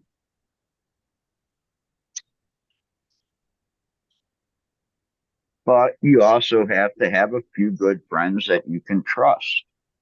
And I just happen to have a few good friends I can trust that have decided screw the caregiver thing, because they're still getting their caregiver cards and they're keeping all their medical, but they're not pushing like they used to because there's no reason to. There's no incentive. What, to make $200 on a pound after you just spent 90 days flowering it out and trying it out? No. yeah, but I think it's hardcore that always quotes these numbers of like we or some other guy that like literally makes like farms one whole season and makes like less than $200 on an acre of something. That's why they have to do it. Like, Soybean. yeah, like so as like weeds becoming out of the prohibition era, it's we were always farming just like farmers, right? Like growing weed is no different than tomatoes, any crop, house plants, whatever. Okay, it's a business. Most of that business has certain frameworks around it that have been put under lots of pressures through the years, you know, financial loans, equipment, all the things that that make it that farming is like, I think the only people that get less for what they bring to society are teachers, farmers, Yeah. like, right? At any level. Now, cannabis used to have its own thing because of prohibition and other things where, like, People it looked had up a to you. value. Like, I remember going, yeah, I've seen other crops grow, and I'm like, yeah, this guy gets 19 cents a fucking pound, and we get $3,000 a pound, right? Geez, like, you know, but now we're good. Like, it's slowly just going to be in that same thing. And the one thing that, like, I never see any of these cannabis industry entrepreneurs that have had so much to say. The thing that's broken in the last, since 5 years, 6 years, Prop 64, which other states rec brings in this different era. There's no concept of basic supply and demand economics of a perishable No, item, right? Which these none. farmers, even to keep that $160 price, oh, if fucking they produce 800,000 more acres than the market can buy, it tanks the price for everybody. These supply and demand economics that control like every ag product and livestock product. These economics are like well known, these basic ABCs of it. Somehow cannabis is not abiding in any of those basic foundational things. One, supply and demand, right? Even the word connoisseur in the definition says that it's a product that is, Limited. yeah, limited in demand, like, yeah, right. So the, which, yeah, somehow we've created this whole explosion, and there's so much demand that it isn't even that the price is low. I mean, that there's so much supply, oversupply, the amount of weed that's being grown compared Exactly. to public needs, even some of the math with these places like Glass House. I know there's these guys that do all this math with it that's like pointing out that not only do they have enough square foot, 1 million square feet of greenhouse, you know, canopy space license to like grow more weed than they need in California, Oregon, Washington, like all these states combined, because uh, even the numbers, because they're not at full capacity, because there's no market for that. The capacity that they are claiming they're at is bigger than the California market is, which their thing can only sell to the California market. So there's already questions of like, what's funny going on here, right? There's this guy that's like animate. He has all. He's fun to listen to, and he's an old schooler. Been done a bunch of different things in cannabis, but like he points out that whole thing's a big scheme, right? Like, and no wonder a fucking actual cop is like the head of it all. You know, birds aren't real either. Yeah, I've heard that. I see bumper stickers where I'm like, yeah, there's another idiot. I got to be honest. What do you mean birds aren't real? I can't tell you any more than that. Leave stuff like that. Hey, the other night, I don't listen to Rogan often. Somehow I saw this clip and I was interested in it because it was that actor guy named Terrence Howard. And Well, he he played, thinks he's a fucking solved the world. dude, I watched. he played this elemental, the periodic chart, right? Where like Yep. I That they had match to like colors and they. really look at what, because I got intrigued because mainly through cannabis, I understand some basics of that, very basic. I only went to school in ninth grade.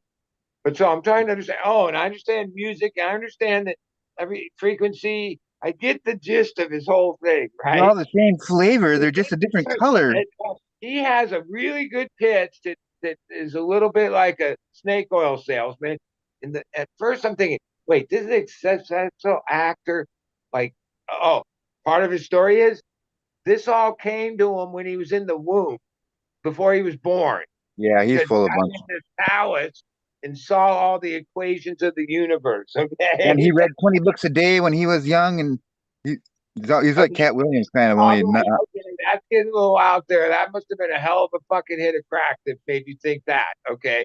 That, I did watch the interview, and he did say interesting things, but I all also right, but watched. no, but then I the think other Kurt part Mungle about had this one that was thing, a 2 hour long. Hey guys, I just watched one where it was two guys that were actual scientists that were like that went through like all the points in his speech. They didn't listen to the whole thing, but well, they he's been booed at official conferences because he says things that the scientific community is just not fucking buying, and then they boo him, which is like they make a noise where you can't even, they drowned him out. Like he explained that, yeah, there's a conspiracy against me. well, Because the scientific, because he doesn't. this has gone on. He says, well, they did that to Tesla and they did that to this guy. And he knows all this history dating back to fucking Romans and Well, fucking he can everything. just memorize stuff. He's just Yeah, right. But a lot of here's his the stuff funny kind of part made sense, but before I forget, because I'm understanding, I'm digging some of his thing about the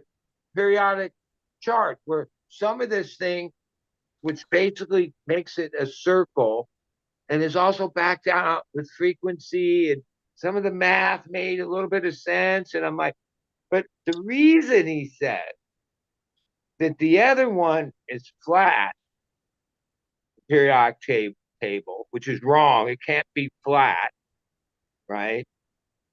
Is because at that time when it was invented in human history, 99% of humans believed the earth was flat, right? So of course the periodic table would be flat. Okay. I'm like, wow, that's a leap. But all right, because like but that's even the just something periodic that. table makes some sense.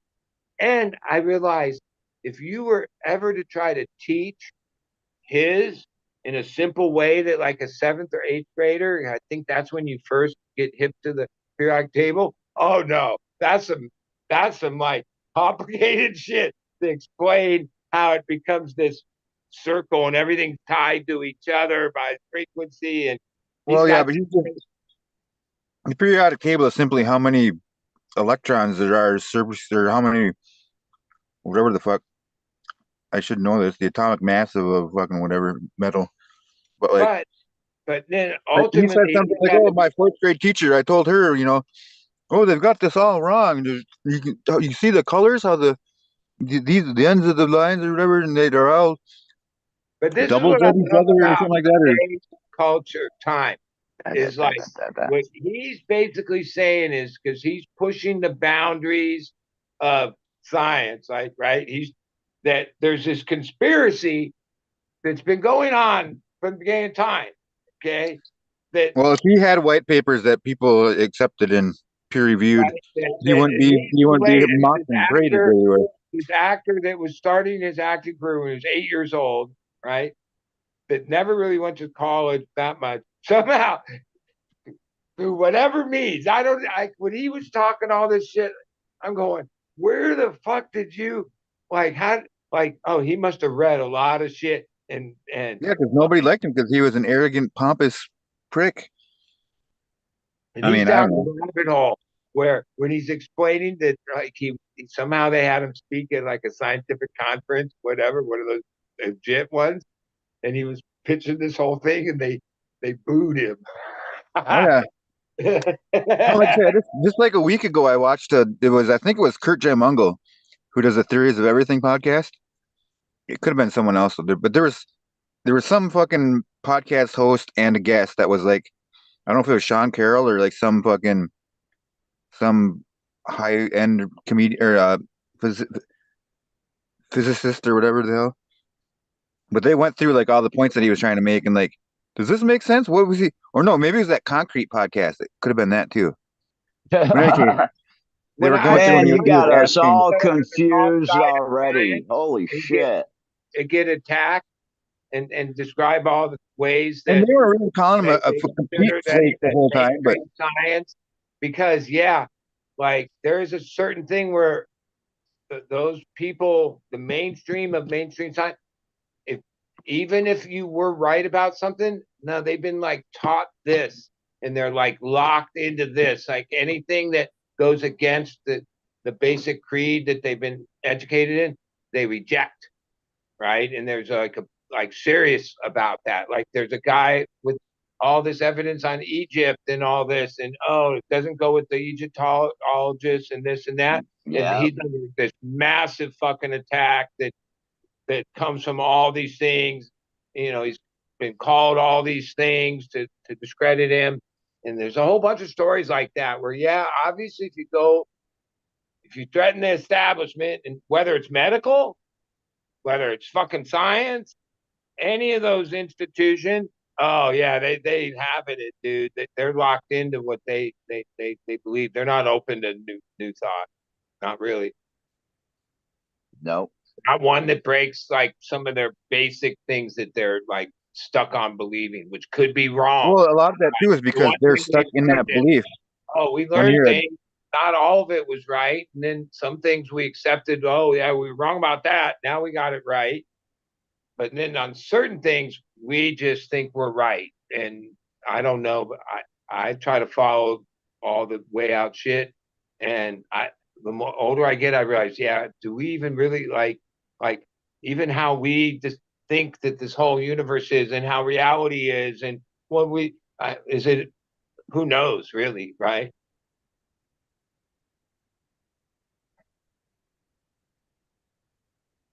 Yeah, I was trying to find which one that was. God, I just watched it. I can't think of who the hell it was that did that. But I mean, a lot of those guys, like the professors and shit, they're stuck towing the line, and so like they fucking at least until they get tenure, and like, and then they don't. I don't know. I don't know what I'm fucking talking about. Well, I mean, we're like entrenched into like certain things. Some of them are like, yeah, we're never going to get anywhere as long as we're entrenched in that way of thinking. Well, that and like they get their studies are dictated by who pays for them because they like All half their that. time is spent Yeah. asking for money more so than doing, We're way at fundraising that. just as much as doing the work. Even that, like, to really invent of anything substantial, the only way to have access to the tools necessary is work within there where they own your intellectual thing. So like there's no real entrepreneurship at that level where a lot of the best inventions of the past, oh, some guy in his garage fucking did it and became whatever he became because of it. But today, just to get access to the things necessary to do anything, you have to either be in the academic system or in the uh, uh, job market thing where, yeah, the contract is. There's a few people that are kind of that come from the out in the shadows though, like Yeah. or from away from academia, like what's his name? Weinstein, fucking I can't remember his Brett or which his brother. One of the like Eric Weinstein, the fucking he came up with his own theory of everything or whatever they call it. Like I forget what it's called, but and then there's another guy too that's like he's like one of the smartest guys on earth right now. He's got like a 200 IQ or something like that. He's got like a theory of everything, but he's not. He was like a bouncer his whole life. Was never in school. Yeah, well, one thing the internet has done is, yeah, there's a lot of people came out of the woodwork, like in all directions, like like even when you were talking earlier about getting that many views, the one thing I realized about YouTube is even in my little algorithm that suggests these few things to me, the amount of shit that's on YouTube, right, is just so enormous that for any one thing to like get any traction, that's like the odds of that's like winning the lotto, dude. Yeah, it's like something like I'm gonna state the totally wrong numbers, but it's something crazy. Like every minute there's a lifetime of fucking shit uploaded or something like that. That's Now, probably the wrong I number, mean, but it's I something don't know stupid like much that. about computers, but when I understood computers, for something to be in the computer world, it's being held basically in the memory of the hard drive of some computer, right? So all those videos, the trillions of them at this point that are just stored endlessly on YouTube are in what, some fucking massive server, Yeah, like Google some owns huge massive ass server fucking farms. amount of space. Like how much space does that take up? Yep, Holy shit. Google owns these massive server farms that are like Millions giant of fucking square buildings feet. that are. Fucking trillion, dude.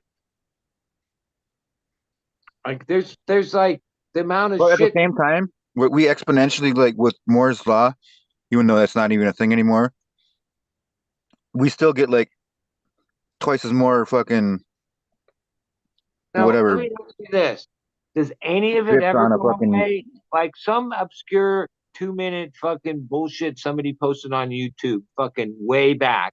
It has 2 views and it's a fucking 20 years later or whatever. That's still there? Like Yep. nothing ever goes away? Nothing?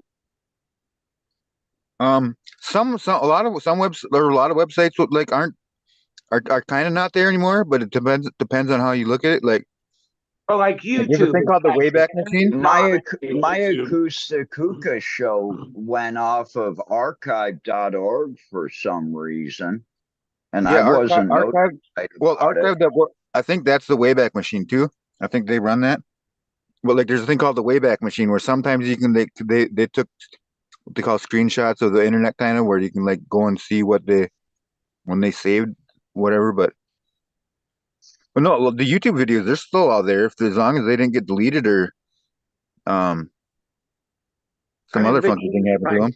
like okay, and then each year more content put up by people. Like it's just like so over 50 Snowball. years, how much like okay, and ultimately this computer that all those But you got to videos think too. are housed in. Every 2 years we can fit more. We can fit twice as much on the same thing. Okay, You know. but doesn't it take energy like power? Like when people did Bitcoin mining, the the the math was, oh yeah, you have to have like huge amount of power to power these servers to do these equations, right? So Yeah. I mean, all this comes to power. So like, Or you just have have a botnet where you steal you Steel. hack your way into the fucking backbone of all these people's computers without them how knowing it. big, like at this point, how massive is Illegal. like I grew up when like the internet just started and it was like so rudimentary, Well, you right? got to think of it like this, Right? you know. So what it took us to get to the moon. You see the whole entire Houston space, Houston fucking command center and all the fucking computers on the space shuttle and shit. Think of it's like a They fucking blew that a away. city block worth of computers, right? And like now, all of that storage space can be fit onto your cell phone. So like, There's a even lot though of we're things adding that more and more data to it, we're the storage space is getting smaller and okay, smaller. So it's like here's we something that kind of evens out almost. I just think about. Okay, in my lifetime, 60s till now, oh, the cars have have gotten so much better. So many things, okay, gotten better.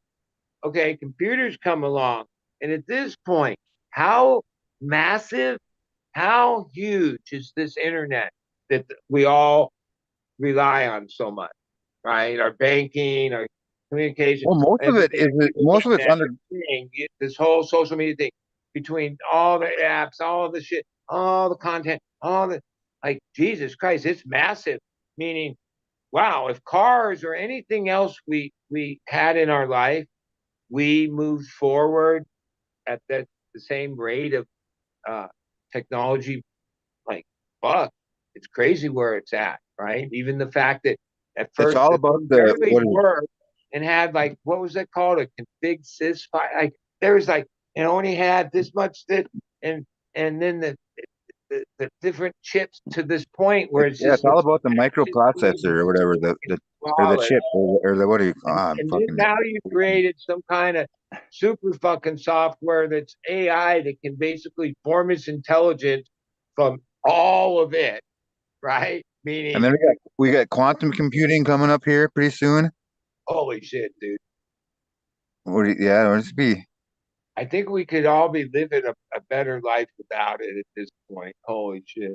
Well, I think it's gonna change it for the better. It's either that or we all die. These are our only two Better, options. what's the So, better? Like, well, it could be like, do you see like fucking ducks? Do you see them having to go to work, or are they just fucking around and doing what they want to do all day long? You know, like we could be well, ducks. okay, yeah. Like, oh, when it comes to every other form of life on this planet, we're the only thing that does a whole bunch of shit, right? One, money. No other fucking animal has any that thing like that at all. Okay. Yeah. All Well, right. I don't know. I there's got to be some type of, maybe not money per se, but like, Trade Okay. currency. I don't know what I'm talking about. I give you, well, that's most of the time, Like Ryan. there's And like, you lose us half the time of that time to begin with. oh, I don't doubt it. You know, ultimately, like me personally thinks where humans went wrong is when they thought they were above the food chain. They were above nature. We're a species that has dominion over the whole fucking thing. It's ours. The rest of you are just animals, right? That's and plant like all of life, right? That's how we got here, right? And the real solution is, yeah, if there's God, if there's it's Mother Nature, dude. That there, it's like all about that and the laws of that and what it says. And if we followed that, oh well, we probably wouldn't have the peril and some of the fucking shit that we have.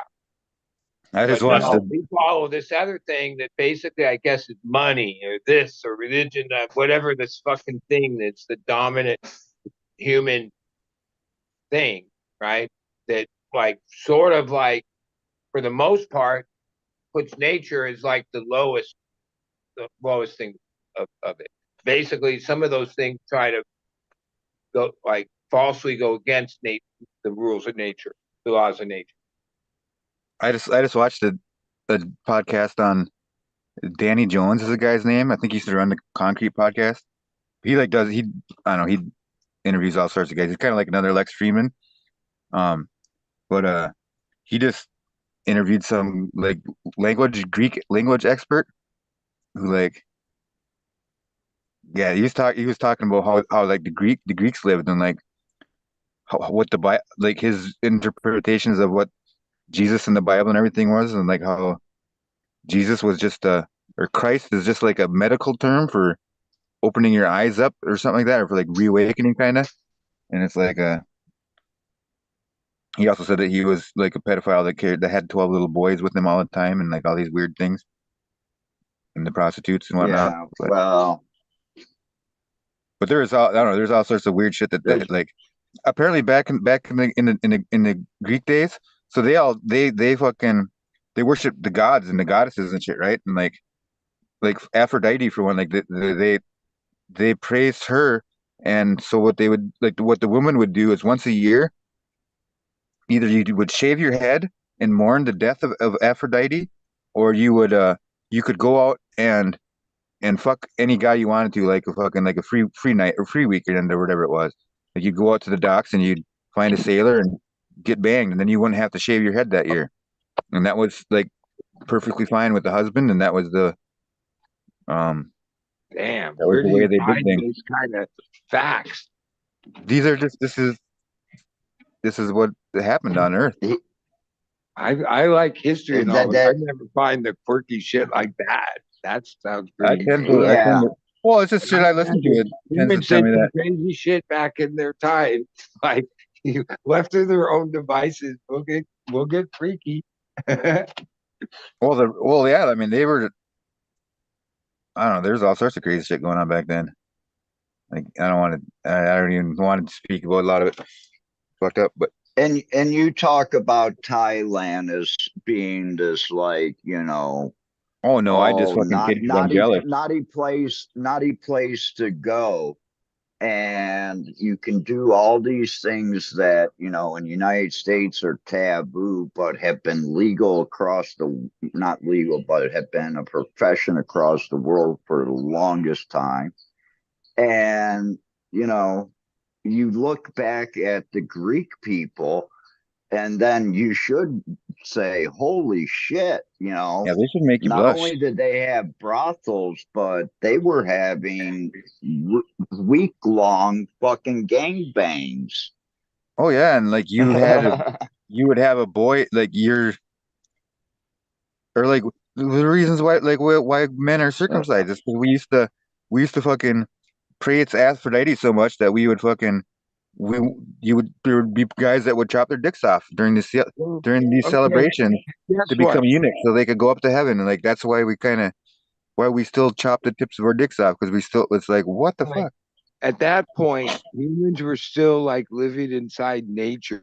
Okay, right? Yeah. But you Nature, got to right? think too, there's tribes that are still living in nature that have been If that's barely their contacted. main fucking thing, it's like, okay, how could that be, right? Oh, but now and then the churches and all this made all this and went this other way, crucified every motherfucker, and it's crazy the shit history Well, of the this thing that the thing. line that I always think is crazy is when they say that the Greeks and the Roman Empire didn't fall; it just became the church. That's where all the money went, and that's where all the power went. They didn't Yeah, actually fall and disappear.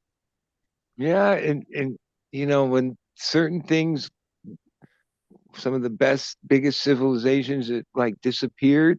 Yeah, a lot of times I think what history leaves out is the same story always happens where the king or whoever is taking too much from the income disparity gets to a point where the people go, oh, fuck this, and then it dissolves, right? Like some of the greatest civilizations just went away, right, at the peak of their biggest part because, yeah, the, the people at the top couldn't help themselves. And we're like in that same thing now. Like, actually, I think I saw a thing and goes through different periods of time of like there's always been super rich. There's even times when compared to what people had, the rich was beyond richness. Like the times I'm talking about kings and shit. Um, but today, when you look at the numbers, oh, it's bigger than ever, right?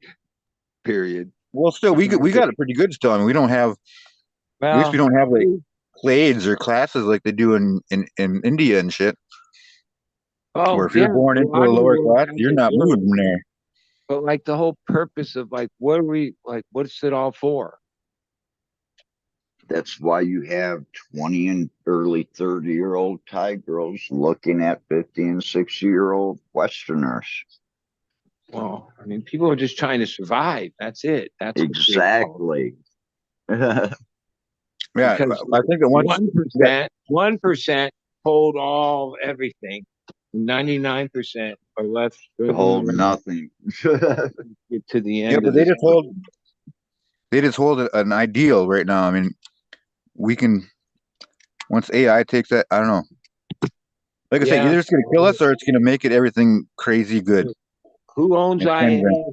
Who like somebody's going to own it and control it? Oh, it's those. It's the people in the 1% that well, that's the control it. thing. There's people that are fighting hard right now to make sure that that's one of the other things that we got to make sure that it's a open source or I don't know, The you have sad people thing fighting on both about sides of it, that where they say it can't the be open source people, because then the bad guys can get it, but it's the got to be open people source or else have been someone can own it. fighting hard the whole time, but I don't know. There's very few victories on the people's side. It seems like most of the time is spent in this dilemma.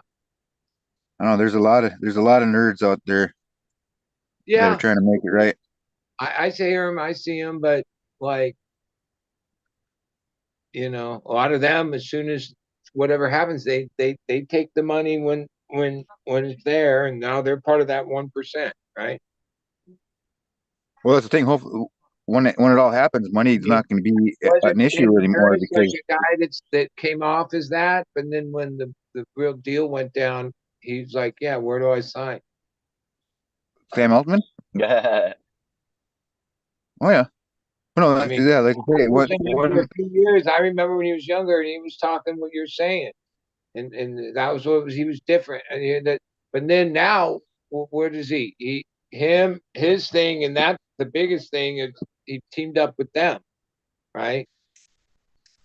yeah, So they're because but that, he still claims that he's for the good of the yeah, whatever I know, but advancement of the world, but somehow I've heard some listen, and you're right. He does still say that, but now when he says it, it seems like yeah, like he lost.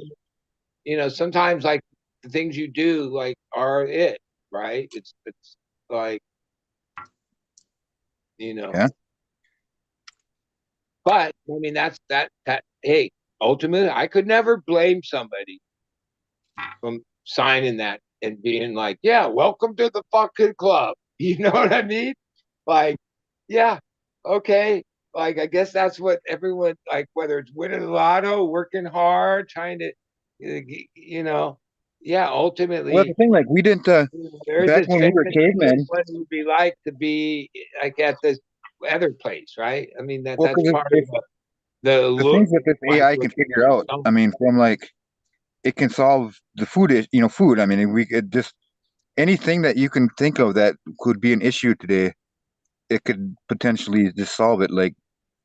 okay, Like most it's likely trivial. the things that it's going to solve is how to make more profits for these gigantic fucking conglomerates that Well, that's control if we everything let now. them run it. Right? If we Even though if you asked it straight up, it would say the best thing to do for the long term of humanity is break up these conglomerates, right?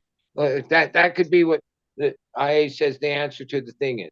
But when asked a different set of questions by those conglomerates, how can we squeeze even more money out of these motherfuckers? Oh, it'll have an answer too, right?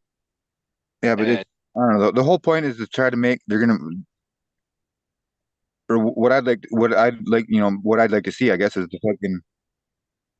the universal basic income will become a thing because okay, and that's only until they wean us off of money, basically. here's I don't the know. here's the person that's like an American that believes capitalism 100%, right? Right. Me? So if if if the world, because that's what it would take, goes universal basic income, isn't that basically almost like a communist system, or like where There won't everyone be a just there gets won't be fed? that. Well, Like, well, why would we anybody already get tried it. more? We just tried it. I mean, Get more? What would be opportunity? What would happen to innovation? Right? So that I think like that COVID was all a test to prepare us for the upcoming revolution. Basically, they A got us to learn COVID how to use was our to get computers for everything. everybody to step in line and get with the new program instead of going to brick and mortar. You use your computer to here's what I order your would think. food, I to I would order think your groceries, to if order we ever went everything. Yep. universal, So no one has to work. if we ever went that way, it would be because the 1% had played this fucking thing out to the end, and the only way They to stay have. 1% Well, would because be they to can't give stop the computer. what It's relative would be a small portion of money, the basic income, that would get like 99% of the people like stuck. But they would still have to spend their money to get the goods to Oh, survive. fuck. That would keep the 1% humming at 1%, right? Like, because eventually the exponential math of this doesn't, like, we don't just go to trillionaires and it just keeps going. Like, there's a certain exponential part of it that and this curve. Oh, it's been going. This rich has been in control for a long time, but the level of it now in this new digital economy is like a whole other thing. Right, right. It's even that the lottery's $1 billion. That's like beyond comprehension. Yeah, I'd like to hit that sucker. Well, get paid 400 million, but all right, that's still good. somehow out of the $1 billion, 600 million of it goes to someone else. You know, you guys kind of forget about this, but you know, you can, if you say, like my daughter, if I was to win the lottery, I would say that my daughter and me go in, and when we play the lottery, and I give her a percentage if we win because she only puts a small amount in for the ticket. So what happens, even if she only gets 10% and I happen to pass away, she gets the rest of the remaining amount of money. So not only does she get her 10%, but if I die before the 20 some years, she gets all my money too. And that's also another way to help take off the tax burden a little bit, is to like give out, you know, 5 to 10% to 3 or 4 or 5 people.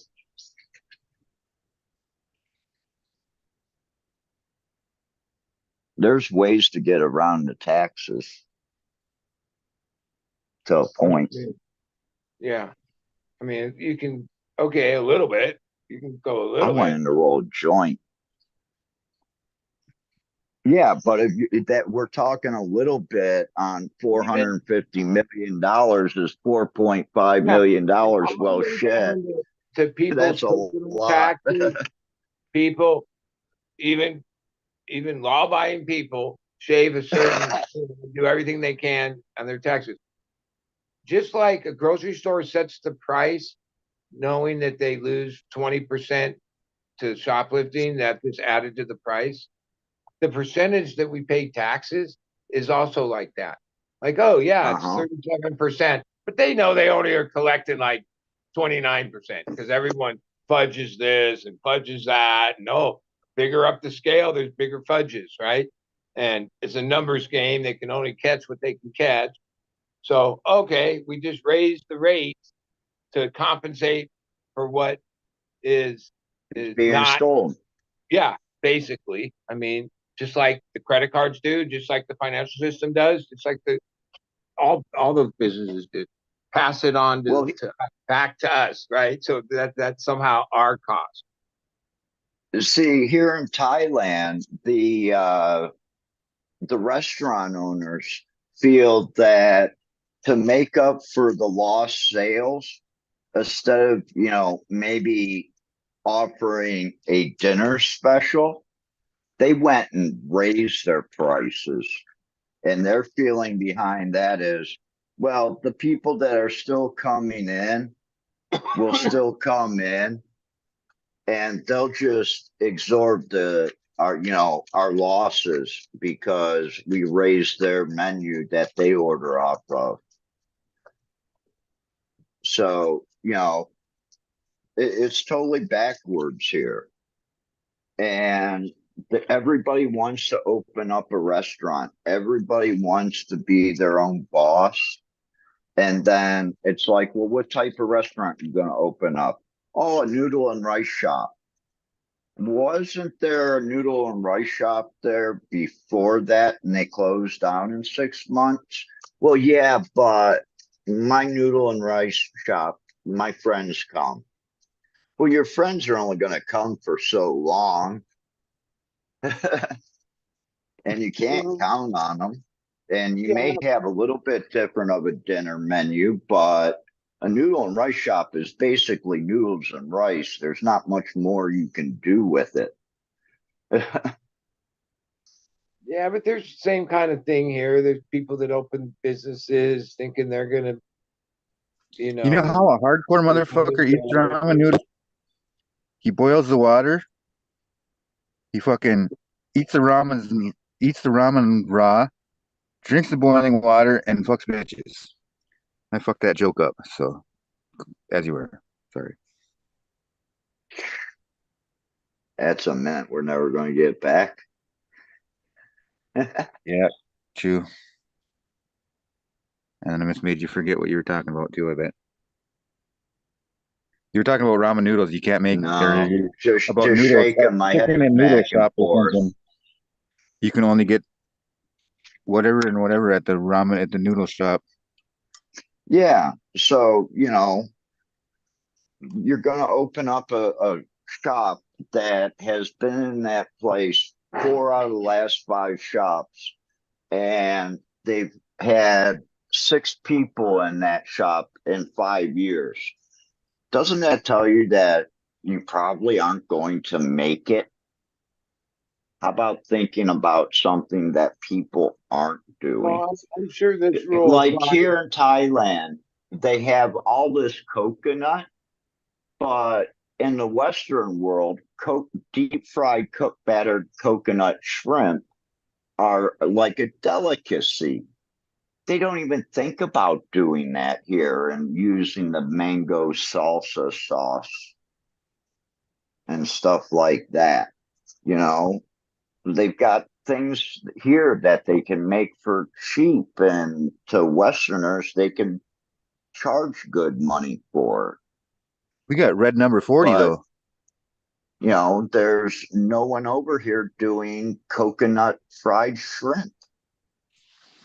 And coconut's abundant here. Yeah, I realized that was like what's American Thai food restaurant, or even what's American Chinese food restaurant. Like what we come to know as like the standards of, They're coming to do that. not even things like, especially Okay. Chinese food, like the things on our menu, that's not even dishes that they make. Okay. Like, No. yeah, it's just like something we make, like sweet and sour pork, or fucking some almond chicken. Well, fried rice is actually Chinese, but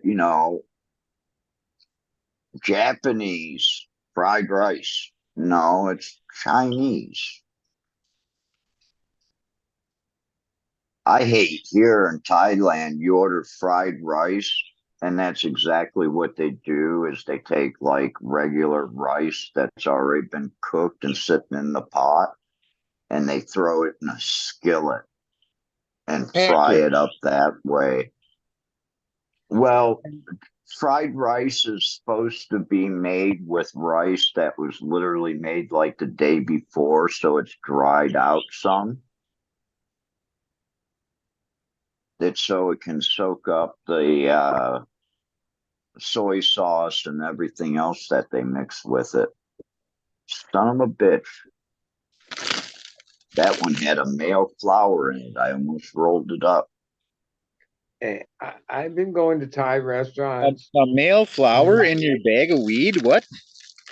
How does that happen? 45 years, maybe. First started eating there as a kid because my mom would bring.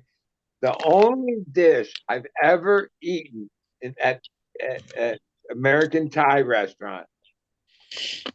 I love Thai. the chicken pad Thai. I look at the menu all the time and think, well, maybe I should try it.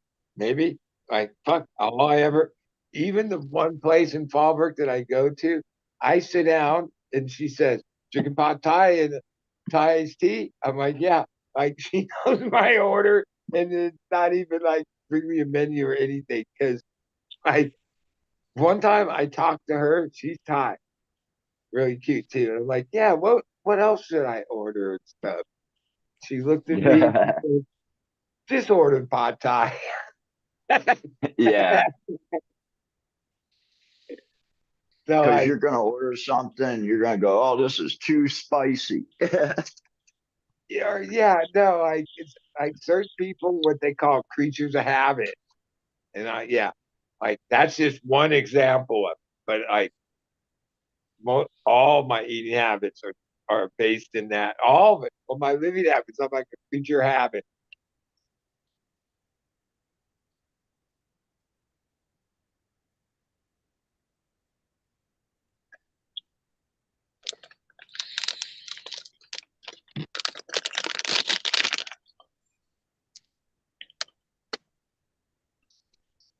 But I imagine what I experience as Thai food isn't like, oh, if I went to restaurants with you in your area of Thailand and expected like that, that's not what's happening, right?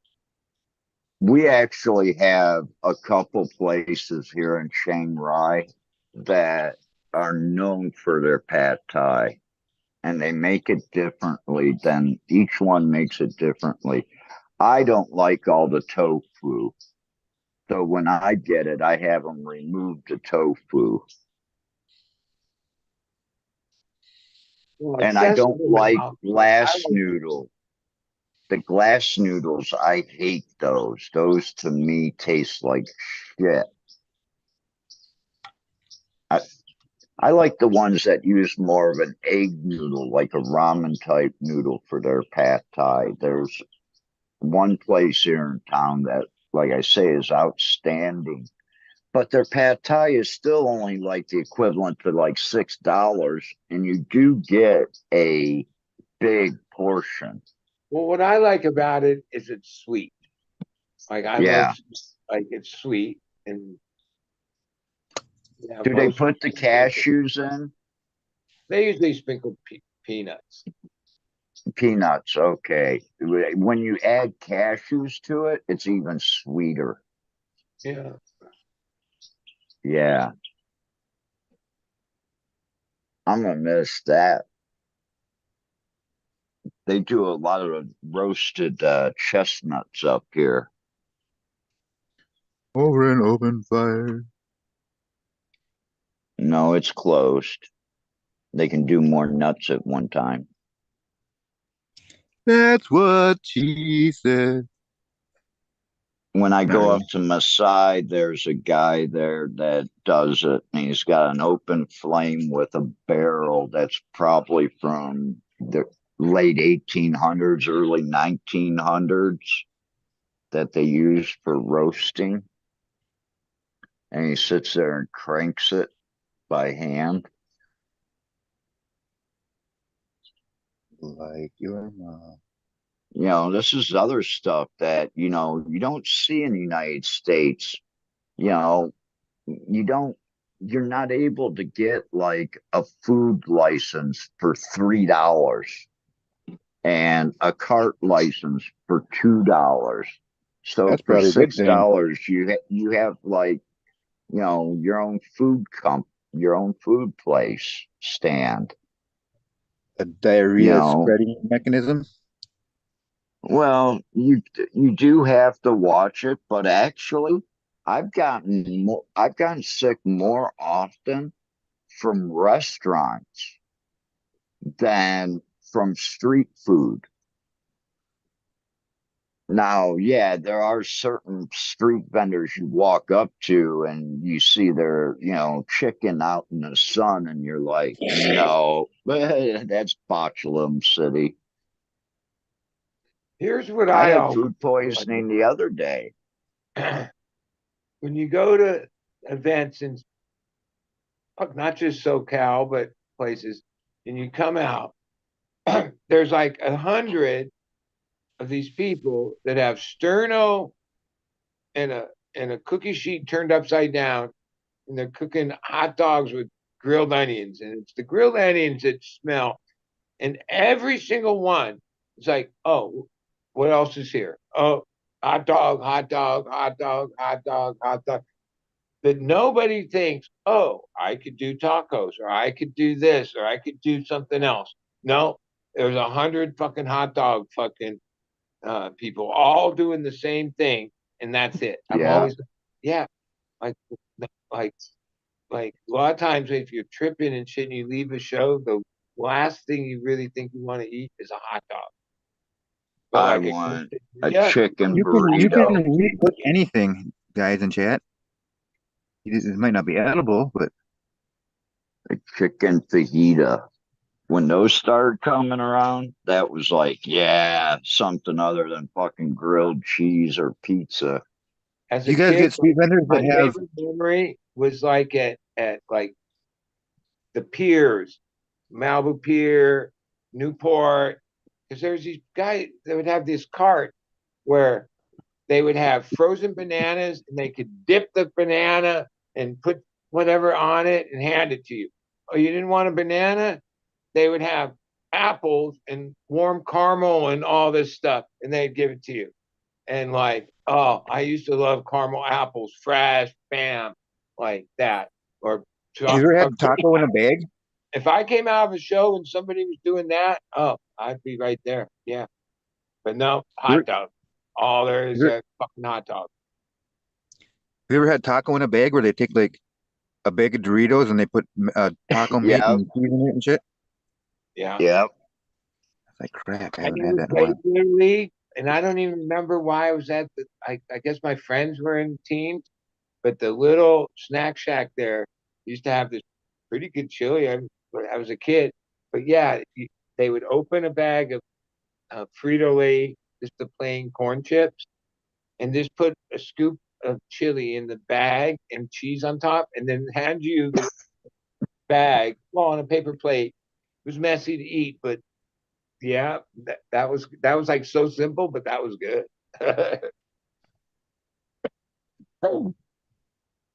Yep. Now, is it so good that I like attempted to do it myself? No.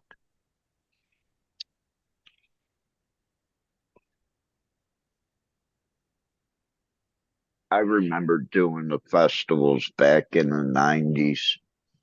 And when my friend would come and help me, we'd get a couple ribeyes.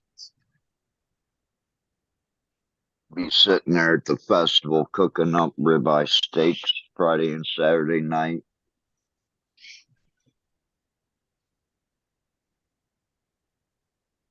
Of course, that's when you could buy decent ribeye for like $5, $6 a pound on sale.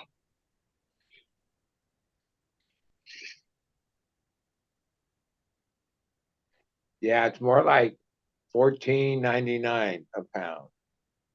And at that point, like at this point, because none of the grocery stores compare, not even close to the freshness, the quality of Costco.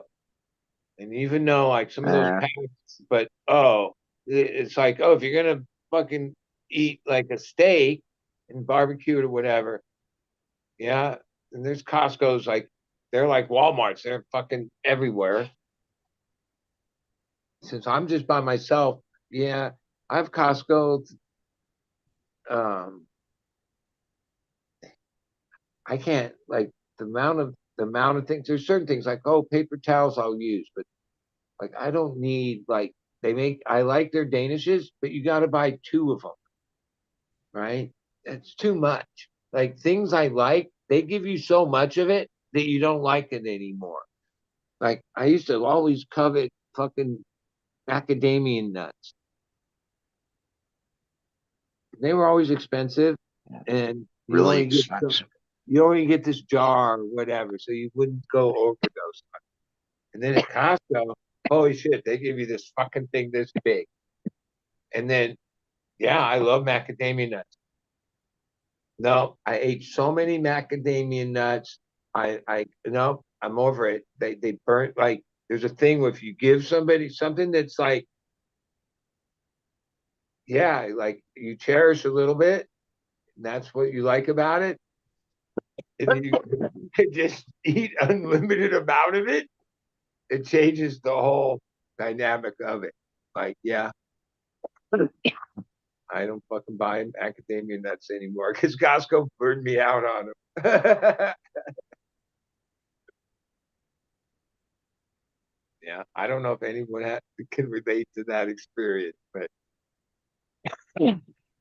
one thing, if I had a house of kids, or like, yeah, like even if it was just me and my wife, we'd realize, yeah, because we had money, we'd go there and we'd get all this stuff, and then it was like we wouldn't eat it.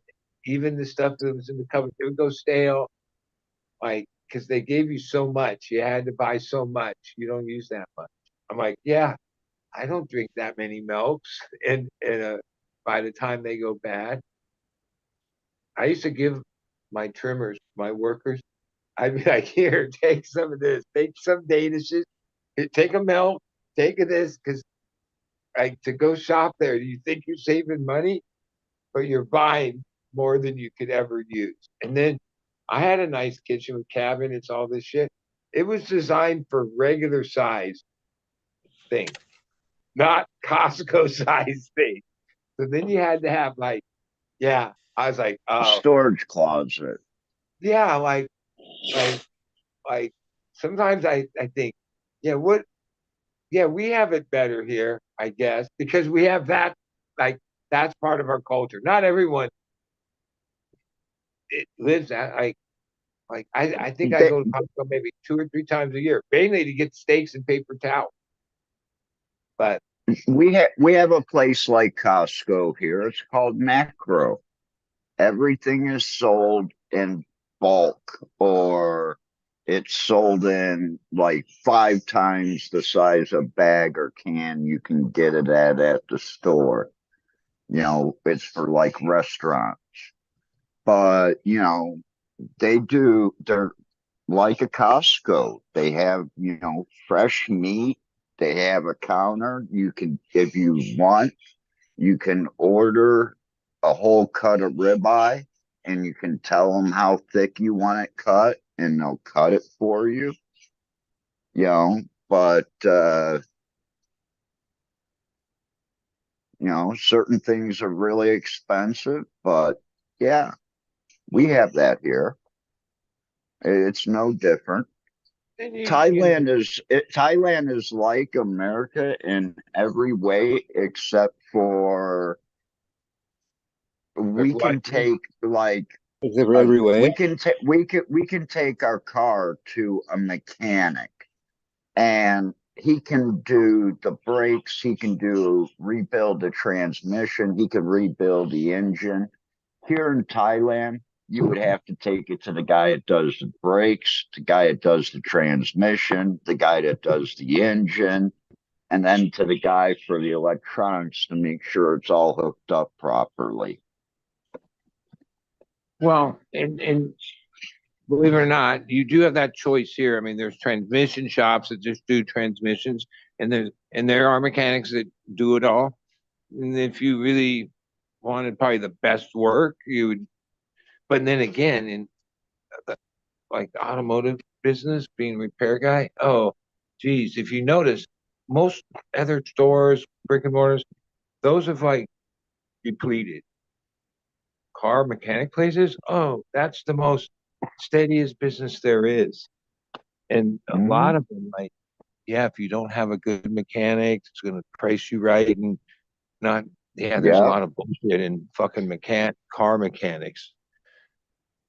It's a hustle. Not everyone works that way, but a lot do. My mechanic in Michigan, I would come up and I would actually help him with my car. And in the beginning, he didn't give me any type of bigger discount. And then after eventually me taking my car there religiously to get work on it or upkeep maintenance, you know, he started giving me a discount when I started working on the cars. And then I helped him with another car. Hey, I need to get this in before I can finish your car. Okay, what do you need hand with?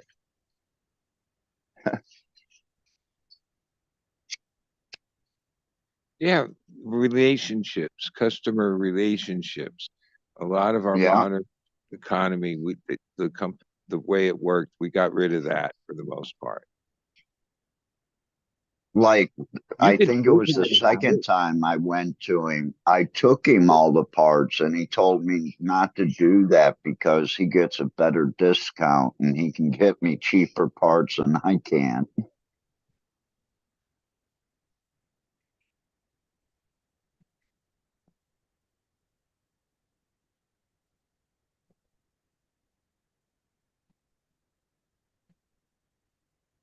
Yeah, this month is But gonna end. Like we have this thing called May Gray, June Gloom. It's like a saying. Now, over the years, there are a bunch of years where, oh no, we had fucking sunny skies, started February, 80, 90 degrees. This year we're back to like the old trend. I think you could probably say we had like only a certain amount of hours, not that many. 'Cause some days it clear up for like a couple hours at midday. We've been in like a marine layer for like the whole month.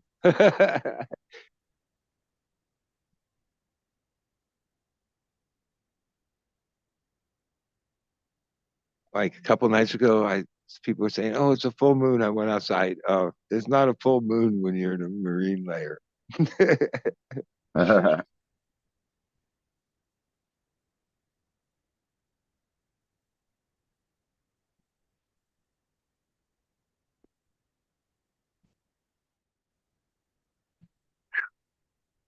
Man, it's getting hot out here.